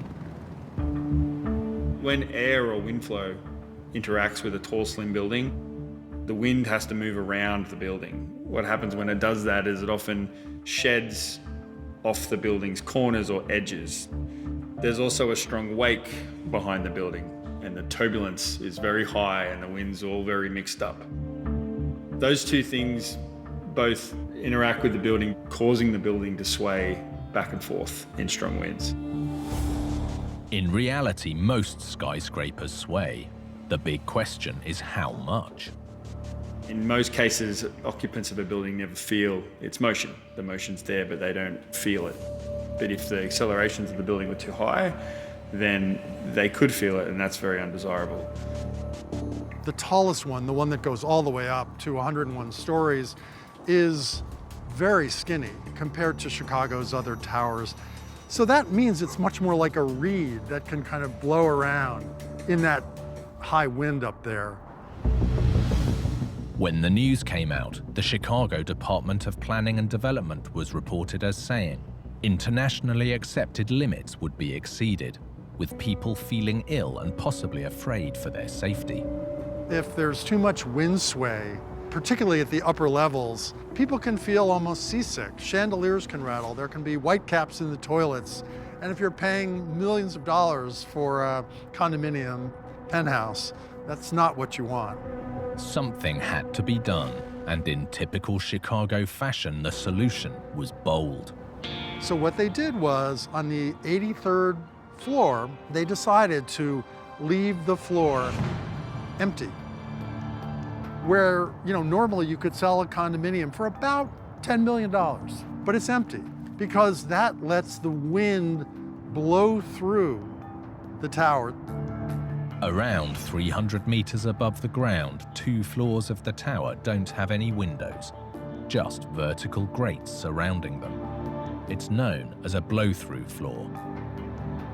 What that does is it lets the pressure from the front and the back equalize a little bit better over that section of the building and a jet of air to blow through, and that helps break up that turbulence.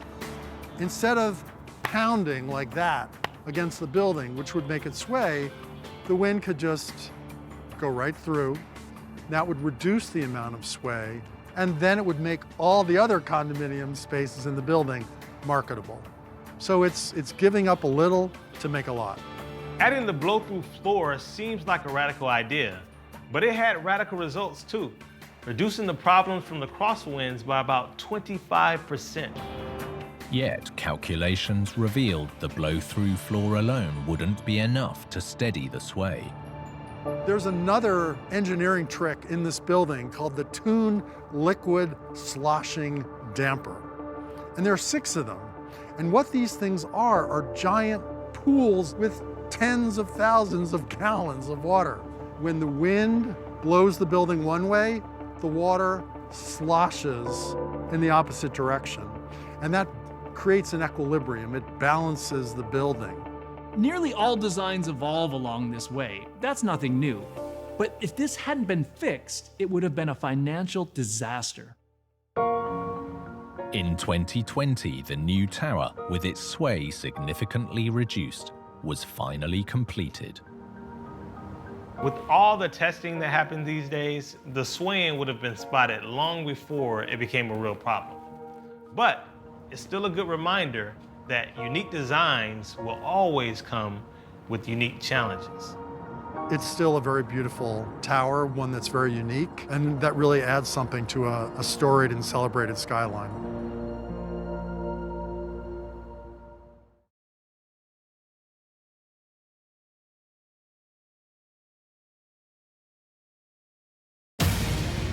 In Miami, a major disaster leaves a nation in mourning.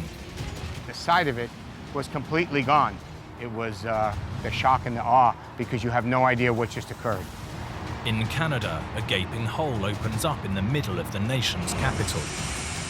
It was massive. It was water just rushing down here. It basically looked like you were looking inside of Niagara Falls. In California, one of the world's most famous bridges is making a big noise. There are reports from as far away as 8 miles. What is going on here? And in the UK, an iconic London bridge in imminent danger of collapse. There was nearly a riot on this side of the river. The impact was absolutely tremendous. With big builds, even the smallest mistake can be a huge disaster. From miscalculations to misunderstandings, some with deadly consequences. These catastrophes are every engineer's worst nightmare.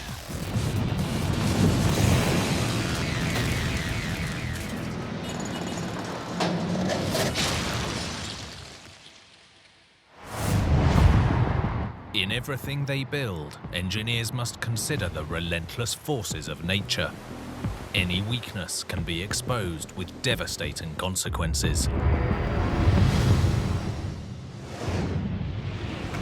Like this disaster in Florida, a tragedy that struck a beachside community and made global headlines. Champlain Towers, it collapsed. A condo building that was devastated in the middle of the night. I thought it was a storm. The ground shook. Thunder does not make the ground shake. One of the deadliest catastrophes in American engineering history. Some of the officers were actually in the garage trying to help people out. I'm amazed and proud of those 3 young men and what they did when they got here. This building went straight down. I mean, it was just flattened. The 4 unit, the 3 unit, the 2 unit, the 1 unit. If you were there that night, you didn't make it.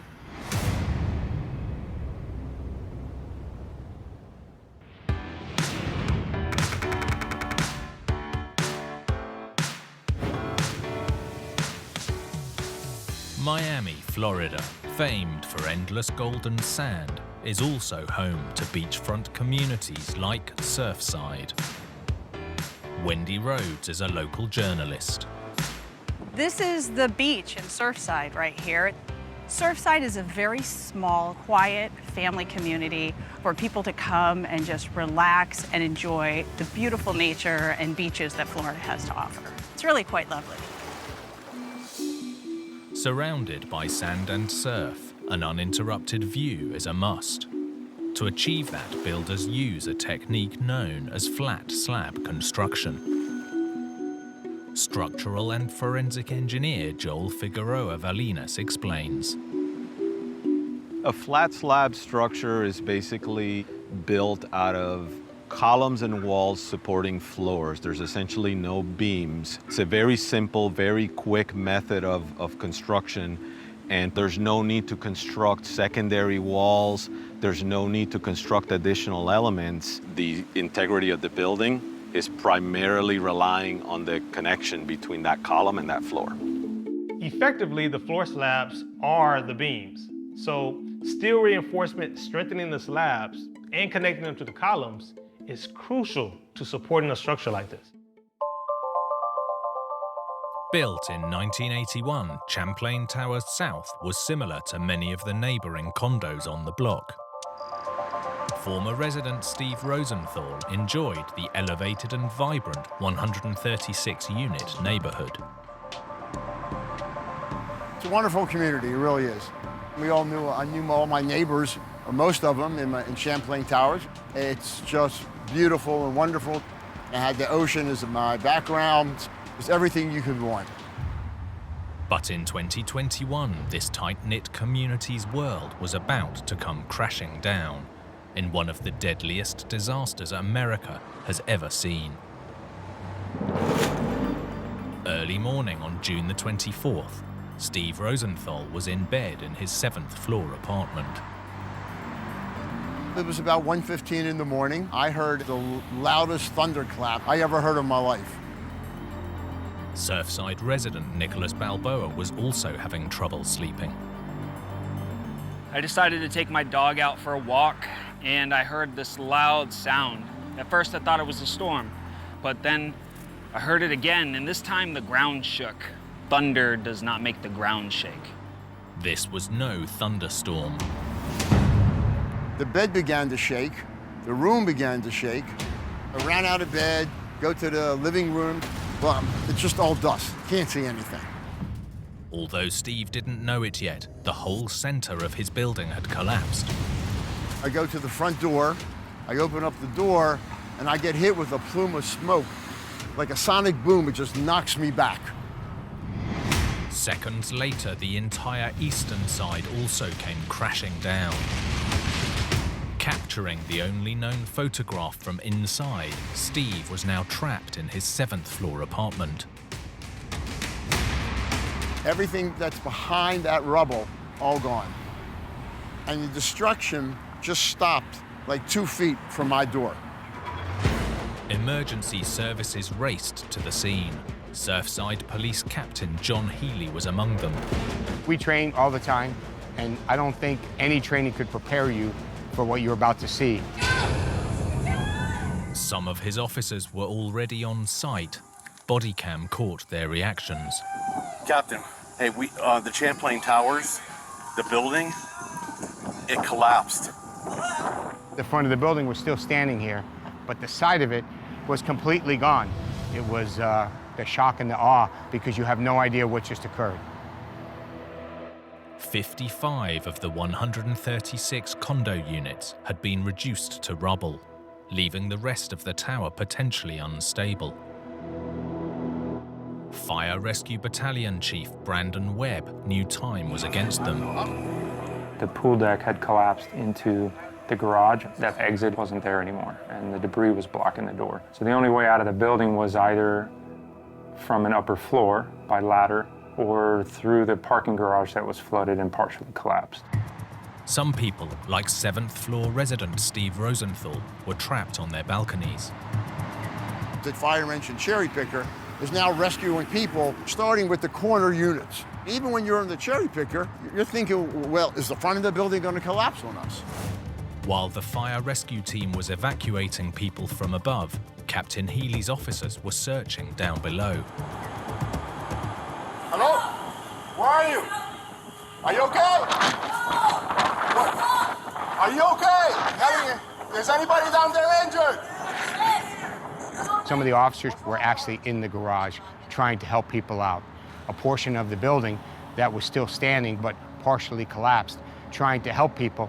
So when I see that, I'm amazed and proud of the courage of those 3 young men. We had gotten the people off their balconies, we had gotten the surface trap people out, but we had identified that there were still people in the building. We could see flashlights on the upper floors. They started their way up with fire crews, doing targeted searches of the remaining building. As news of the tragedy quickly spread, journalists like Wendy Rhodes were stunned by what they saw. It was a horror show. It literally looked like a dollhouse that had been split open, and you were looking inside the dollhouse with all the furniture. Nicholas Balboa heard a boy crying for help. He quickly alerted the rescue team. When we found him, he was in his PJs, right? You know, everybody knows what home is, right? That's where you're safe.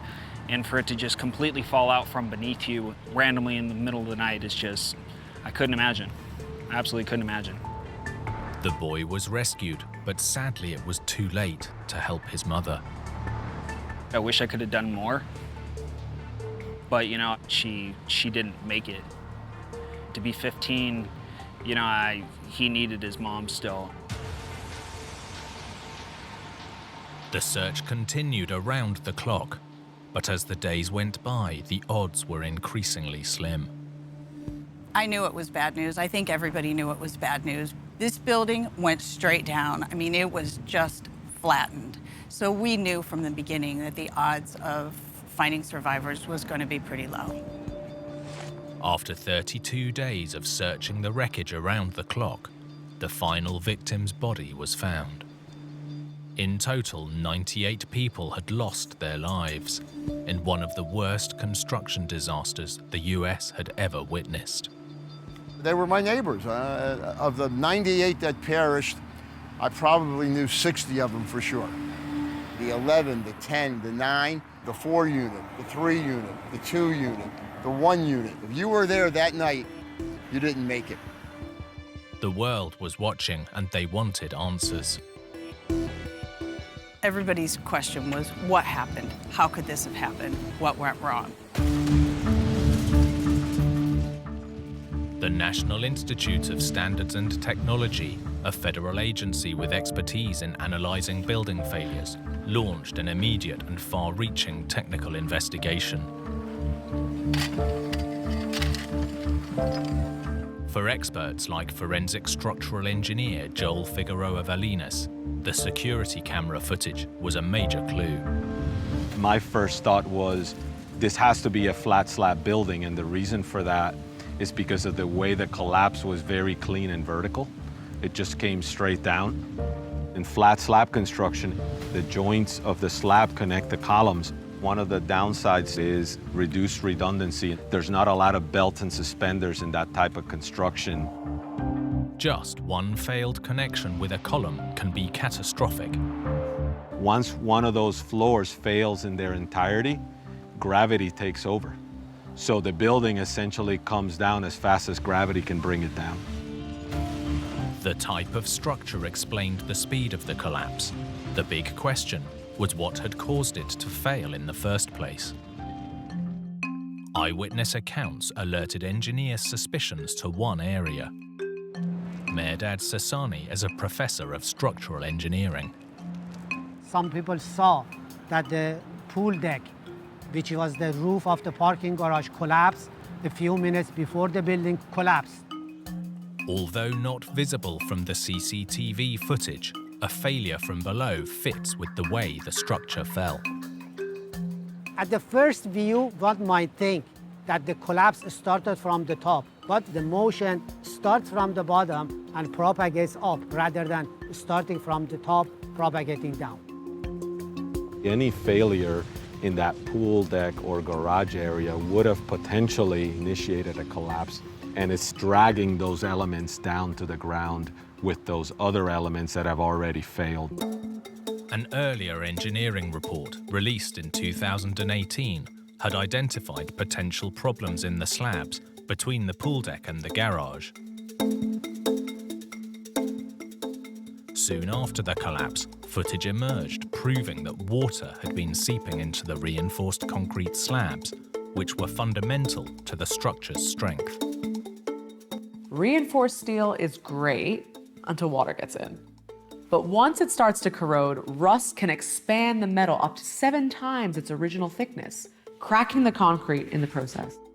Which makes all of that reinforcement potentially deficient to carry the structural loads and even to stay interconnected with the other concrete elements. Over time, if just one of those connections in the parking garage failed, it could lead to a phenomenon known as punching shear. Punching shear failure occurs when the slab is overloaded and/or when the connections don't have enough strength. Once one weakened column failed, the weight of the slab could have proved too much for its neighbors to bear. The load that was carried by this column now needs to be carried by the surrounding columns. That transfer would lead to significant amount of horizontal force applied to the structure. Those columns holding up the deck would essentially punch through the slab. Without any support, the next floor then drops and so on, causing what is known as a progressive collapse.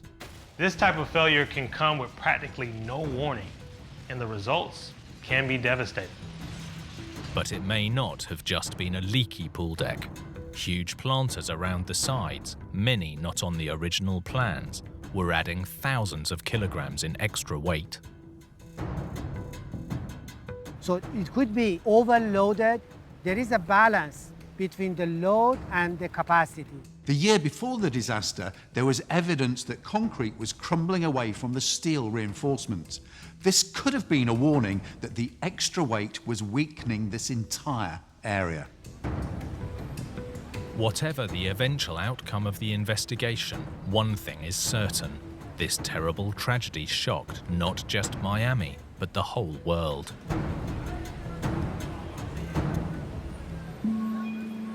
Ten days after the collapse, the surviving Western Tower was deemed unsafe and demolished. Residents living nearby began to question the structural integrity of their own buildings. These people, they need answers.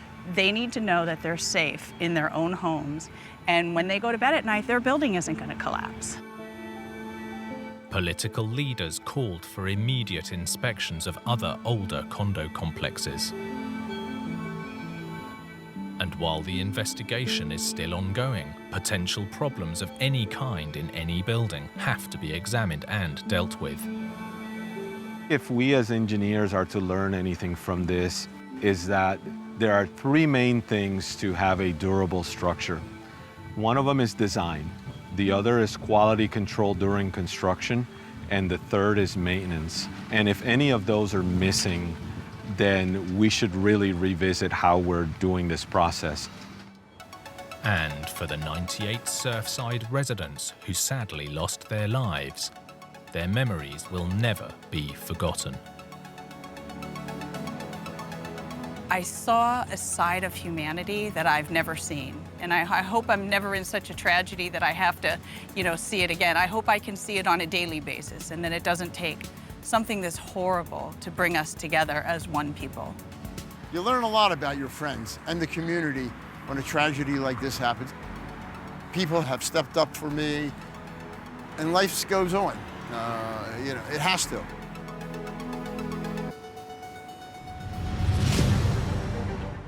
When it comes to bridges, engineers are constantly striving to make them bigger, better, and stronger. But any change, no matter how small, can have unintended consequences. Like this story in California, a major safety upgrade that made a big noise. If there's a problem, it's going to be far worse on a suspension bridge than on just about any other kind of structure. One of the world's most famous bridges was blowing in the wind. When it started howling, people clearly wanted to know why.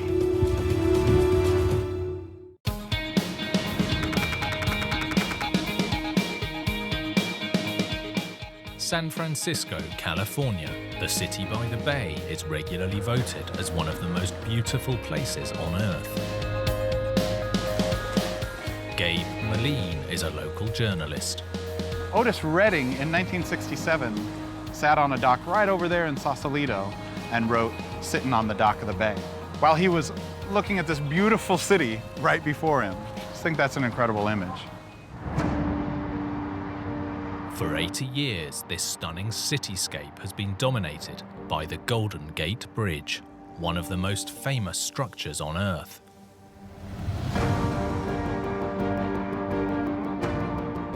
The Golden Gate Bridge is easily the most iconic landmark in San Francisco. Everyone who visits here wants to see it, wants to walk across the bridge.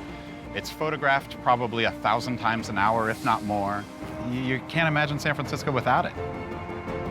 Every year, 40 million vehicles cross the more than 2,700-meter-long bridge, while 10 million visitors flock just to see it.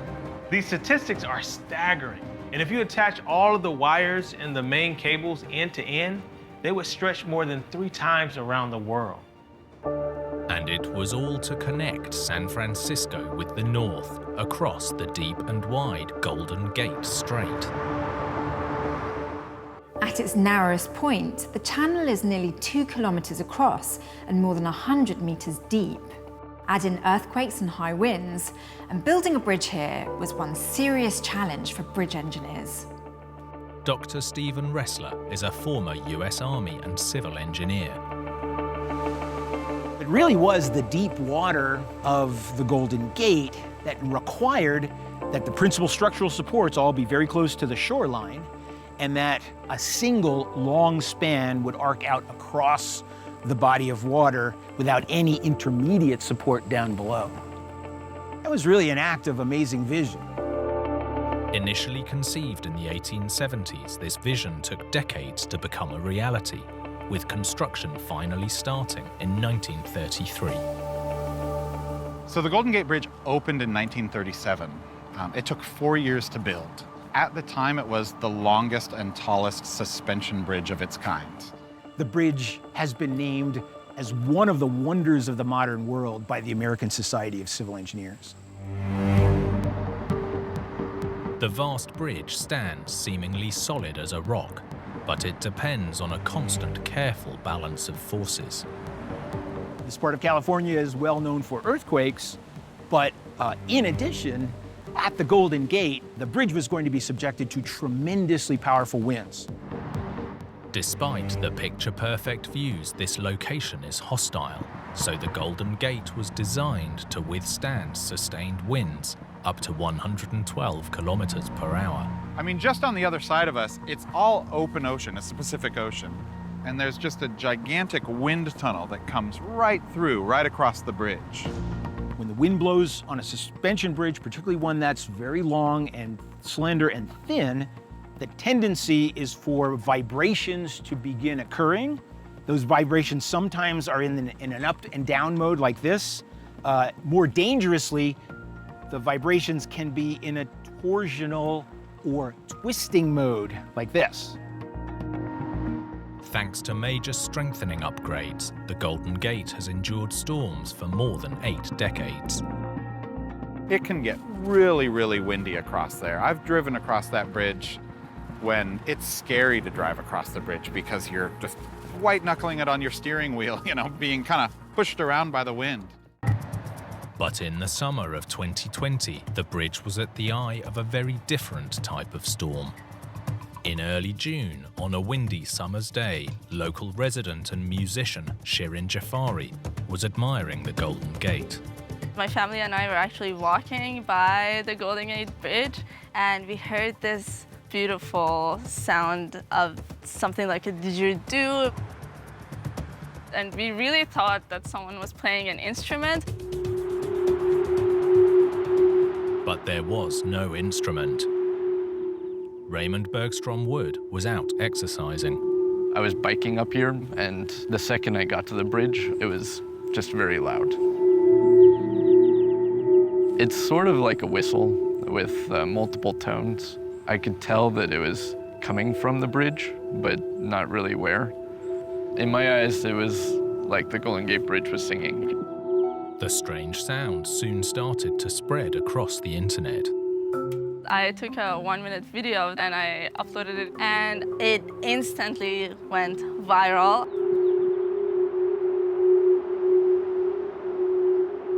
I took a video and posted it online. About an hour later, my phone was just exploding with response from all over the place. There are reports from as far away as Daly City from people that can hear this sound. That's like 8 miles. It's kind of like, and I said to myself, how could this happen? What is going on here? The noise was making world news, but at first its cause was a mystery. This is one of the world's most famous bridges, so when it started howling, people clearly took notice and wanted to know why. Although still standing very proud, the Golden Gate Bridge was now also very loud. It soon emerged that the howl resulted from a major safety upgrade program known as the Bridge Wind Retrofit. The objective of this ongoing project was to improve the wind load resistance of the structure such that it would be capable of withstanding a 100-mile-per-hour wind at some time in the future. It's a good, logical, reasonable step to take to account for the ever-changing nature of our climate. job list included adding safety nets and streamlining the structure. This bridge is so iconic, it feels like it's been there forever. But in the 1930s, this was at the very cutting edge of engineering knowledge. So any changes had to be very carefully thought through. One key improvement was replacing the decades-old guardrail along the pavement. Professor of Engineering Abul Hassan Astanayasl explains.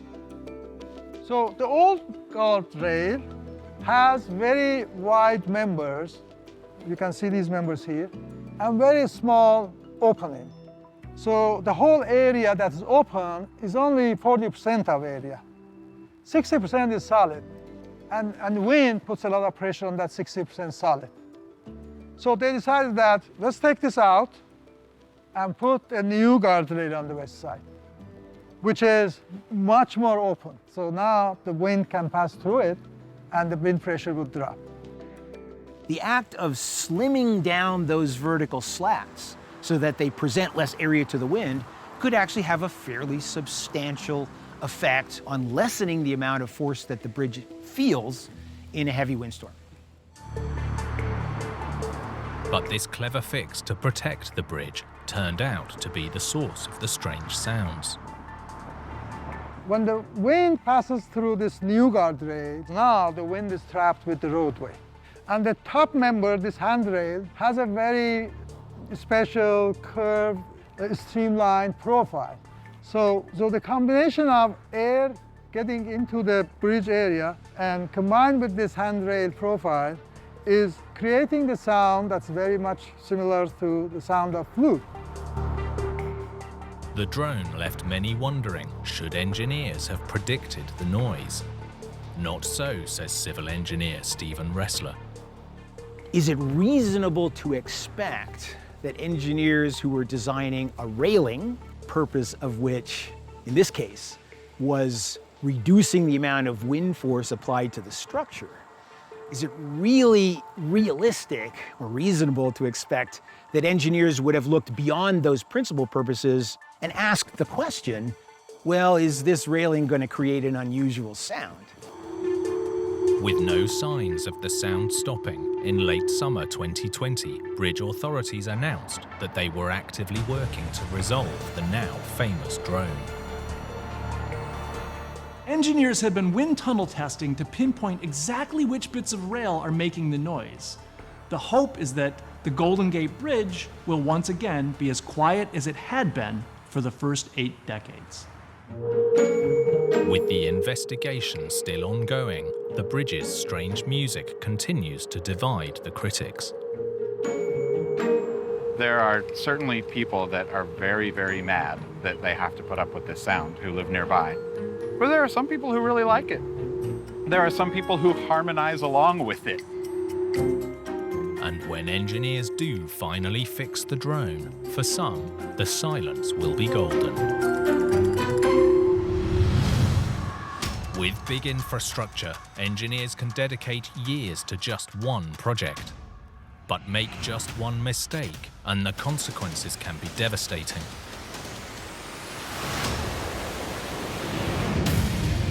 Like this story in Canada that struck at the heart of the nation's capital. I was in shock. I was in awe. Everyone was fleeing. A huge hole opens up in the middle of downtown Ottawa. It was massive. It was water just rushing down here. It basically looked like you were looking inside of Niagara Falls. One of the capital's most historic streets was on the brink of destruction. Once the road started to go, nothing was going to stop it.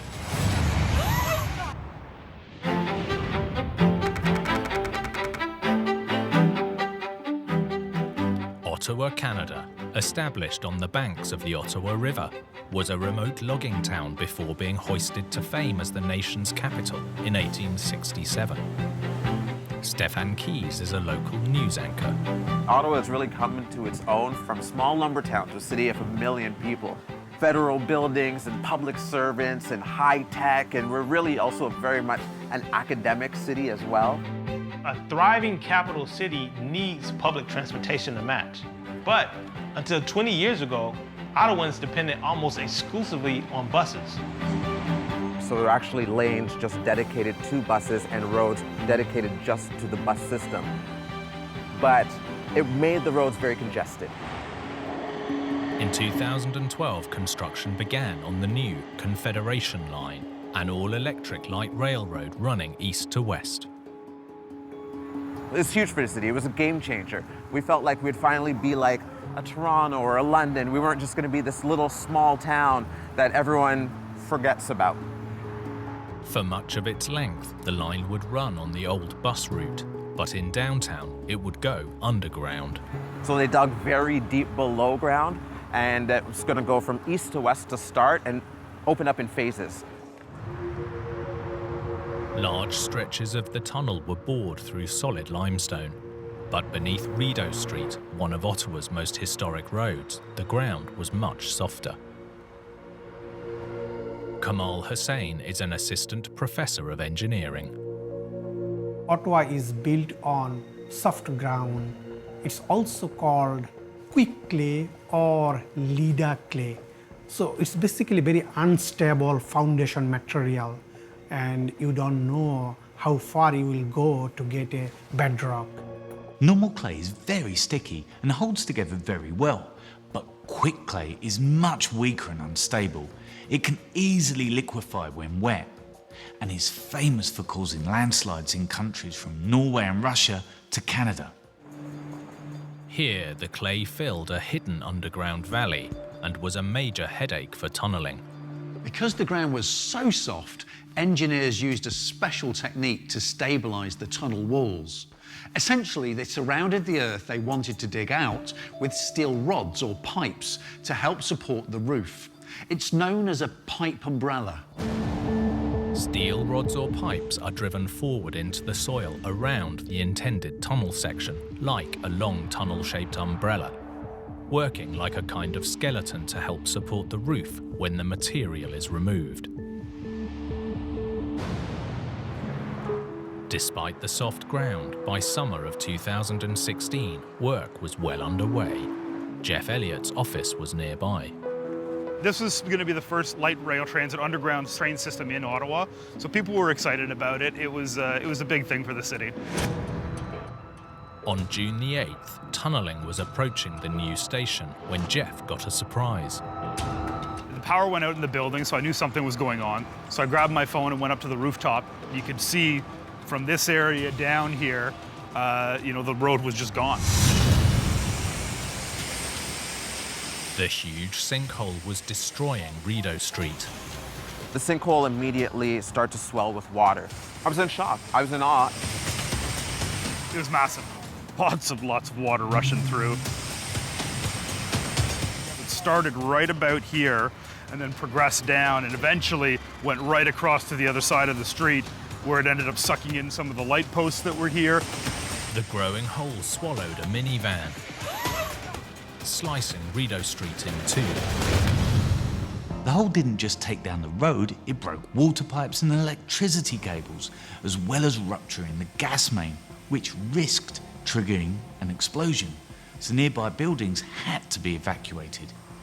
All the buses that were usually going down here had to be rerouted to another street. And then in addition to that, the intersection behind us here was also blocked off, so anybody trying to come down through the main core here had to find alternate routes. Ottawa and its light rail project were in chaos. Everyone was looking forward to this. It had been a long time coming, and before we even had a chance to see what the train would look like, then there's this major engineering question mark. This was big for the city. People were shocked. They wanted to know what was going on in the middle of downtown Ottawa, how something like this could happen. The first suspect was the gushing water main, but investigators ruled that out as the result of the collapse, not the cause. It seems the problem was the clay-filled valley, which was saturated with groundwater and weaker than expected. Engineer Kamal Hussain explains. I'm demonstrating how water can destabilize different type of soil. So I'm pouring water into the soil sample. You can see how the sand cone is spreading all over the ball and it became destabilized. With the rain and surface runoff, the water can erode that soft soil. That erosion creates gaps. This gap can eventually turn into sinkhole. Although the pipe umbrella system helped stabilise the ground, it just wasn't enough to prevent the saturated quick clay from slipping between the rods into the tunnel below. That opened up a massive void beneath the road, and the rest is history. The dramatic collapse occurred on June the 8th, but with Canada Day just 3 weeks off, the road had to be fixed and fast. Luckily, no one was really injured in that incident. They drained all the water out the best they could, and they just started filling it. They started filling it with asphalt, piling on, then cement on top. The minivan couldn't be salvaged, so it was left inside the crater, while workers filled the hole with concrete and reconstructed the road above. Finally, in September 2019, 3 years after the disaster, Rideau Station opened to passengers, and Ottawa was fully on the move once more. It was like Ottawa residents were winning the lottery. They couldn't wait to hop on this thing and ride it.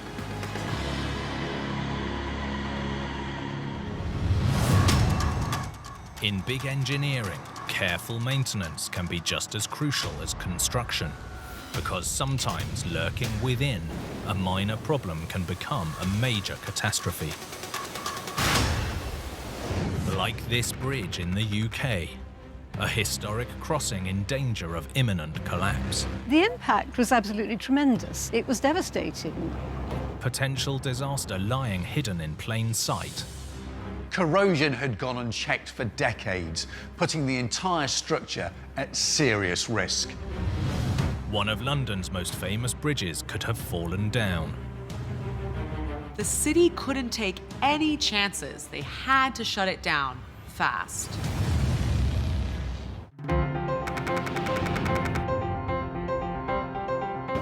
London, England's capital, was founded as a small town back in Roman times and expanded along the banks of the River Thames, which is the beating heart of the city. Some of London's most historic buildings are situated on or around the River Thames, not least the 35 bridges that cross it, some amongst the most famous in the world. And one of London's most eye-catching, lying around 10 kilometres west of downtown, is this, the Hammersmith Bridge. Morning, Captain. As Keith Whitehouse, chair of the local Historical Society, explains, when it opened, it caused quite the stir. Hammersmith Bridge was built in 1887. It was the first suspension bridge on the Thames, and when it opened, there was hordes of people turned up, royalty, dignitaries, to make a big splash of it. Not only is this bridge unique in London, it's the only one of its kind in the whole of the UK.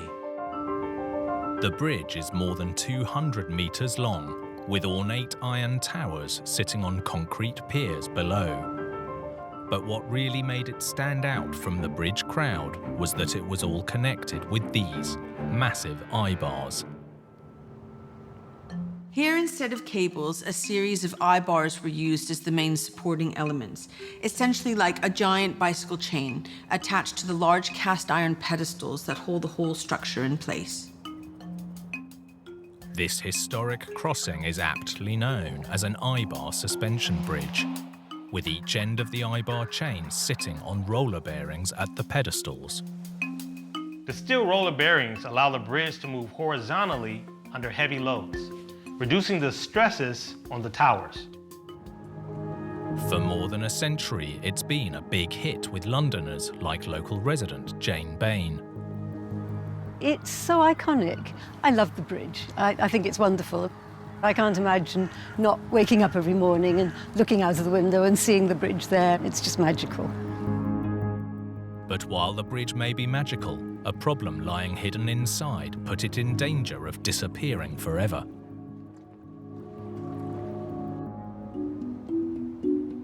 After more than 130 years of standing proud over the Thames, Hammersmith Bridge was struggling to cope with the rigours of modern life. The bridge was originally designed for horse and carts, so even far-sighted engineers couldn't have predicted that it would have to cope with over 20,000 vehicles a day. Council was due to repair it, but they did a much more thorough structural survey using modern technology. They discovered there were some cracks in the pedestal, so for safety reasons they decided to close it to traffic. While still open to pedestrians, around a year later, a much bigger problem was found that could have closed the bridge for good. New sensors inside the bridge alerted engineers to a rapid and sudden increase in the size of the cracks in the cast iron pedestals that were essential to the integrity of the entire bridge. Engineers believed there was a clear and present danger to pedestrians and cyclists, and immediately closed the bridge. At 5 p.m. on August the 13th, 2020, without warning, the 133-year-old bridge was completely shut down. There were people that had come across the river and couldn't get back home again. Rush hour commuters were stranded and tempers were rising. There was nearly a riot on this side of the river. Hammersmith had to send marshals out saying to people, look, I'm sorry, but you can't cross. With around 16,000 pedestrians walking across and hundreds of boats travelling under this bridge every day, authorities weren't about to take any chances. While there's no way of knowing for sure, local politicians believe that by closing it down, they averted a potential catastrophe in the capital city. Some believe the cracks may have been caused by a process known as dynamic loading. Professor of Engineering Armawadi explains. The dynamic load arises from the repetitive loading of the traffic. A lorry comes over the bridge, you have a high stress in certain regions, it leaves the bridge, and then suddenly the load is completely changed. And so you have a lower stress in a particular part of the bridge. Over time, this loading repeats, and so the stresses on the bridge go higher, they go lower, they go higher and lower, and so on. But over time can actually cause fatigue cracks to open up. An inspection found that the bridge was also suffering from corrosion that had been ongoing for nearly 7 decades. The roller bearings, vital to the bridge's flexibility, had corroded and seized up, meaning the bridge was having to cope with much more force than it was ever designed for, causing cracks in the pedestals known as microfractures. Microfractures can indeed be catastrophic. If the cracks open up and cause fracture of the local abutment, then this may change quite considerably the way that the forces and stresses are transferred from the deck to the foundation. And this may compromise other parts of the bridge which may not have been compromised initially. And with cast iron, cracking can be a serious problem. Cast iron is brittle and can shatter, so although these fractures were tiny, there was a serious concern that the bridge could collapse into the River Thames. A government task force was set up to find a solution for this historic crossing. Still in the early stages, the long-term plan is to fully restore, repair and reopen the bridge to both pedestrians and traffic by 2027. Just 11 months after first closing, it was declared safe enough for pedestrians and cyclists. When the bridge reopened, it was absolutely magical. I was just so happy. Went up there, and it was so nice. Such a happy day. While it won't be cheap, with some estimates topping £100 million, many think it's well worth the effort. As well as preserving this treasured bridge for generations to come, ultimately this is about safety, no matter how long it takes. And as engineers often say, the devil is always in the detail.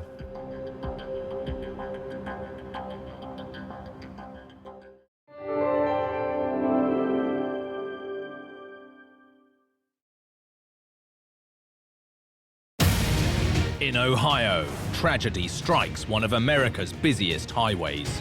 I could see a big slab of concrete, but it still really had no idea what exactly happened. In California, a catastrophic dam collapse causes a tsunami of destruction. If you had been standing here when the dam failed, you would have been washed away. In Italy, a vital bridge comes crashing down. The entire bridge toppled like a line of dominoes. And in Massachusetts, the world's tallest academic library starts cracking at the seams. When you have something of that scope and something like this happens, people are going to say, what are we going to do about this? With big builds, even the smallest mistake can be a huge disaster. From miscalculations to misunderstandings, some with deadly consequences. These catastrophes are every engineer's worst nightmare.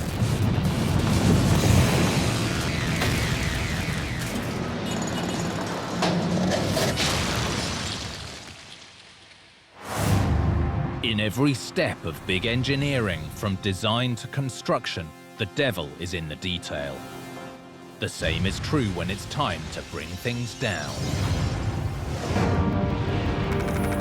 Like this catastrophe in Ohio, as highway disaster strikes in the middle of the night. While the bridge actually did fall, it's sitting on the highway. It's not something, even in a lifetime, you might expect to see. A routine demolition that went tragically wrong. Deconstruction is possibly the most delicate phase. You need to be careful because you may take the whole thing down. And caused chaos on one of the nation's busiest highways. It was a catastrophic pancake collapse. This had an effect on a lot of people for a very long time.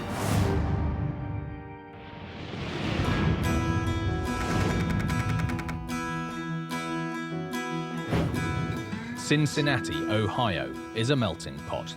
A mix of East Coast, Midwest, and the South. But the crossroads isn't just cultural. Some of America's most important trucking routes pass through Cincinnati. With around $400 billion of freight crossing the river here every year, a lot of it on one of the nation's busiest highways, Interstate 75. Bill Reinhardt is a local reporter. I-75 stretches from Michigan all the way down to Florida, from Detroit to the Gulf of Mexico. It passes through Cincinnati, it passes through Atlanta. 3% of the annual gross domestic product of this country traveling north on 4 lanes and southbound on 4 lanes. That's not a lot of space for a lot of gross domestic product. In 2010, work began on an infrastructure project to widen and modernize a nearly 30-kilometer stretch of the I-75, including vital overpasses like this one, the Hopple Street Interchange. A local police officer for nearly 20 years, Don Whirling, explains. The Hopple Street I-75 connection right here is the main artery that takes you up to the University of Cincinnati, all of our major hospitals. So it kind of connects east and west, and it connects a lot of people coming from the suburbs, coming from Kentucky, coming from downtown. So the Hopple Street overpass is very, very important. But this isn't the first overpass at this location. It was built to replace this shorter, narrower bridge constructed in 1961. The overpass needed to be widened. At the same time, the interstate also needed to be widened to accommodate growing flows of traffic. So what they did was got rid of the old overpass and built a new one, and then simplified the on and off ramp. The old bridge might look very basic, but the structure relied on a careful balance of forces. The old Hopple Street Bridge was built in 3 sections. A 12-meter west span and a 14-meter east span, each projecting nearly 3 meters over the roadway. Balanced or cantilevered over the columns, the 2 ledges supported the longer center span, creating a 28-meter wide gap for traffic. With balance being key to the bridge's structural integrity, demolition was far from simple. Associate Professor of Engineering, G.A. Rosati, explains. The deconstruction phase or the demolition phase is probably the most dangerous phase in the life of a structure because you're taking away parts that contribute to the stability of the structure. When you come to the bridge, you start removing the deck. You need to be careful with that.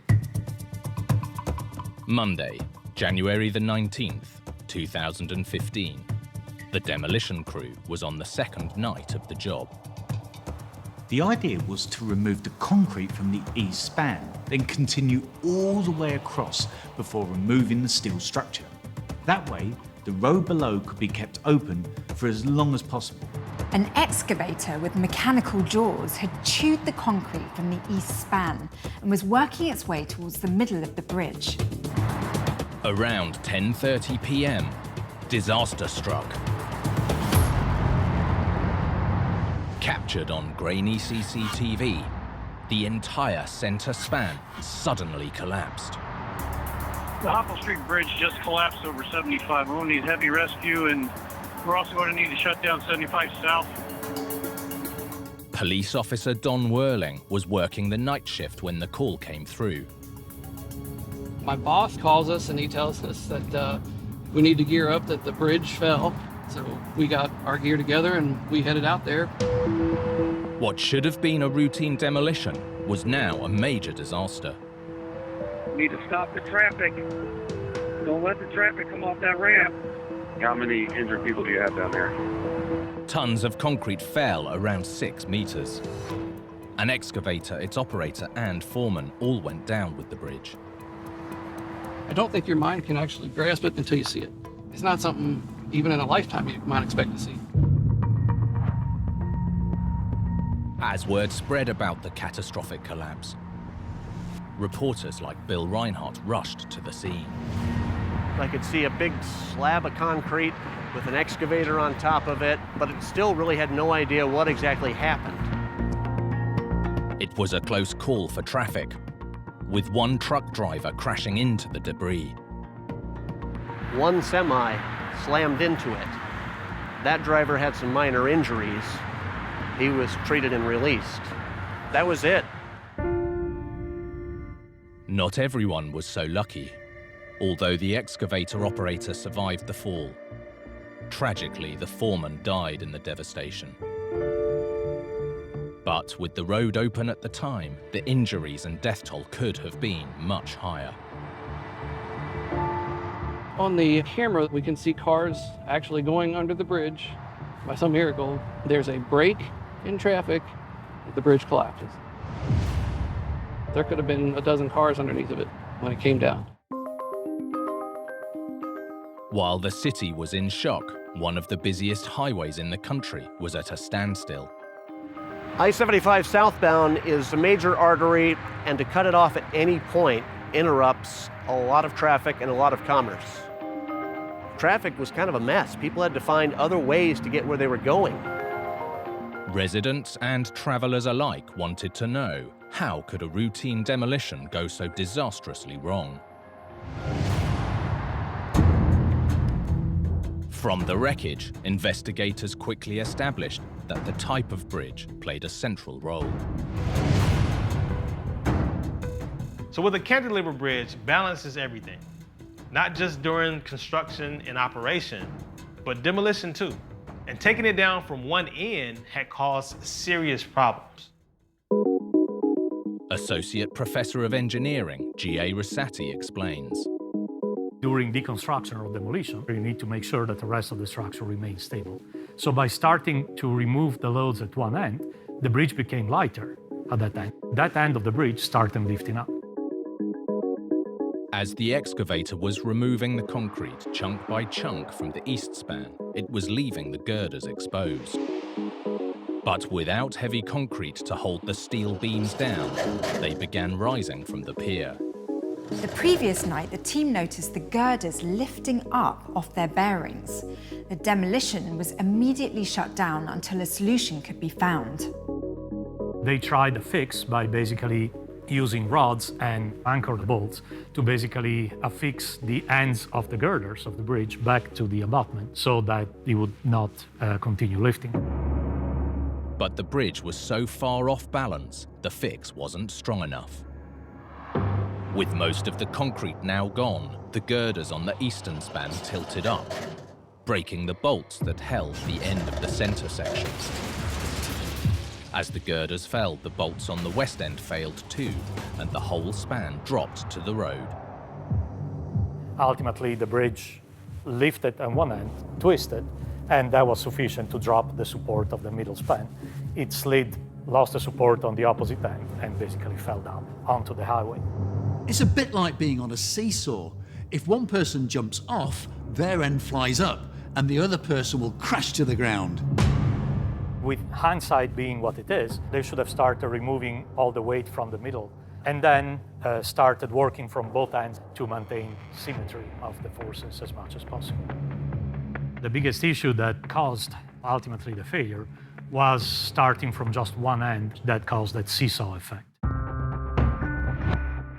With the main artery blocked, getting I-75 south reopened was a major priority.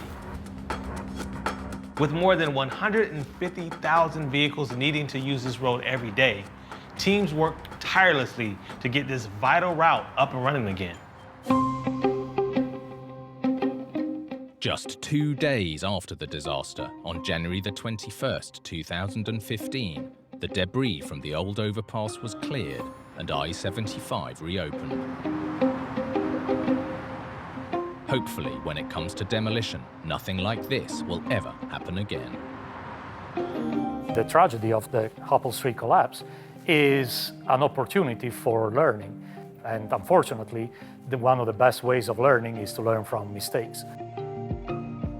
There's a reason they do a lot of the heavy work at night. It's because the traffic is lessened. For this to happen when it did, I don't want to say fortunate, but it could have been a lot worse.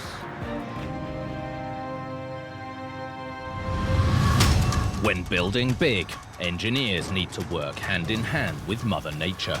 Underestimating her power can result in devastating consequences. Like this disaster in California, a catastrophic collapse of epic proportions. The dam actually failed. It released about 12 billion gallons of water, a gigantic wave down that canyon. An unstoppable tidal wave of devastation and destruction. A 100-foot wall of water coming down faster than anybody can run, destroying everything in its path. And a tragedy that shook the entire nation to its core. This was the deadliest civil engineering failure in the United States.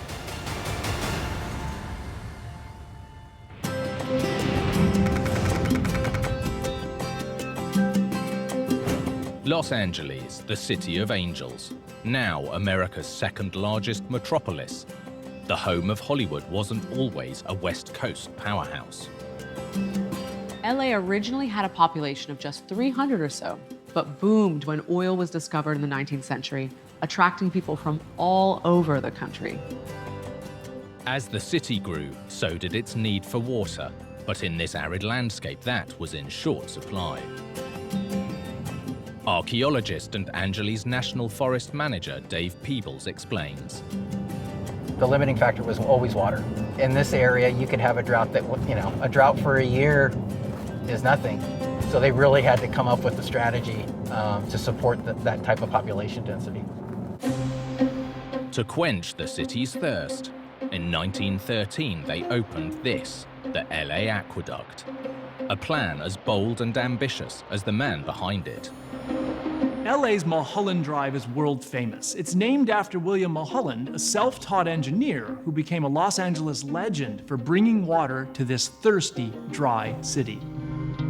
William Mulholland came up with the idea to transport water from Owens Valley. And that's about a 233-mile stretch of aqueduct that they constructed. Monumental construction. Diverting water from high up in the Sierra Nevada mountains, this was a highly efficient and truly remarkable piece of engineering. Back then, this gravity-powered engineering marvel delivered more than 80% of LA's water. And today, more than a century later, it still provides water to millions of folks from Los Angeles. But by the 1920s, the aqueduct alone couldn't keep the city hydrated. So Mulholland came up with another bold plan. to build 7 dams, creating huge storage reservoirs, the largest of which, around 60 kilometers northwest of LA, would be the St. Francis. Right now we're standing on the site of the St. Francis Dam. If you would have been standing here, 100 years ago, you would have saw a gravity arch dam, about 200 feet across the span, and then it would tie into this east-west ridge, concrete that ran along for about 500 feet along that way. Standing around 62 meters tall, the St. Francis Dam was known as a curved concrete gravity dam that relies on its weight and internal strength for stability. As Water Department Director Stephen Cole explains, it was designed very much like this sister dam. We're at the Mulholland Dam, built in 1924, exactly the same as the St. Francis Dam. It's a concrete gravity arch dam. The gravity is how much weight the dam has, and the arch is the actual layout of the dam. And that arch actually helps resist the forces of the water as it pushes against it. The St. Francis Dam was made of giant concrete arches, stacked on the ground like steps. It looked like a vast curving staircase that sealed the canyon, creating the huge reservoir. Opening in May 1926, the St. Francis Dam held around 54 billion litres of water, enough to supply the city for a whole year.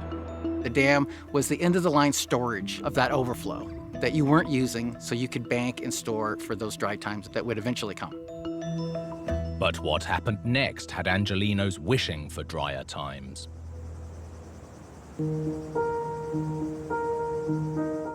Early morning of March the 12th, 1928, the dam keeper called designer William Mulholland urgently. The dam keeper had reported leaks, muddy water, which is a real danger sign for dams. Mulholland came out and made a decision that that was nothing out of the ordinary.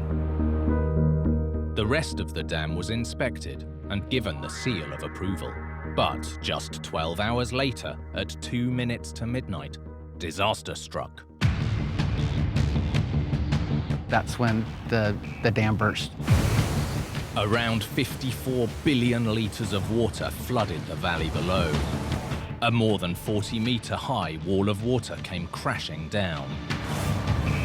Faster than anybody can run, destroying everything in its path. As it picked up speed, it took out the dam's powerhouse, along with most of the workers inside. It completely took it off its foundation. I mean, that pretty much cut off any of the communications that would have been able to happen. Without power or the ability to communicate, no one downstream of the dam knew that a massive torrent was heading their way. The force of that water was tremendous. The wave went all the way to the ocean. The death toll was enormous, and while exact numbers remain unknown, the latest figures suggest that sadly more than 450 people lost their lives. The death toll, we're still assessing it. The dam keeper, he's the one that initially reported the leaks to Mulholland. His son and his wife were all killed. As Professor J. David Rogers explains, the scale of the tragedy was unprecedented. This was the deadliest civil engineering failure in the United States during the 20th century. With the devastation nearly total, there were few clues left behind. But investigators determined one major cause was a last-minute design change to give the dam greater water capacity. They extended the height of the dam during construction twice by 10 feet without doing any other kind of engineering tests or analysis. That seemingly small increase had major consequences. Stephen Cole from the LA Department of Water and Power explains. When you raise the height of the dam, you also increase the pressure, pushing on the dam both horizontally and also what's called uplift, which is water that percolates through the ground, through the rock foundation, and is actually trying to lift the dam up.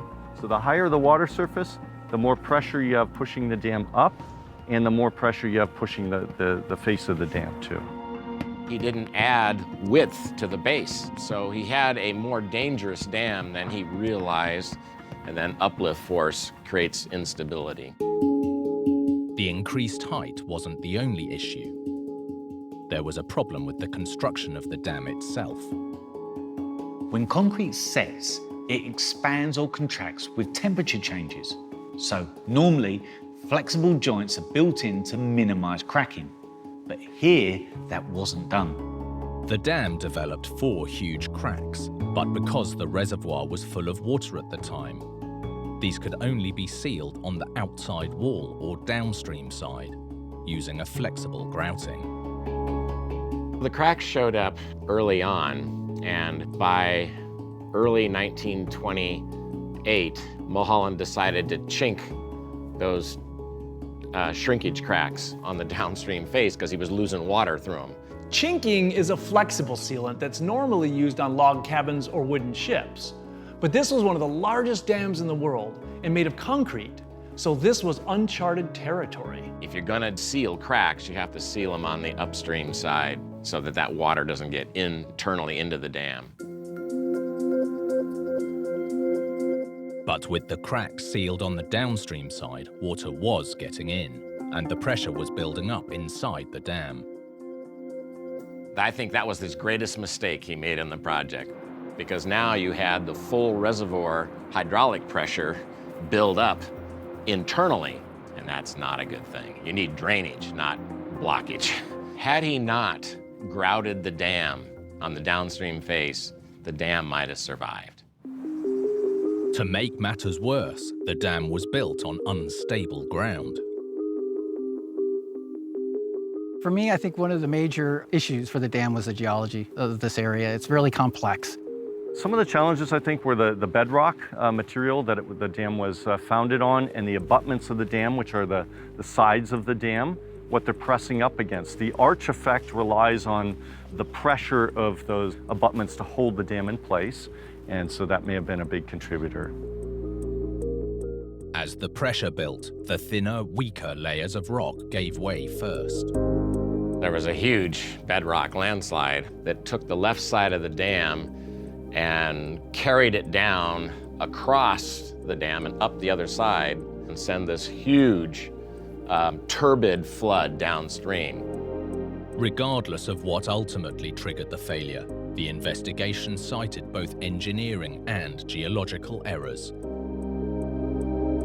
When all these factors combined, the result was one of the biggest engineering catastrophes America had ever witnessed, on a dam that was less than 2 years old.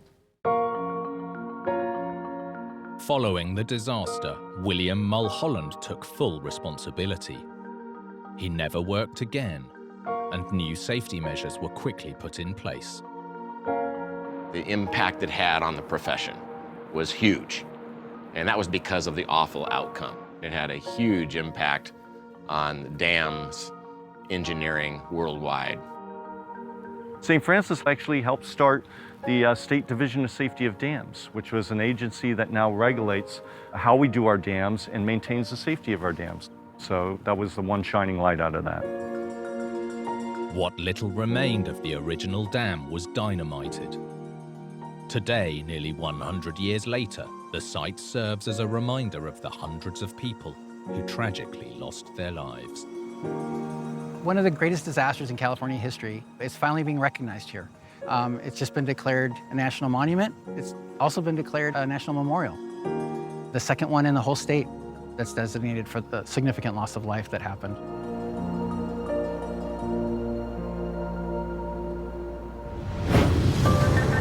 Some fails strike while construction crews are still hard at work, but others can lie hidden for years before they trigger a catastrophe.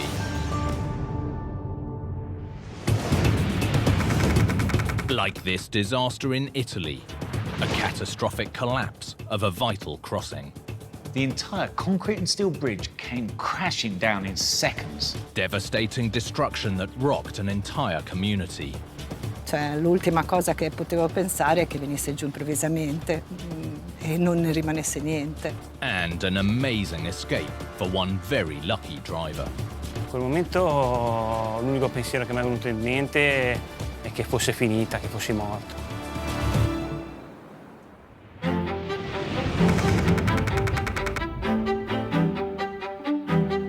Tuscany is one of Italy's most popular tourist destinations and also one of the country's most rustic areas.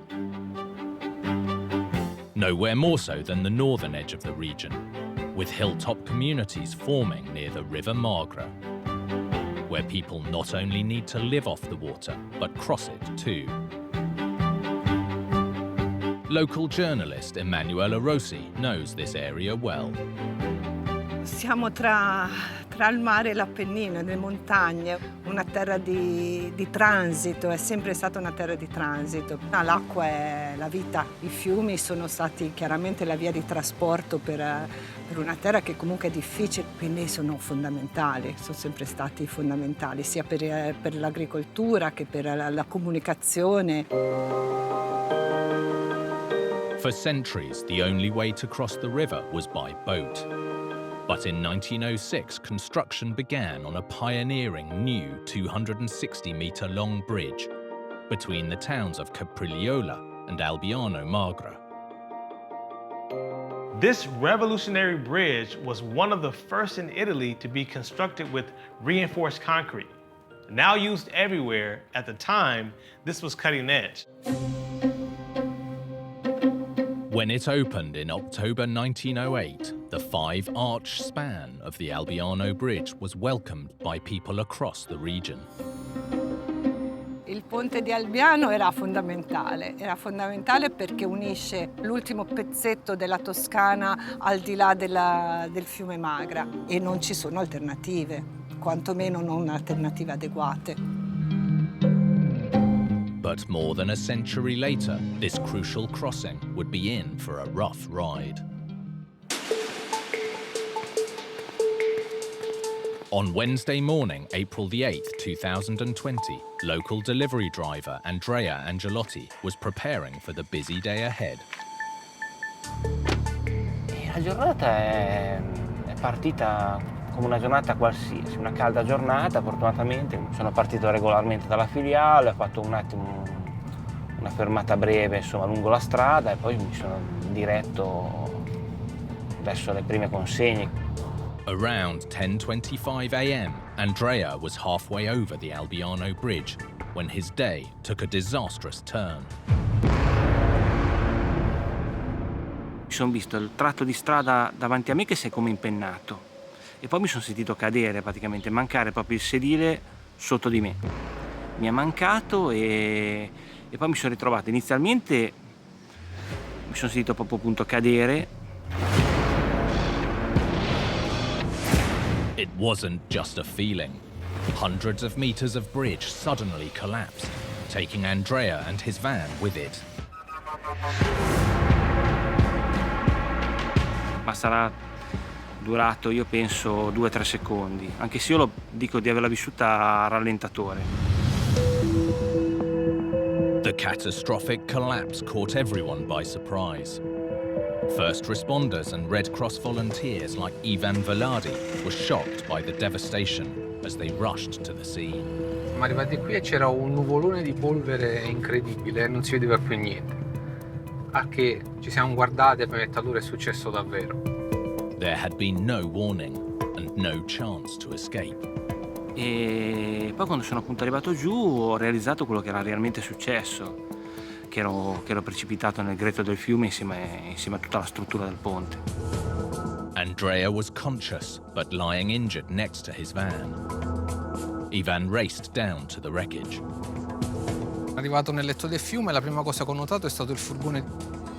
Sono fiondato lì sul ponte, ho scavalcato, sono salito sul pezzo di ponte crollato e lì ho trovato Andrea lì disteso sull'asfalto.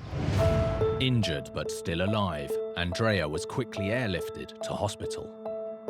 In quel momento l'unico pensiero che mi è venuto in mente è che fosse finita, che fossi morto, perché quando mi sono sentito proprio mancare proprio il furgone sotto il corpo, poi invece fortunatamente una volta atterrato ho realizzato che sì, molto dolorante, però l'avevo scampata.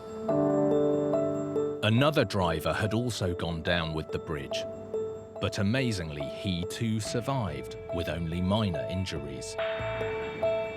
This could have been so much worse. Luckily, this normally busy bridge was practically empty with only 2 vans on it at the time. Beh, mi fa un effetto emozionante riguardare il ponte. Sicuramente adesso riguardandolo così ho la sensazione proprio che abbiamo sfiorato una grande tragedia. Proprio il lockdown ci ha permesso di non piangere vittime o avere una situazione molto più grave. The 260-meter bridge had collapsed in seconds, with just 2 vans on it. Investigators needed to determine what had caused this devastating disaster. It appears the warning signs were already there. According to reports, cracks in the deck near one of the abutments had been visible for years and was slowly getting worse. The investigation is ongoing, but it's possible the cracks were a sign of movement happening within the bridge. In this type of crossing, the culprit could have been the very design features intended to prevent damage inside the structure itself. Giant hinges. These aren't like hinges on a door, which lets it swing fully open and shut. These were there to allow small movements in the concrete structure, helping to prevent cracking as traffic passed over and the river pushed past the piers. Professor of Structural Engineering Pietro Croce is on the investigation team. We have 3 cylindrical hinges in order to allow the hinge to face the external forces. The rotation capacity is limited to very small angle because we are subject to movement which are very, very small. In bridges, this is enough. If all is okay. But here it seems everything wasn't okay. Something was moving the hinges much more than they could cope with. What was wrong was the collapse of the hinges, located near the abutment due to excess of rotation. When you require too much rotation, the hinge is prone to collapse. What was causing the rotation? It's suspected that the ground on which the bridge stood for over a century wasn't very stable. The construction of the bridge was interrupted when the riverbed was found to be weaker than first thought. This could mean that over time the soil around the foundations moved much more than first anticipated. One of the possible cases is a movement of the abutment, and in that way you have the collapse of the first arch and then the second arch and the progressive collapse of the whole bridge. With a bridge like this, the movement of just one support could explain why the whole thing came down. But even if the original foundations were strong enough, the river itself could have been eating away at them all along. Fast-moving water can erode or scour away soil around a bridge pier, undermining its integrity. Now, this can be a serious problem where a river is prone to flooding, like this one. The reason can be due to several causes. The final result is exactly the same. You have a collapse of the hinge and then collapse of the arch and, as a domino effect, collapse of the whole bridge. With the bridge down, a crucial crossing that had stood for more than a century was gone. Questo ponte unisce 2 regioni, 2 province, 2 comuni, cioè era un ponte essenziale, quindi in realtà ha messo in ginocchio i 2 piccoli paesini che stanno agli estremi del ponte. While work has yet to begin on its replacement, the disaster may have highlighted an underlying issue with this country's aging infrastructure. Another investigation found that Italy has around 1,000 viaducts and bridges which haven't been assessed in years. Any one of them could need maintenance to avoid a catastrophe like this from ever happening again.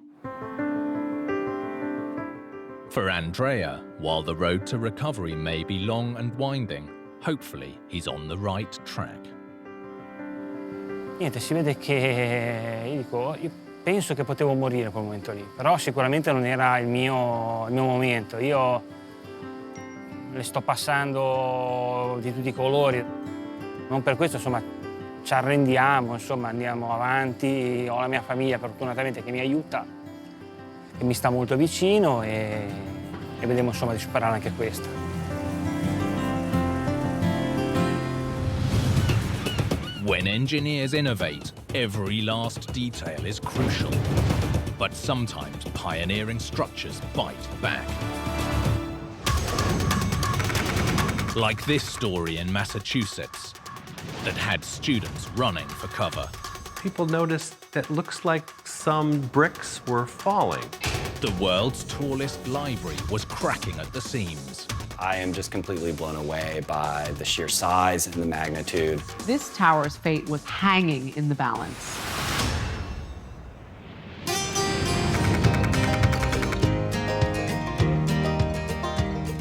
Amherst, Massachusetts is a small town of 40,000. But for most of the year, the population nearly doubles thanks to its 3 colleges, including the University of Massachusetts. Aaron Rubenstein is the head of Special Collections and University Archives. The university was founded in 1863. It was part of the Morrill Land Grant signed by Lincoln, and the idea was to build agricultural and technical colleges across the U.S. A century later, the university was thriving and growing both in size and academic prominence. There was an ever-increasing need for a state-of-the-art library, but finding the space for it required some book smarts. To have enough space for books and people, experts suggested the library would need a floor area of around 5 football fields. But in an already crowded campus, spreading out would be impossible. The only way to build would be up. Completed in 1973, at a mammoth 28 stories tall, this towering library was the tallest in the world. Journalist Ron Charmless knows what makes this library so impressive. As a structure, it's nearly the length, if you put it on its side, of a football field, 286 feet, 28 stories, 5.9 million volumes. It's one of the sites that people want to see when they come to visit UMass Amherst. In the 90s, the library tower was renamed in honor of a prominent Massachusetts scholar and civil rights activist. W.E.B. Du Bois was born in Great Barrington, Massachusetts in, I believe, 1886. And he was ahead of his time as a racial pioneer. And I think naming this library after him, making it such an impressive structure, speaks to that. Although the tower looks to be made of solid brick, it's just a facade. Max Page is a professor of architecture. The Du Bois Library is in some ways a very simple building. It is a tower made out of structural steel with a facade, an exterior, attached on. In this case, it was a brick facade purely for beauty. The facade is made of prefabricated panels about 9 meters high, with a layer of bricks already fixed in place. The panels are then hung on the outside of the building, kind of like picture frames. The 28-story tower was constructed of steel and concrete, covered with hundreds of these brick-covered panels, each weighing almost 3 tons, supported from below by 12-centimeter deep L-shaped braces. The facade really is attached and hangs on to the main structure. And that's where those very heavy-duty brackets played the role, because they were built into the main structure of the building and held up the facade, the 30 feet of bricks. Every once in a while, when I come in the front door and I look up, I am just completely blown away by the sheer size and the magnitude. But just 3 months after opening, this record-breaking library's hardback cover was beginning to crack. this glorious opening of this tallest library in the world, and then people noticed that looks like some bricks or parts of bricks were falling. There was a little concern about it, but it wasn't really until several years later that finally someone said, we worry this is a real problem, like maybe the building will fall down. So that's when there was a huge investigation into it, and the library was then closed. This was shocking. The library was only open for 5 years before people feared that it would fall down. Engineers scoured the facade for clues to explain the crumbling. When the investigation took place in 1979, and an initial engineering firm said that this could be really catastrophic, they moved the library books out, they said no one could go in, they put a fence around it, and they also put down bales of hay all around the library so that if the bricks fell, they wouldn't bounce and explode and hit people nearby. No clear cause was found, and rumors began to circulate. There are a lot of myths surrounding the Du Bois Library. One of them is that they didn't account for the weight of the books when they calculated its structural strength. It's not true. They absolutely did account for the weight of the books in the structure of the building. One rumor had it that the library was sinking into soft ground because of a nearby pond, hence the cracking exterior. Again, this wasn't true, but clearly something was going on.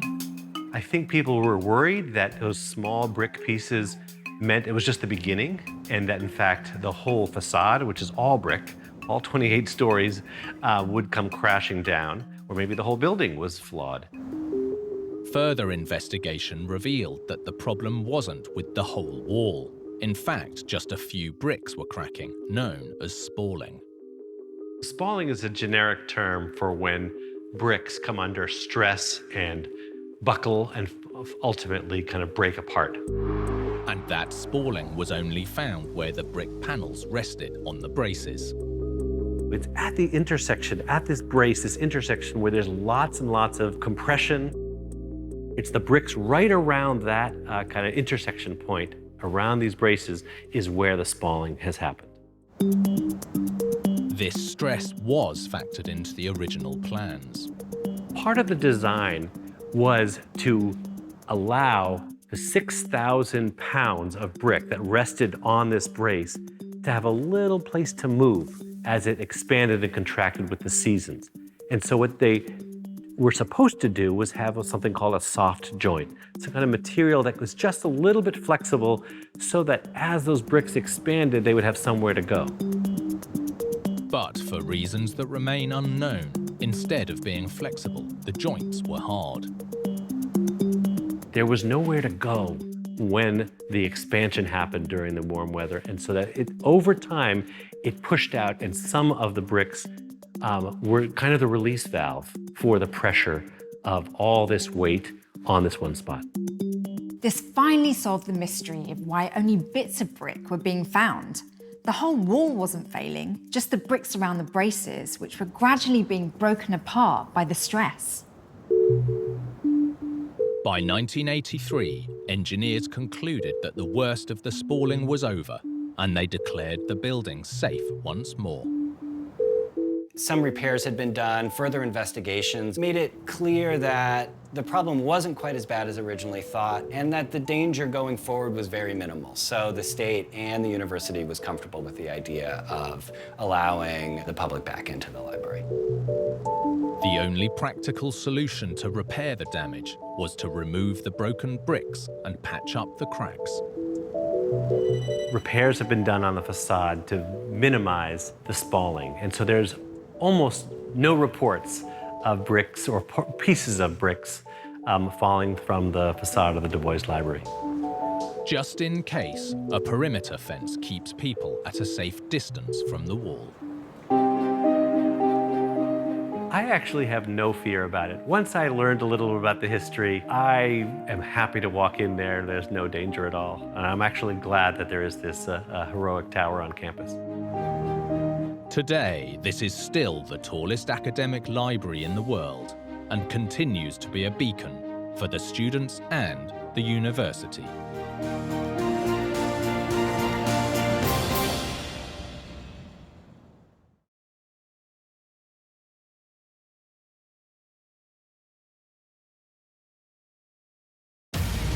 In California, Catastrophe strikes one of America's most vital intersections. To witness that much steel collapse in a fiery mess, it's scary.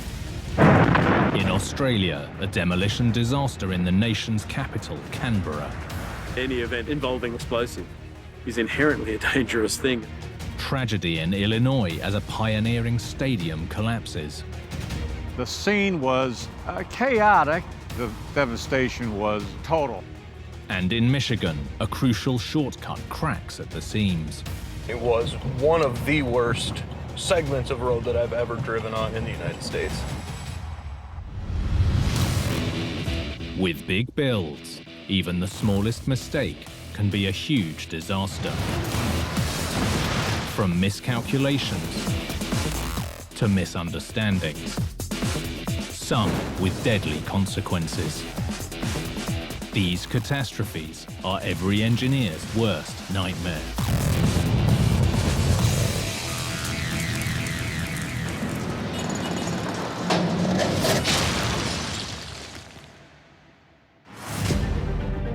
With big construction, engineers try to prepare for every possible outcome.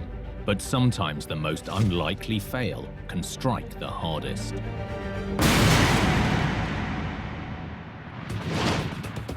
Like this disaster in California, a catastrophic collapse on a major freeway. A tanker truck spewing flames, smoke throughout the Bay Area, absolute disaster. A raging inferno devastates a supersized structure. To watch a road that you've been over 1,000,000 times just fold like a taco, no words can describe it. It was really shocking. And a race against time to get this vital road back up and running. This interchange carries more than 250,000 vehicles a day. They needed to get this route open again, and fast.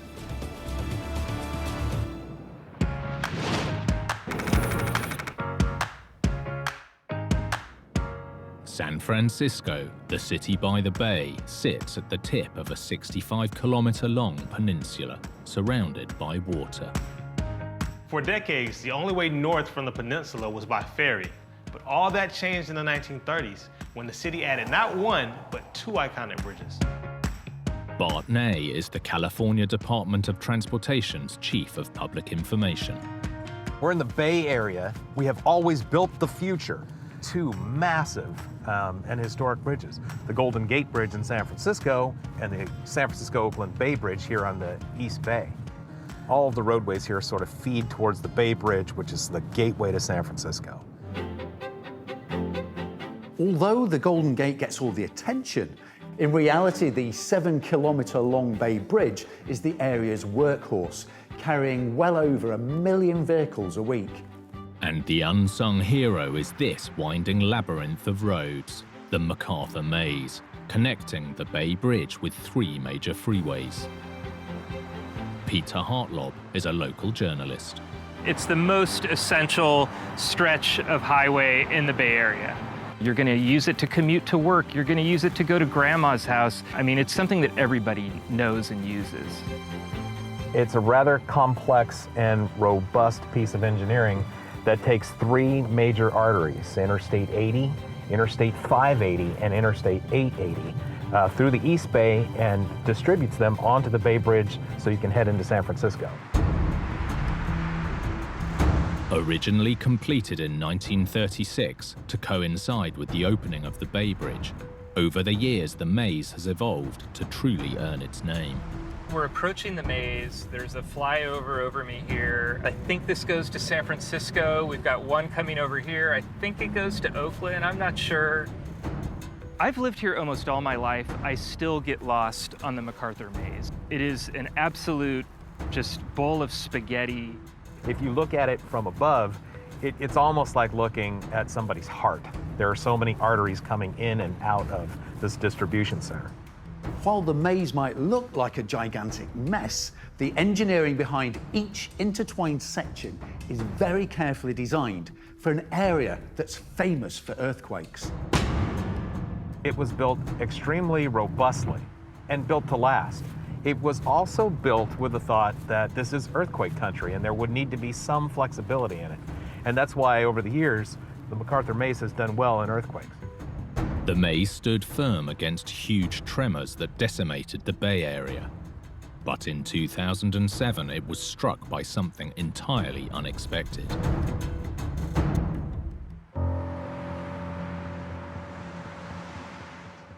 April 29th, a tanker truck loaded with gasoline was heading into the MacArthur Maze, en route to a fuel station in Oakland.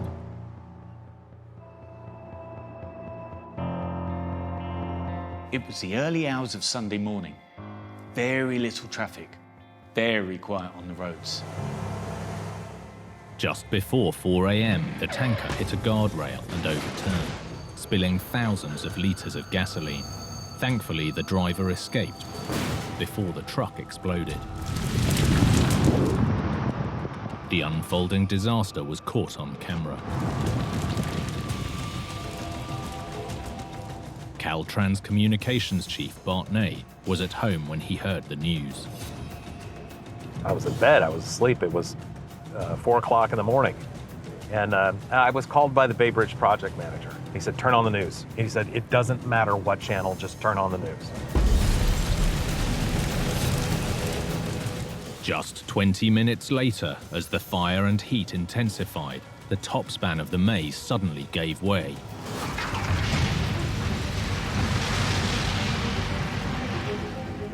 To witness, that much steel collapse in a fiery mess, it's scary. Journalist Peter Hartlob knew a major catastrophe was unfolding. We saw, just incredible flames, smoke throughout the Bay Area. You can see it everywhere, and we knew something huge had happened. Fire crews fought for hours to control the blaze. By morning, the devastation was plain for everyone to see. I didn't think it was possible to melt a steel freeway like that. And to watch watch a road that you've been over 1 million times just fold like a taco, no words can describe it. It was really shocking. It looked like a war had happened. Incredibly, despite the intensity of the Inferno, no one was seriously injured in the disaster. But with the Bay Area's most important intersection decimated, drivers prepared for chaos. When we saw what was going on in the East Bay, we knew this meant shutdowns for a long time. It was a huge, huge thing on people's minds from the beginning. We're literally under the maze, the part that collapsed. A major truck thoroughfare. You'll see trucks moving across here as we're talking. There goes one. This is the heart of traffic in the Bay Area. If you lose the maze, then you're going to have gridlock throughout this entire part of the state. The big question was, why had a structure that stood strong against some of California's most powerful earthquakes been destroyed by a truck fire? Evidence in the wreckage showed that the structure had endured unexpectedly high temperatures. There was so much volume of fuel here that it produced temperatures that the steel never should have seen. Professor of Engineering Abul Hassan Astane Assel investigated the collapse. When the temperature goes up, reduces the strength of steel. These are the bumps due to buckling of steel because it has lost strength. This was about half-inch thick plate. As the heat intensified, the steel plate girders supporting the concrete roadway began to twist and bend, not only altering the shape, but crucially the strength of the steel. Steel is an amazing material. We use it all over the place in bridges because it's so resilient. However, one of the things about steel is that you can mold it into different shapes, but it takes an immense amount of heat to do that, and you don't normally see that type of heat out on the freeway. It's estimated that the blaze reached 1,000 degrees Celsius, around double the heat that the steel was designed to withstand. 1,000 degrees is around the same temperature as a volcano, burning within all this concrete and steel. But the intense heat wasn't the only problem. Investigation revealed the exact location of the Inferno made things far worse. Against the odds, it was directly below one of the main connections supporting the roadway above. See that truck going across? The truck probably began its fall right about there on that curve, and it landed right there against that support. So it was literally the worst possible place for fuel to ignite because it was right underneath the steel. Steel, it's good until about 500 degrees Celsius, like 1,000 degrees Fahrenheit. But at that point, it loses strength rapidly. So just one truck at one location, two of them collapsed. We have an overturned truck that is spewing out something as hot as molten lava right under the freeway that everyone here uses to get to work, to get to grandma's, to get to soccer practice. Absolute disaster. With traffic gridlocked and the economic impact estimated at around $6 million a day, officials knew they had to get this vital interchange back up and running fast. This was quite easily the biggest traffic disruption we had ever seen in the Bay Area. Thousands of vehicles go through this area at any given hour. Time was absolutely critical because time means money, and delays in traffic affect everything. Officials estimated the maze would take at least 50 days to repair. But what actually happened was nothing short of remarkable. Less than 48 hours after the collapse, demolition crews removed the mangled section. And within days, construction was moving full speed ahead. Girders are coming in, stuff's going up incredibly quickly. Some steel came from Pennsylvania and it was fabricated in Arizona. Just to get the girders up here, they've got two guys in a truck so that one guy could sleep and one guy could drive, and all they're doing is stopping to go to the bathroom. Those people worked around the clock. And there was a giant welcome message on the steel when it arrived here from Arizona to the people of Oakland. Just 26 days after the collapse, and crucially with increased levels of fire protection, the repaired MacArthur Maze reopened to traffic. While modern fireproofing and thermal protection might help reduce the risk of collapse, if you're facing a freak accident and the flames as hot as a volcano, there's not much more you can do. For me, it's not about the accident. For me, it's about how quickly this got done. Everybody coming together from places outside the Bay Area, and just an absolute miraculous amount of time. The maze is still doing its job. It's still doing the thing it was designed for in the 1930s. It's getting people to their destinations, it's getting trucks where they need to go in the East Bay, and it's keeping America strong.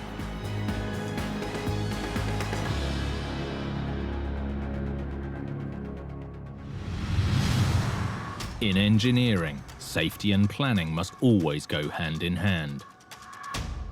Get the design wrong and safety goes out the window.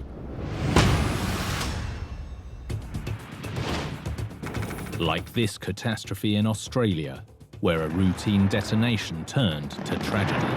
Everybody was looking forward to it. It was going to be something that we should tell our children about. Thousands watching as a hospital demolition ends in devastation. It wasn't what we were supposed to be seeing at all. Big chunks of metal flying into the lake. And a blast that sent shockwaves across the nation's capital. When you're using explosives in front of a huge crowd, you have to get things right.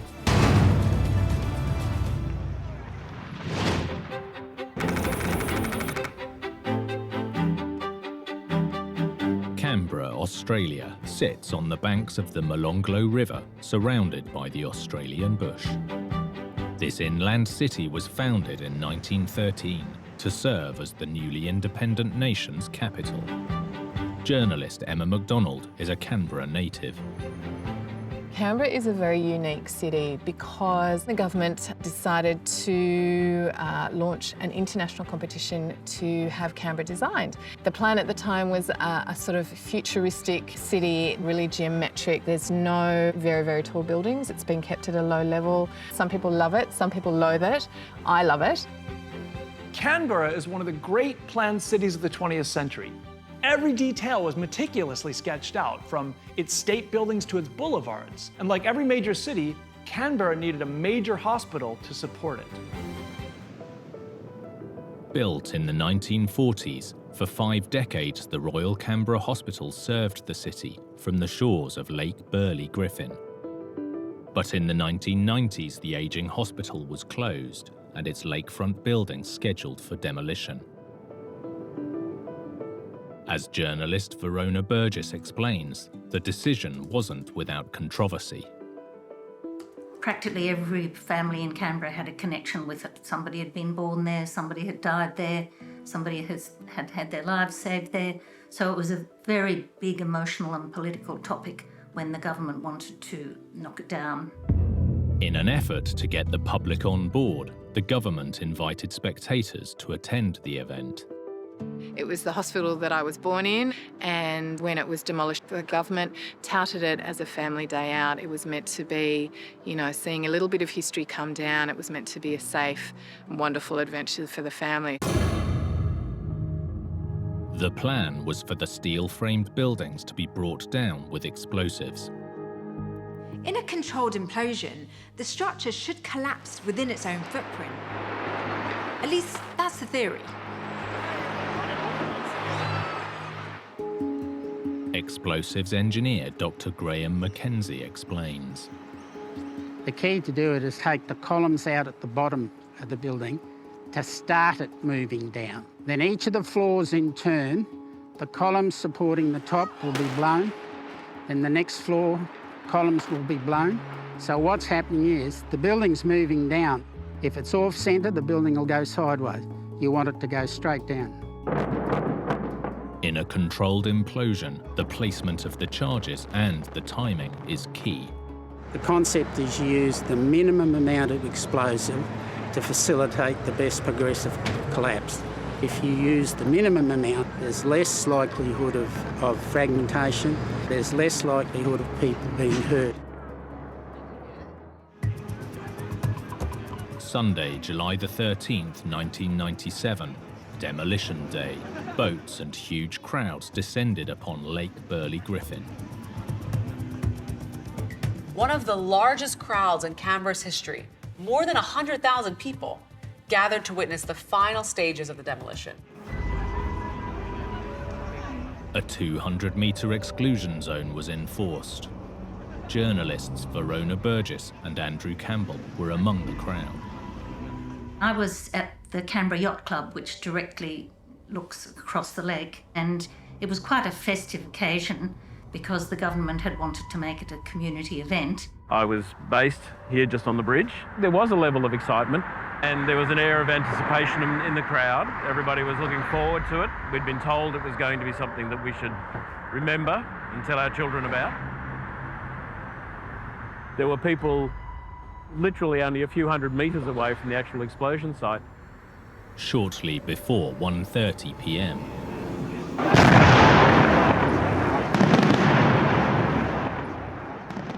It was 2 sets of explosions, basically. First one was a very small one, and then the second one much larger.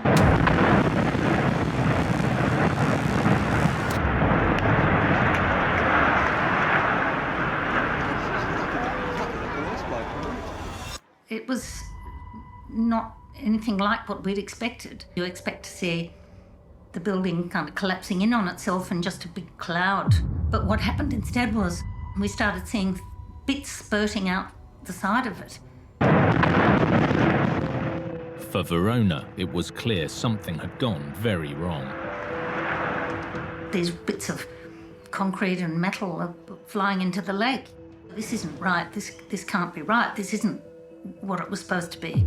Instead of imploding, the blast shot shrapnel over the lake as far as 800 metres, 4 times the distance of the exclusion zone, directly at the crowds. And then this big piece came sort of hurtling towards the yacht club, and I think that was when I realised this is actually a disaster. While 9 people were injured, tragically 1 girl, standing about 400 metres away, or twice as far as the exclusion zone, was struck by debris and died instantly. It was terrible. It was awful to think that this little girl had just lost her life for no reason. We were there for the implosion, and we didn't anticipate that it would turn into a tragic event. I still can't talk about it without just feeling so sad. It was just a hideous, terrible, terrible thing to happen. Everyone was in shock and it was just awful. Canberra's citizens were demanding answers. We all wanted to know who was at fault, and I think the most obvious was the local government, who'd literally told us all to come down and see it, and had hyped the event as being such a public spectacle.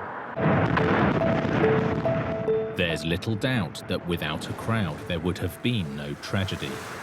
But for the official inquest, one big question was why this routine demolition had turned to disaster. The inquest found a number of failings, from too much explosive to incorrect cuts in steel columns. The list goes on. When all these things combined, it explained why this demolition went disastrously wrong. The key problem was uncontrolled debris. I don't believe that the right explosives were used. I don't think they were protected from producing fragmentation. The safety distances for the public were totally inadequate. There's a lot of hope and prayer. There was nothing else. The coroner's inquest discovered that the original plan had been to use around 130 kilograms of explosives. In reality, almost 500 kilograms were used, a seemingly huge miscalculation.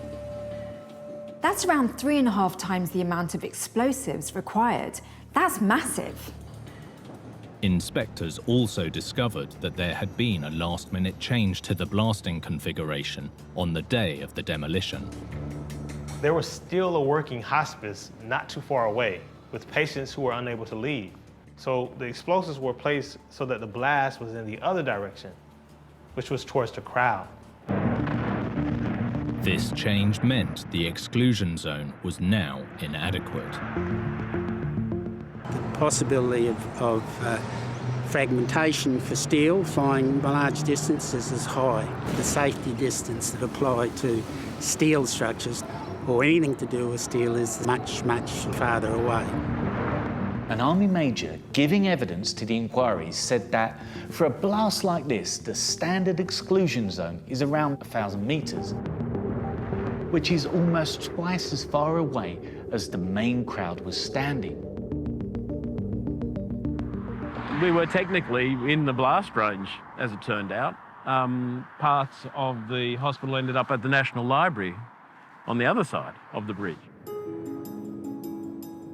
Following the disaster, the inquest made a number of recommendations that it strongly suggested should be followed in the future. One of the key proposals was that for all future demolitions, fully independent explosive experts and structural engineers should be consulted at every stage of the process. A memorial acts as a permanent reminder of the tragic event that took place that day in the nation's capital. An implosive demolition as a public spectacle is fraught with danger. Safety has to be paramount. That way, tragedies like this can hopefully be avoided in the future.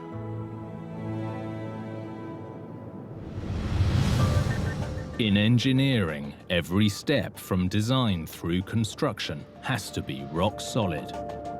One mistake can bring everything crashing down to earth.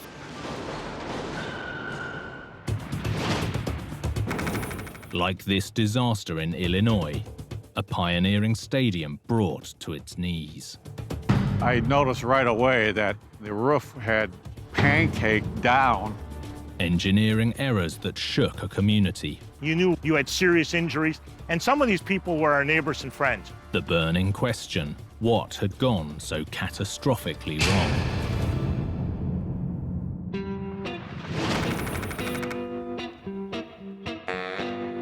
Chicago, Illinois lies at the heart of the third largest metropolitan area in America, with around 10 million residents. It's also home to one of the world's busiest airports, Chicago O'Hare. Since the mid-70s, O'Hare has handled more than 500,000 flights a year, with tens of millions of passengers heading into Chicago. All of those people coming and going created an economic boom along I-90, which is now known as the Golden Corridor. For O'Hare's neighboring community Rosemont, the golden opportunity transformed the town. Todd Wessel is a local journalist. You can't be any closer to O'Hare Airport than Rosemont.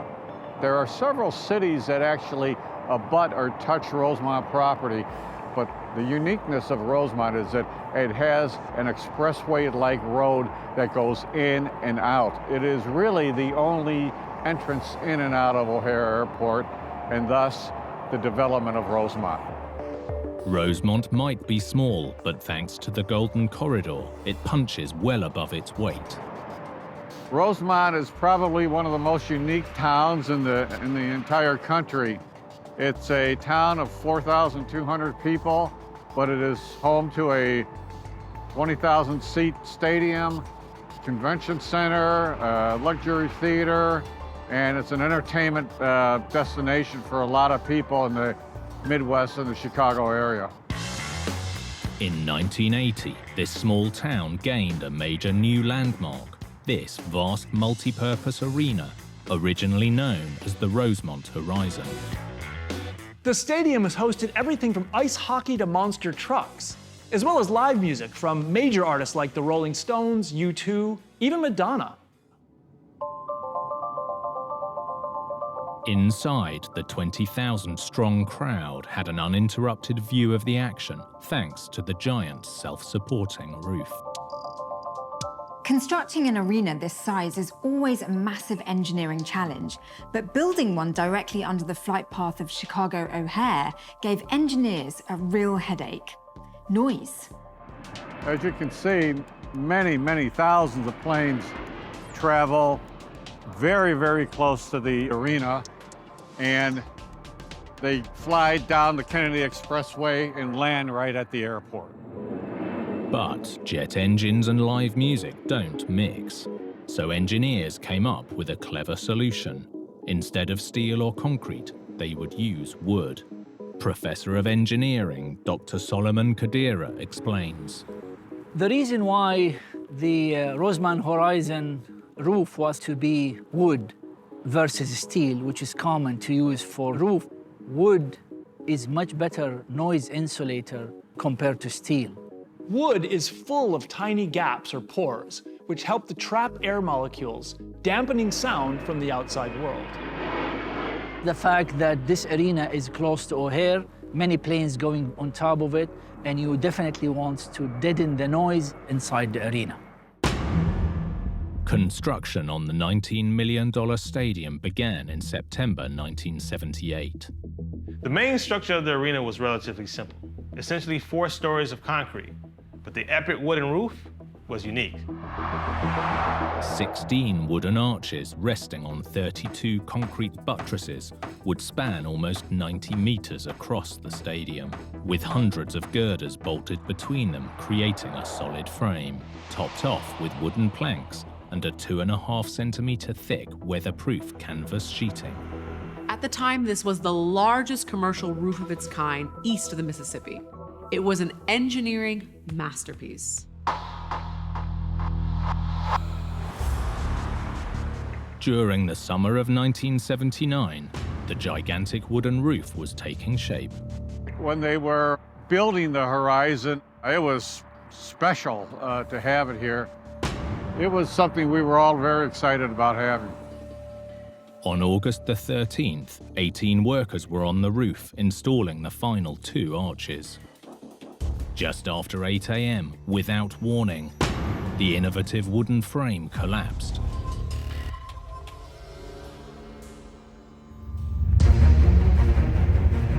Journalist Todd Wessel heard the news.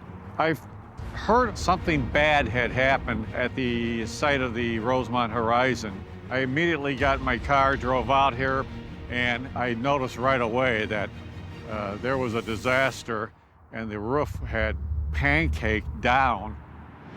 A firefighter at the time, Roy McCampbell, raced to the scene. It basically looked like a lumber yard because it was just a pile of lumber at that point. The wood didn't look damaged. It looked like it had just all fallen over. you knew you had serious injuries, and some of these people were our neighbors and friends. Rescue crews from surrounding communities helped scour the wreckage. It was obvious that the devastation was total. The scene was chaotic. I remember seeing a fireman I've known for 40 years. He was crawling on top of the roof looking for survivors. Our goal was to ascertain who needed care and if we could find people that were injured at that time. There were other members of the teams working to find people that were buried. Rescuers freed many of the trapped workers. While 16 were injured in the collapse, tragically 5 lost their lives. The deaths of many people due to the collapse, that was just awful.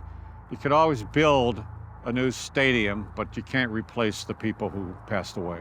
The authorities immediately launched an investigation. The concrete structure was unscathed, so something must have gone wrong with the wooden frame. One of the reasons that was speculated on are the planes in and out of O'Hare International Airport. Planes, when they come over buildings, of course, they produce large amount of noise, decibels very high. If they are very low, they also will affect the wind flow, wind pattern. Jet wash can create waves of air pressure, but engineers didn't think that that alone could explain the collapse and dug deeper for problems within the structure itself. Closer inspection revealed the real issue lay in the method of construction, which had left the roof unsteady. The reason why the Roseman Horizon roof failure occurred is because of global instability. The entire structure globally was not connected. In the design, hundreds of smaller girders were supposed to be connected to the giant arches using angle irons, each secured with 3 bolts. But the investigation revealed that less than half the bolts were in place, and hundreds of those had no nuts fitted.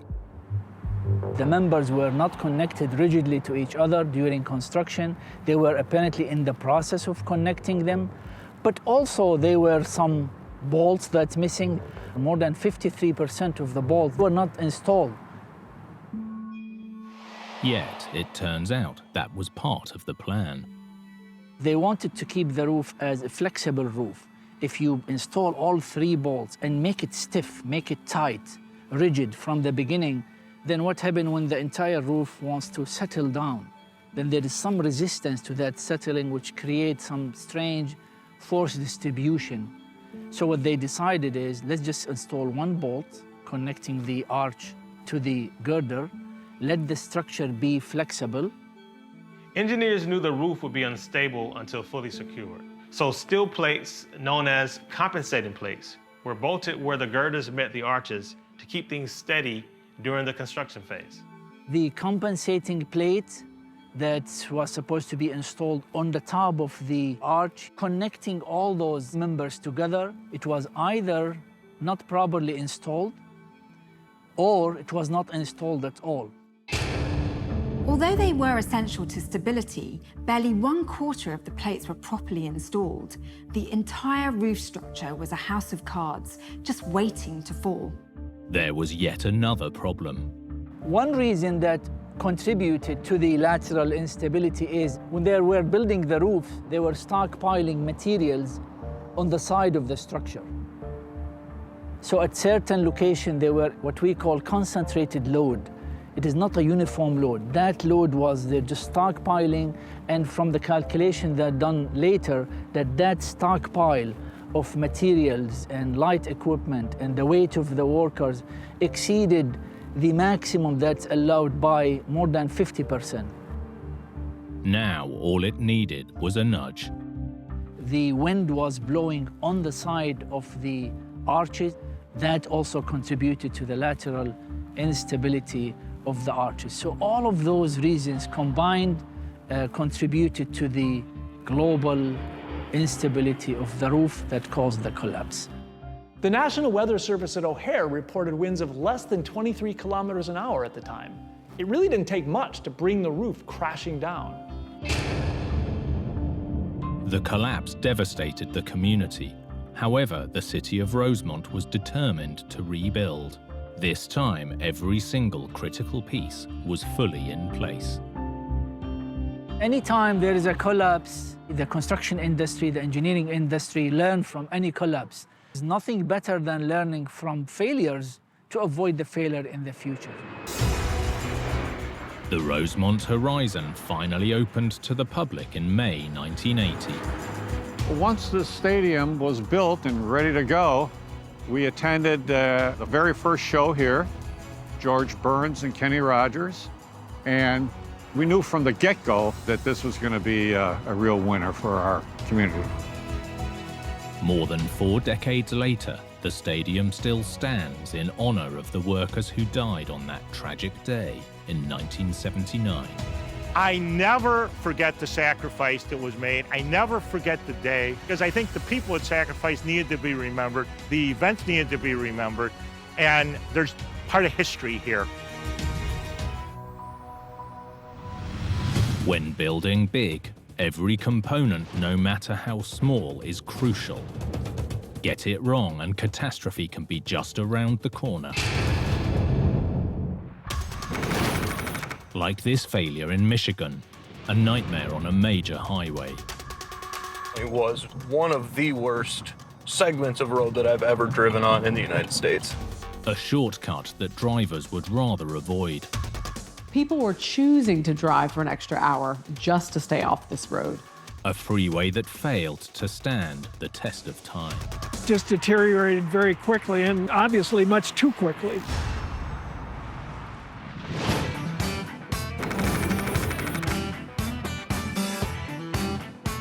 Grand Rapids, Michigan was founded in 1826 and thrived thanks to the powerful Grand River that flows through it. Jim Hager is a local journalist. We are right in the heart of downtown, and the Grand River is behind me. The Grand River is the largest and longest river in Michigan, and it runs through Grand Rapids. The river behind the rapids drove this city's success. 150 years ago, this river served as a primary transit arm for the logging industry. You didn't have trucks, you didn't have trains, you had the river and the logs would float down the river until they got here. As the city grew, the Grand was dammed to provide power for industry, while the existing river traffic moved over to rail and road. We've created these rivers of concrete, and they become vital to our economy. You need good roads. Back in the 70s, the state identified one route south of the city that would be essential for future growth, the Paul B. Henry Freeway, known as the M6. The M6 is a 20-mile freeway that was built in the early 2000s. This expressway is considered a significant shortcut for the people traveling from Chicago to Lansing and anywhere in outstate Michigan. The M6 was designed to deliver a smooth ride for decades to come, thanks to an age-old material, concrete. Dr. Angie Okono is a civil engineer. Concrete sounds very simple, and yet it is very complicated. You have to be very careful about the exact ingredients. So this is the stone. As you can see, it's very coarse. And then this is the sand. It's really fine with a size less than 5 millimeters. Once those materials are mixed with cement and water, there's only one ingredient left to add. We think of concrete as a hard, densely packed material, and it kind of is. But for road building, especially where winters are harsh, there's an unexpected ingredient: air. A special resin is added last to create these all-important air bubbles. As temperatures change with the seasons, these tiny pockets of air allow the concrete to expand and contract without cracking. Getting the bubbles right is vital. The $700 million M6 took 3 decades from planning to construction. Finally, in 2004, to the relief of road users, this shortcut opened to traffic. Usually when you lay concrete on a road as a pavement, you expect it to last 50 years before having to carry major maintenance work. As local engineer Jade van der Kamp knows, getting roads like this right is vital for a nation reliant on its automobiles. In the United States, we drive everywhere. This is how we get from point A to point B. And having the infrastructure to do that is incredibly important. But after only 7 years, it became clear that the M6 had a serious problem. It just deteriorated very quickly, and obviously much too quickly. It just began developing these giant potholes, and not just the size, but the number of them. It was just a pothole-filled road. By 2017, a 6.5-kilometre stretch had become a daily nightmare for 50,000 commuters. Jade was part of the team tasked with assessing the problem. The worst part of that road was like driving over inverted speed bumps, essentially. So if you think of when you drive over a speed bump going down the road, you typically slow down a lot, except now you're doing them at 50 miles an hour or 70 miles an hour. And it really was quite violent. The whole vehicle would shake. It was one of the worst segments of road that I've ever driven on in the United States. Analysis of vibration levels revealed the road wasn't just bumpy, but a risk to vehicles. It was surprising, but we found that in the 4-mile segment, which we're on right now, that segment especially would do 10 times the normal amount of damage for what you would expect in a highway setting. A road where people are, that's their daily commute, that is that violent, is going to do significant amounts of damage to your vehicle. The road was clearly falling to pieces. The question was why. The region's weather immediately came under the spotlight. In West Michigan here, it's lovely in the spring right now. It's beautiful in the fall. It's gorgeous in the summer. However, our winters are brutal. Those harsh winters take a heavy toll on the roads. The temperatures will rise above freezing during the day. The sun will melt the snow, and we'll have wet roads, and they'll be moist.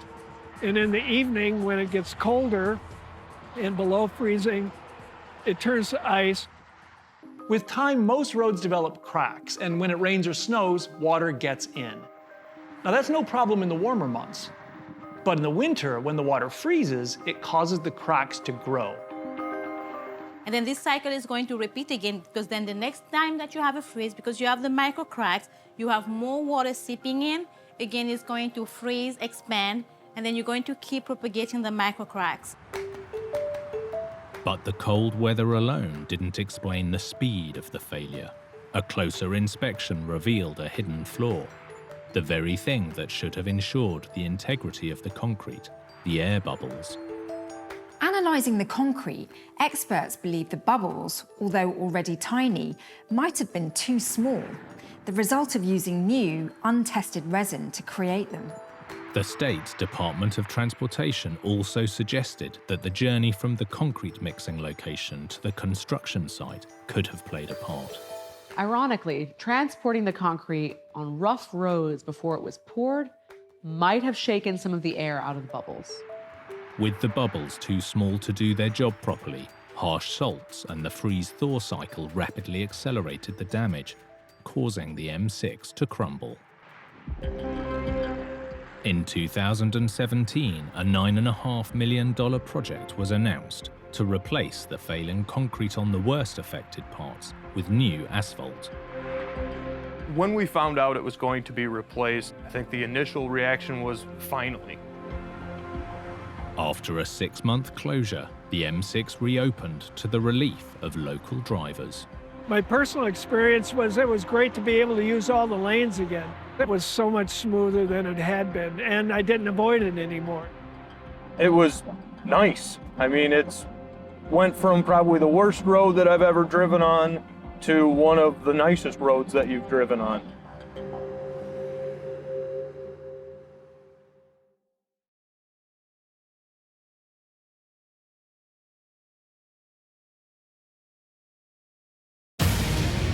In Italy, a towering bridge suffers a catastrophic failure. There was no warning and nothing anyone could do to stop it. Tragedy strikes a Connecticut construction site.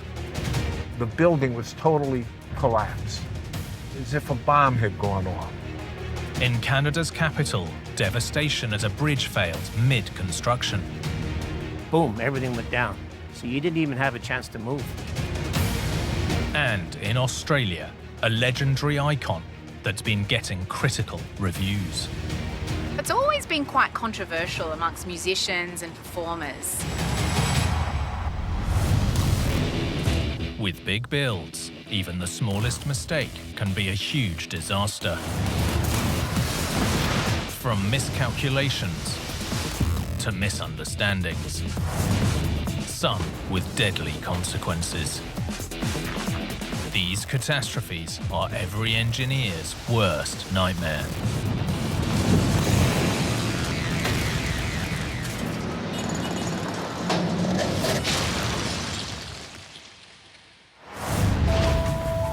With big construction, engineers are constantly pushing boundaries with bigger and bolder designs. But if things go wrong, the results can be catastrophic.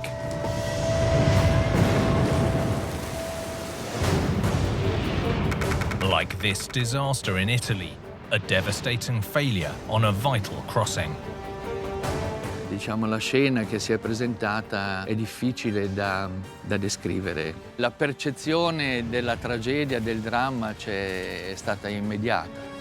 A shocking bridge collapse that brought a city symbol crashing down to earth. Incredulità. È come se crollasse una montagna. È impossibile. And a tragedy that left a nation reeling. This was one of Italy's deadliest ever engineering disasters.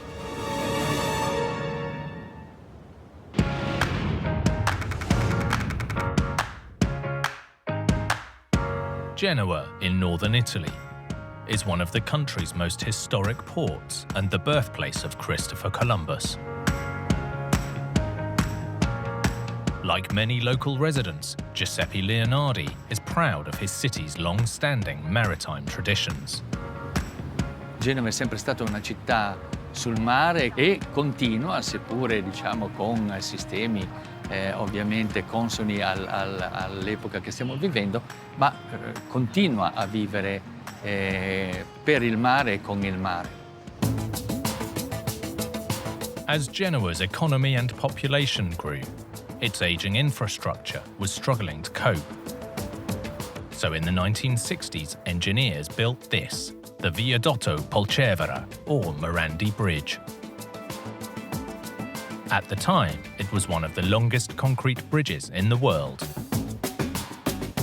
Brian Aietto is a structural engineer and journalist. Genova stava subendo una trasformazione. Quindi, quando commissionarono un'autostrada e questo grande ponte, per Genova era una rinascita.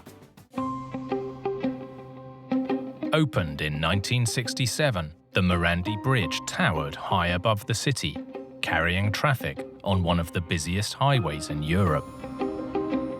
And soon became a landmark, defining a new era of Italian engineering might. Ponte Morandi era un'opera così mastodontica, usava così tante tecniche innovative che è stato paragonato al Golden State Bridge per l'Italia. This nearly 1,200-meter-long cable-stayed bridge stood out thanks to its bold and daring design. At each 90-meter-tall tower, the road deck was supported by just 4 giant steel and concrete cables. Vincenzo Nunziata is a structural engineer. Lo strallo che cos'è in effetti? È un tirante che serve a sostenere in un punto l'impalcato. In questo caso il pilone o il pilastro, che è fatto in un certo modo nel viadotto Morandi, serve a trasferire i carichi dall'impalcato in fondazione. Normali sono costruiti solo con delle funi in acciaio. Questi invece sono dei tiranti che, oltre ad avere delle funi in acciaio, sono rivestiti con una guaina di calcestruzzo precompressa. The idea was that the bridge's concrete structure wouldn't need any maintenance, and neither would the steel, because the cables would be protected from the elements by a concrete coating. When the viaduct was designed, steel was in short supply. By using pioneering techniques to combine the two materials, engineers built a structure that was lighter than its steel predecessors, yet, in theory, just as strong. For more than 5 decades, this eye-catching bridge carried millions of people every year. But a sudden and devastating catastrophe was about to make this majestic crossing infamous around the world. Tuesday, August the 14th, 2018. The city of Genoa was waking up to a huge summer storm. By 11:30, the rain was so heavy that visibility had dramatically fallen. The bridge was covered in a grey mist, forcing vehicles to slow down. Moments later, disaster struck.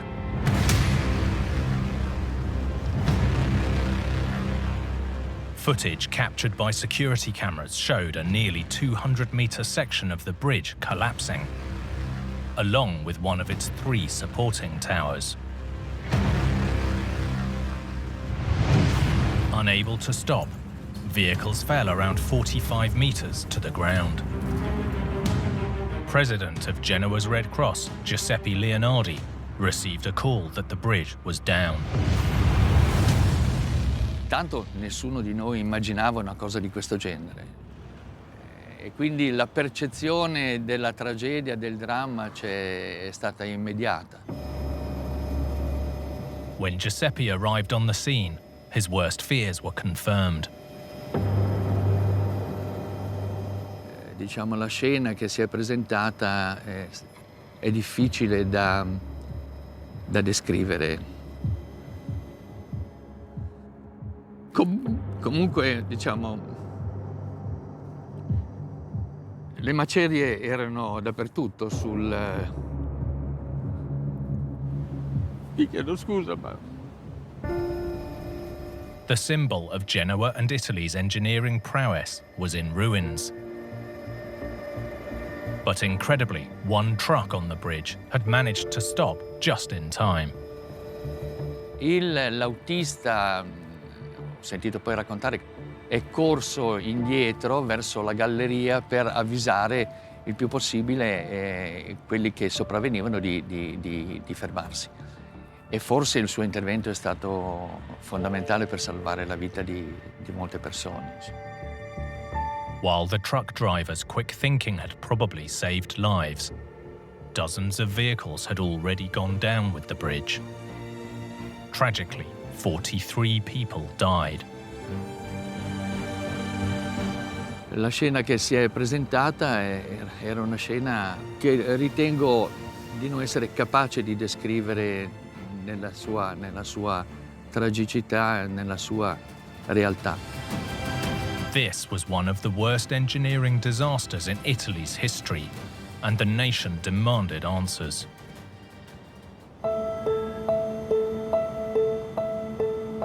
Italy's Prime Minister declared a 12-month state of emergency, and an investigation was immediately launched. Attention quickly focused on the revolutionary sheathing encasing the cables. The pioneering use of more concrete and less steel had created a problem. Concrete is great in compression, handling heavy loads pushing down on it, but unlike steel, it's not so great in tension with loads stretching or pulling on it. By using less steel, not only have you got less strength under tension, but because the steel is encased in concrete, you can't inspect it unless the concrete cracks, and by then it could be too late. And when the concrete did crack, the viaduct's location, in a busy industrial port with polluted and salty sea air, would only make things worse. Exposed to the elements, the crossing's signature structure was slowly being eaten away. Cracks in the concrete casing meant that the steel inside was corroding.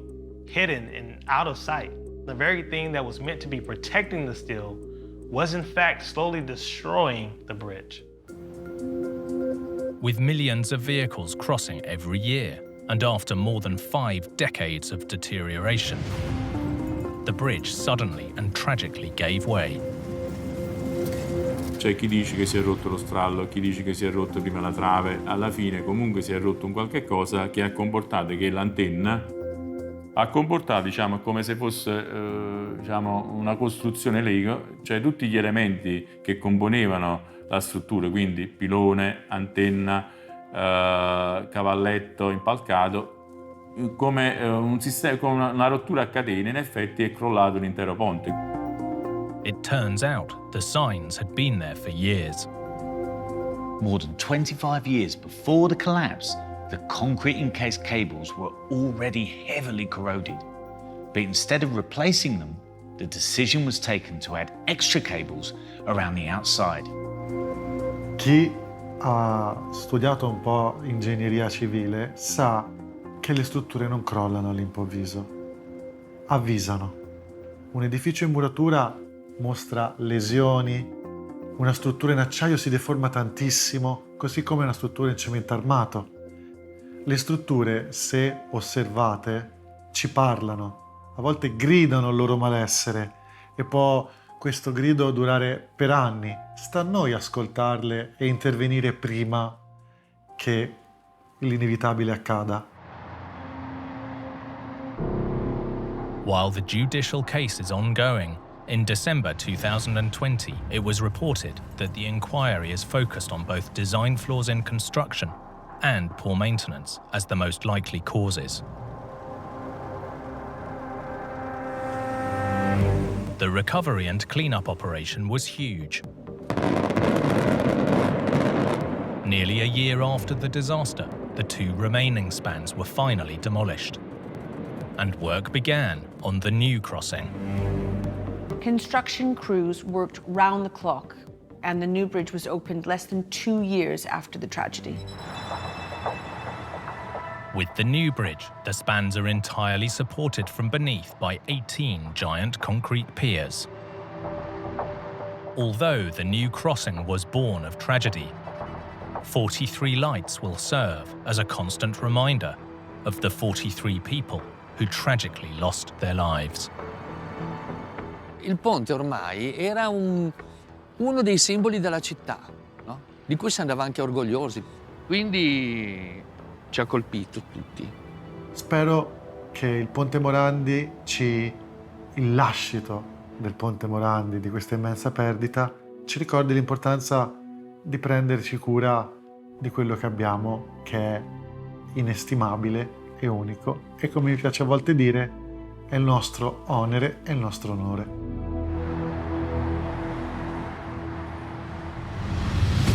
With big construction, how you build can be just as important as what you're building. One small mistake can trigger a major catastrophe.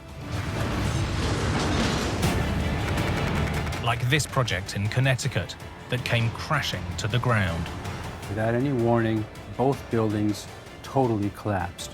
This was one of America's worst ever construction accidents. A tragedy that tore through the heart of a community. You had workers trying to rescue their own. It was like Armageddon. This catastrophe changed the American construction industry forever. Engineers have come to recognize the risk just isn't worth it.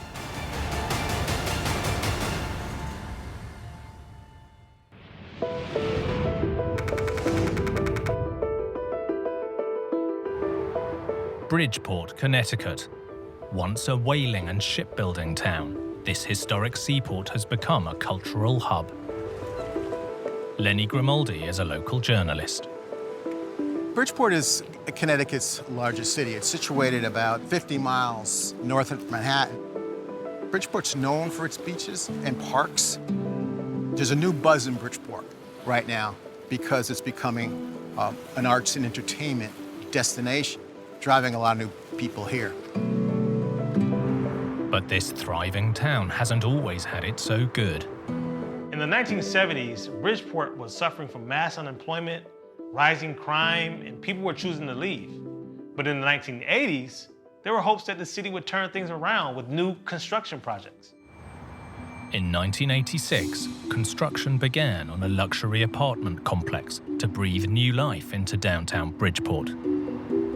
So this was a period when Bridgeport was trying to reinvent itself with new housing downtown because there was very little housing in downtown at all. So there was excitement built around the construction of L'Ambiance Plaza. The new project consisted of two 16-story towers slightly offset from each other, with 13 floors of apartments sitting above 3 levels of car park. The building's design was relatively straightforward, but what was interesting was how it was going to be built. David Peraza is a structural and investigative engineer. It was built using the lift slab method of construction. The general idea is that all of the concrete slabs for the floors are poured or placed at ground level, right on top of each other, like pancakes. And then once they're cured, once they're hardened, then they're lifted into place to their final destination in the building. The entire process centers on a network of vertical steel columns. Civil and former Army engineer Stephen Ressler demonstrates. This represents a steel column, which is sitting on a concrete footing. Once all of the columns have been constructed, the next step is to cast the concrete slabs. As you can see, when it's cast, there will be a hole in the center, a rectangular hole, and integrally cast within that hole is a steel fitting. It's called a shear head. These steel shear heads are key to the technique, which uses high-powered jacks to lift the slabs. The jacks are placed on top of each one of the columns, and from these jacks, 2 very heavy steel rods hang down, and they engage or hook into the shear heads in order to lift the slabs. The hydraulic jacks are activated, and the slab is lifted up into its final position. Once the slab has been lifted, it must be temporarily parked in place using temporary steel wedges.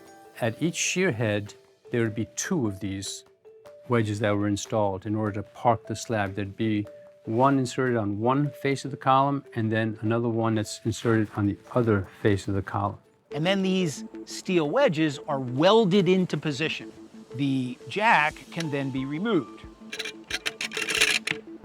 Once the builder is sure that all the slabs are in the correct position, the welders go back in and put permanent welds on those wedges, and then concrete is poured into this rectangular opening in order to seal the joint between the slab and the column, and then that particular phase of the construction process is complete. These concrete slabs are hugely heavy, so precision and balance are key. Too much lateral movement and the whole thing can come down like a house of cards. The lift slab process is fraught with peril. There are innumerable ways that the process can go wrong if it's not managed with extreme care. April the 23rd, 1987. About 6 months into construction, workers were lifting the slabs for levels 9 to 11.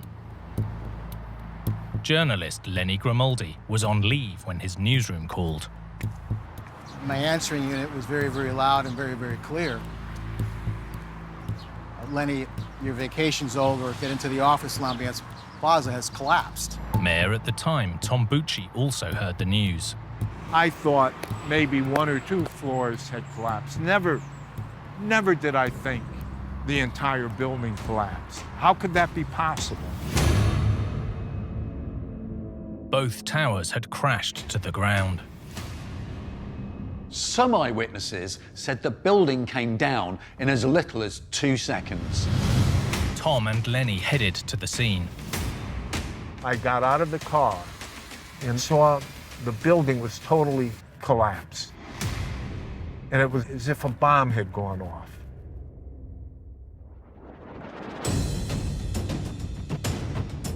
you had workers trying to rescue their own. It was like Armageddon. The race was on to scour the rubble for the injured. Workers from every site being built in Bridgeport and surrounding towns descended on the area and started digging through the rubble by hand. By hand, no machinery, by hand, trying to see if they could find a survivor. 22 workers were injured in the collapse. Despite everyone's best efforts, tragically, 28 people lost their lives. L'Ambiance became the largest construction accident in the history of Connecticut. You had international media that came over from Europe and even Australia that were asking, why did it collapse? Was this an engineering issue?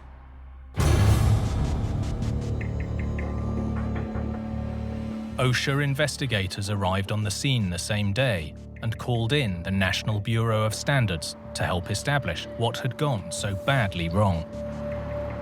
At the time of the collapse, many of the slabs were in kind of a holding position until they could be permanently fixed in their final location. So investigators focused on the lifting mechanism. Engineer David Peraza was part of the investigation. Each building fell into itself. All the slabs collapsed, they pancaked. Most of the columns were very severely distorted, kinked. They were like pretzels. With the lift slab process, the columns were key to jacking the floors into place. There was one column that stood out and was different from all the others. It was just a very gently arched column that seemed to have fallen down on top of everything else, after everything else had collapsed. Instead of being crushed by falling slabs, the column had fallen onto the wreckage. It turned out that this column, in fact, was the key. This was the column where the collapse initiated. At this particular column, the shear head was too large for the column. So this allowed the shear head to move laterally so much that it lost its support on top of the wedges. And it was only at this column and another column that error existed. Based on this evidence, investigators came up with two main theories to explain why the shear head had come loose. The failure theory that was put forward was that these metal fixtures, called shear heads, while they were strong enough, were excessively flexible. So, under the weight of 3 slabs, and subjected to the jostling and movement associated with the workers attempting to move those slabs into their final position, the lifting rods slipped out of their slots on one of the shear heads. That shear head came loose and it dropped down, and the shear heads surrounding it were suddenly overloaded, and they failed in the same manner, and a chain reaction collapse ensued. The second theory cited problems with the welds. So, under the extreme load of a package of 3 slabs being lifted, some of those welds failed, the shear head came apart, and a single shear head failed. And then from that point forward, the sequence of failure would have been essentially similar to a chain reaction collapse. Whether the ultimate cause was excess flexibility or faulty welds, failure of just one shear head was the trigger that brought down both towers. As they were falling, they were pulling in the rest of the structure, almost like a funnel shape, causing it to collapse. With such huge forces at play, you can't afford to have any weaknesses in the system. In 1992, 5 years after the collapse, a new apartment building opened on the same site. And just 1 year later, a memorial was dedicated to the memory of the fallen workers. The inscription on there says it all. In their honor, some good has risen where so many tragically fell. If any good came from the collapse of L'Ambiance Plaza, it put the lift slab building technique in the spotlight and ultimately changed the industry for the better. One of the lessons to take from L'Ambiance Plaza is that very small errors can have catastrophic results. In this particular case, a little detail resulted in the total collapse of 2 buildings. The collapse of L'Ambiance Plaza really signaled the end of lift slab construction in the US. Engineers have come to recognize the inherent risks associated with the method and have come to recognize that despite the great economy that can be attained from the use of the method, the risk just isn't worth it. Some engineering fails lie hidden for years before triggering disaster. But others strike while construction crews are still hard at work. Like this tragedy in Canada, a catastrophic collapse in the nation's capital. This was one of Canada's worst ever construction accidents. Boom, everything went down. So you didn't even have a chance to move. An engineering error revealed with devastating consequences. The falsework collapsed into a pile of rubble and wet concrete. It was so loud that it registered 3 kilometers away.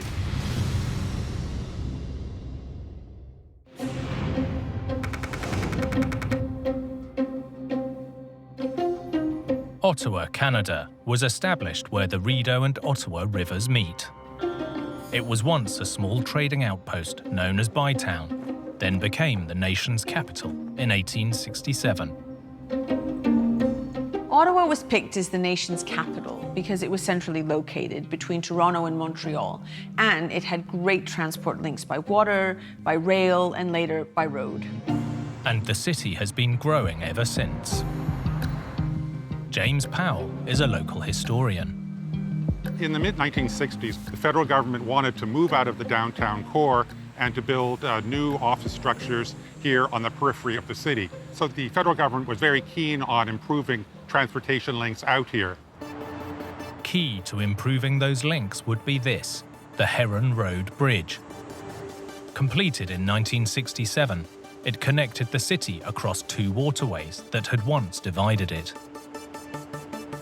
It spans the Rideau River here, and just further to the west, the Rideau Canal. One bridge for the eastbound lane, another bridge for the westbound lane. When planning a bridge, engineers have to weigh up lots of different factors before deciding how to build it. What type of bridge is it? How high is the structure? How much space is there on the ground? Here, the decision was made to build the bridge using 2 techniques. Engineer Tony Wing explains. Well, the plan was to build a 7-span bridge out of concrete. They were using 2 different type of concrete structures. In 4 of the spans, the plan was to use cast-in-place post-tension concrete. And in the other 3 spans, the plan was to drop precast girders into those spans once these 4 spans had been constructed. Because of their massive size, the 4 main spans would be poured in place into wooden molds temporarily supported by what's known as falsework. The falsework was made of wooden members that were nailed and bolted together, creating a vast latticework box to support the steel and wooden molds for the new spans above. What I've got here is a model that I've put together of the falsework of the Heron Road Bridge. So in this model, we have transverse frames that go across the bridge. We've got 2 of them in red, and we have longitudinal frames that go the length of the bridge. Without the falsework, you could not build the bridge. But with the falsework in place, construction could start on the spans. You pour the wet concrete into the form. At that point, the concrete does not support itself. It's all supported by the formwork and the falsework, and you have to wait for that concrete to harden. Crucially, they had to bear their own weight, the molds, construction equipment, and finally, all the concrete for the new structure. Wednesday, August the 10th, 1966. Construction was well underway on the cast-in-place spans. The westbound lane was finished, was completed without any problems. The eastbound lane was half completed. It was a warm summer afternoon. About 70 workers were on the structure, preparing for one of the job's big concrete pours, a huge 2,000 tons in all. Mike LeCure was a rookie, working his second shift on the bridge. I was 18 in my first construction job. I came down here on a Tuesday and I was assigned to work on this span here on the north span. They were constructing the third cast-in-place span, which was much higher than the previous two, so the falsework was much taller. I went up and started shoveling the cement, and they were working with two of the large cranes and the big pots of cement to finish this span right here. With cast-in-place structures like this, pouring the concrete is the most dangerous part of the project. For the first time, the falsework has to withstand all that extra weight. I remember looking up to the, like down further, a little down further that way, and there was something like moving on the bridge. Well, what was happening was the bridge was starting to go and things were starting to roll. But then, just like that, boom, everything went down. So you didn't even have a chance to move. One witness said the entire span just flipped over, smashing everything beneath it down to the ground. I fell the equivalent of 5 stories, and I went with all the cement, reinforcing rods, lumber, and all the rest of the debris that was up where we were working. The falsework collapsed into a pile of rubble and wet concrete and reinforcing into the valley floor. And then I realized what had happened, and I realized I was still alive. But luckily for me, I wasn't knocked out, because if I had been knocked out, I would have been dead. Rescue crews, workers and passers-by all helped to dig the victims from the wreckage. Absolutely total chaos. Fire department, police, priests, even the mayor was here helping out.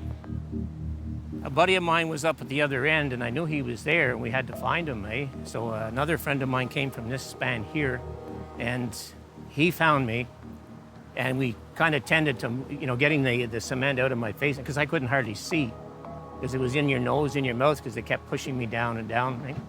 We eventually did find my buddy, and he sustained a pretty good gash in the back of his head. Luckily, he was at the lower end for him, but he had just come from this end here, and he left his buddies, and the buddies that he left, all of them died. More than 60 workers were hospitalized. Tragically, 9 men died from their injuries. Nobody was prepared for it. It was pretty horrendous. The catastrophe left a nation shocked and in mourning. The Ontario government immediately launched an inquiry. One worker who was cleaning a crane said he heard a crack, looked up, and saw the wooden falsework start to bend before the whole lot came crashing down. That was a crucial clue for the investigation.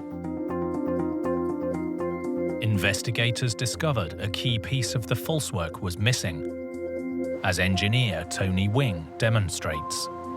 When you want to brace something, you brace it with cross-bracing or triangular members. If you try to deform this triangle, you can't. So engineers use triangles in their construction to brace members. In the Heron Road Bridge, they use lots of those in the transverse direction, but in the longitudinal direction, you see a complete absence of diagonal bracing. There's none whatsoever. All we have is horizontal bracing.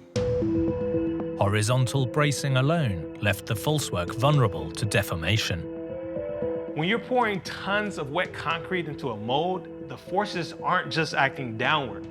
There's a lot of sideways, lateral movement too. And here, the falsework just wasn't able to cope. This is what happened during the collapse. Those horizontal loads caused the bridge to sway, come off the vertical, and then all of the red members, the vertical members, simply buckled, and the frames and everything came down in a mass into the valley, along with the concrete that was being supported temporarily by this structure. With this one weakness, the bridge was doomed to fail before it was ever complete. Simply put, had they been in place, the falsework would have been stable, and the concrete on top would have stayed in place, would have hardened, and it would have been a success. Using redesigned falsework, construction continued on the bridge. And just under a year after the tragedy, on June the 29th, 1967, it opened to traffic. Every time I cross the southern span here, I think about what happened 55 years ago. In 1987, a plaque was erected to honor the victims. And 50 years after the collapse, the bridge was renamed the Heron Road Workers Memorial Bridge. The guys that gave up their lives here, they should never be forgotten. Something I will never forget, and I don't think anybody in Ottawa will ever forget, like the carnage and the pain and the suffering. So it kind of hits you when you look at it again. You have to have adequate design of the falsework so that the safety of the public can be ensured. With standout structures, engineers walk a fine line between form and function. There's always a risk the balance will tip too far in one direction. Like this story in Australia, with critical reviews of one of the world's most iconic concert halls. Performers and the audience have long said the acoustics could be better. There's not enough room for the sound to get out. An issue that has reverberated for half a century. It's always been quite controversial amongst musicians and performers. This just goes to show looks aren't everything.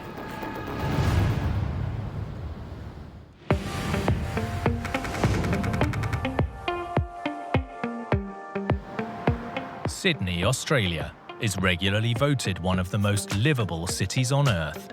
It's also one of the most iconic, thanks in no small part to this, the Sydney Opera House. Journalist and author Helen Pitt has long had a passion for the groundbreaking structure. The Sydney Opera House is probably our most beloved building in Australia. You look at that picture and everyone can immediately place you in Sydney. It's become our international calling card. There are few buildings on Earth as unique and iconic as the Sydney Opera House. You wouldn't know that it was designed more than 60 years ago. The now famous shells were first conceived in the 1950s in response to an international competition. The competition attracted a host of Europeans, including a Dane who was entrant 218, so he's a little late in terms of the competition entries, and a fellow Scandinavian is said to have picked up this one and with a flourish turned to his judges and said, "Gentlemen, here is your opera house." With the winner picked, now came the biggest challenge, building it. This is a world-class opera house, and the audience would expect a world-class view. So there could be no columns between them and the stage. The concrete skeleton inside the infamous shell design would have to be entirely self-supporting. When the Opera House was conceived, nothing like this had ever been built. It took 4 years to just figure out how to make the shells strong enough to support themselves. The engineering was seriously complicated, and the project was far from plain sailing. It was budgeted to take a couple of years and $7 million. It took 17 years and cost $102 million. Finally, in October 1973, the project was complete, and Queen Elizabeth II officially declared the Opera House open. Although striking from the outside, the real purpose was to sound good on the inside. Acoustics expert Professor Denzel Cabrera has extensively studied the Opera House. The main purpose of a music auditorium is to send sound to lots and lots and lots of people. And the auditorium contains that sound. And as well as making the sound loud enough, it also provides a reverberation, which many people find beautiful and enhances the quality of certain types of music. Getting the acoustics right is like mixing a highly complicated cocktail, balancing materials, geometry, physics, even neuroscience. so that the audience can enjoy the best possible acoustic experience. Although it was 17 years in the making, in this one crucial quality, the Opera House started to receive mixed reviews.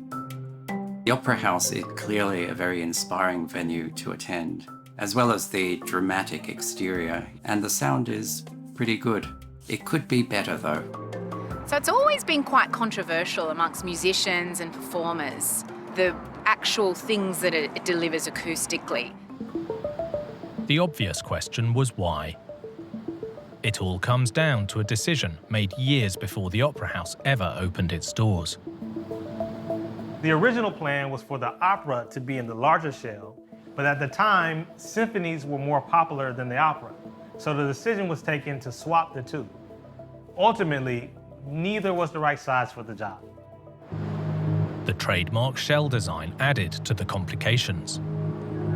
The issues with the concert hall stem largely from trying to fit a large concert hall into the limited space that was available underneath the shells. So that makes the concert hall a little bit narrower than perhaps it should have been. There's also a very high crown in this auditorium, so the sound from the stage going up to the top, the ceiling, and back down to the stage creates an audible echo. The problem wasn't just in dimensions, but in shape too. Adding to this issue is it has a ceiling shape a bit like a hat. And so we have these areas around the edges that have quite low ceiling. And that means that the seats underneath those low areas don't get the sound that's reverberating around the upper part of the auditorium. As well as the overall size and shape, specific surfaces compounded the acoustic confusion. The original acoustician put in 90-degree sawtooth surfaces to reflect the sound back to the stage. This is a phenomenon known as retroreflection. The reflectors have to be big enough to reflect the wavelengths that we care about. But unfortunately, they'll only reflect high frequencies because the sound wavelengths in the mid and low frequencies are much too big. The issues weren't limited to the concert hall. The smaller theatre had a major problem, for the audience and performers alike. The Opera Theatre orchestra pit is notorious because it's kind of buried underneath the stage and there's not enough room for the sound to get out. So it's too loud for the musicians and not loud enough for the audience. Ultimately, although a monumental visual success, Sydney's prize landmark has never quite hit the same heights with its acoustics. The Opera House opened nearly 50 years ago, and over the decades, various fixes have been tried. But in 2020, to try and sort the acoustics out for good, this icon actually closed its doors for a 2-year mammoth refit.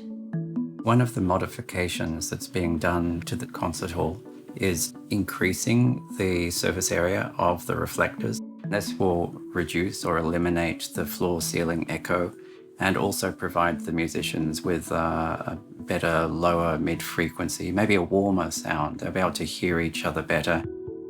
And the troublesome sides of the stage have also been reconfigured.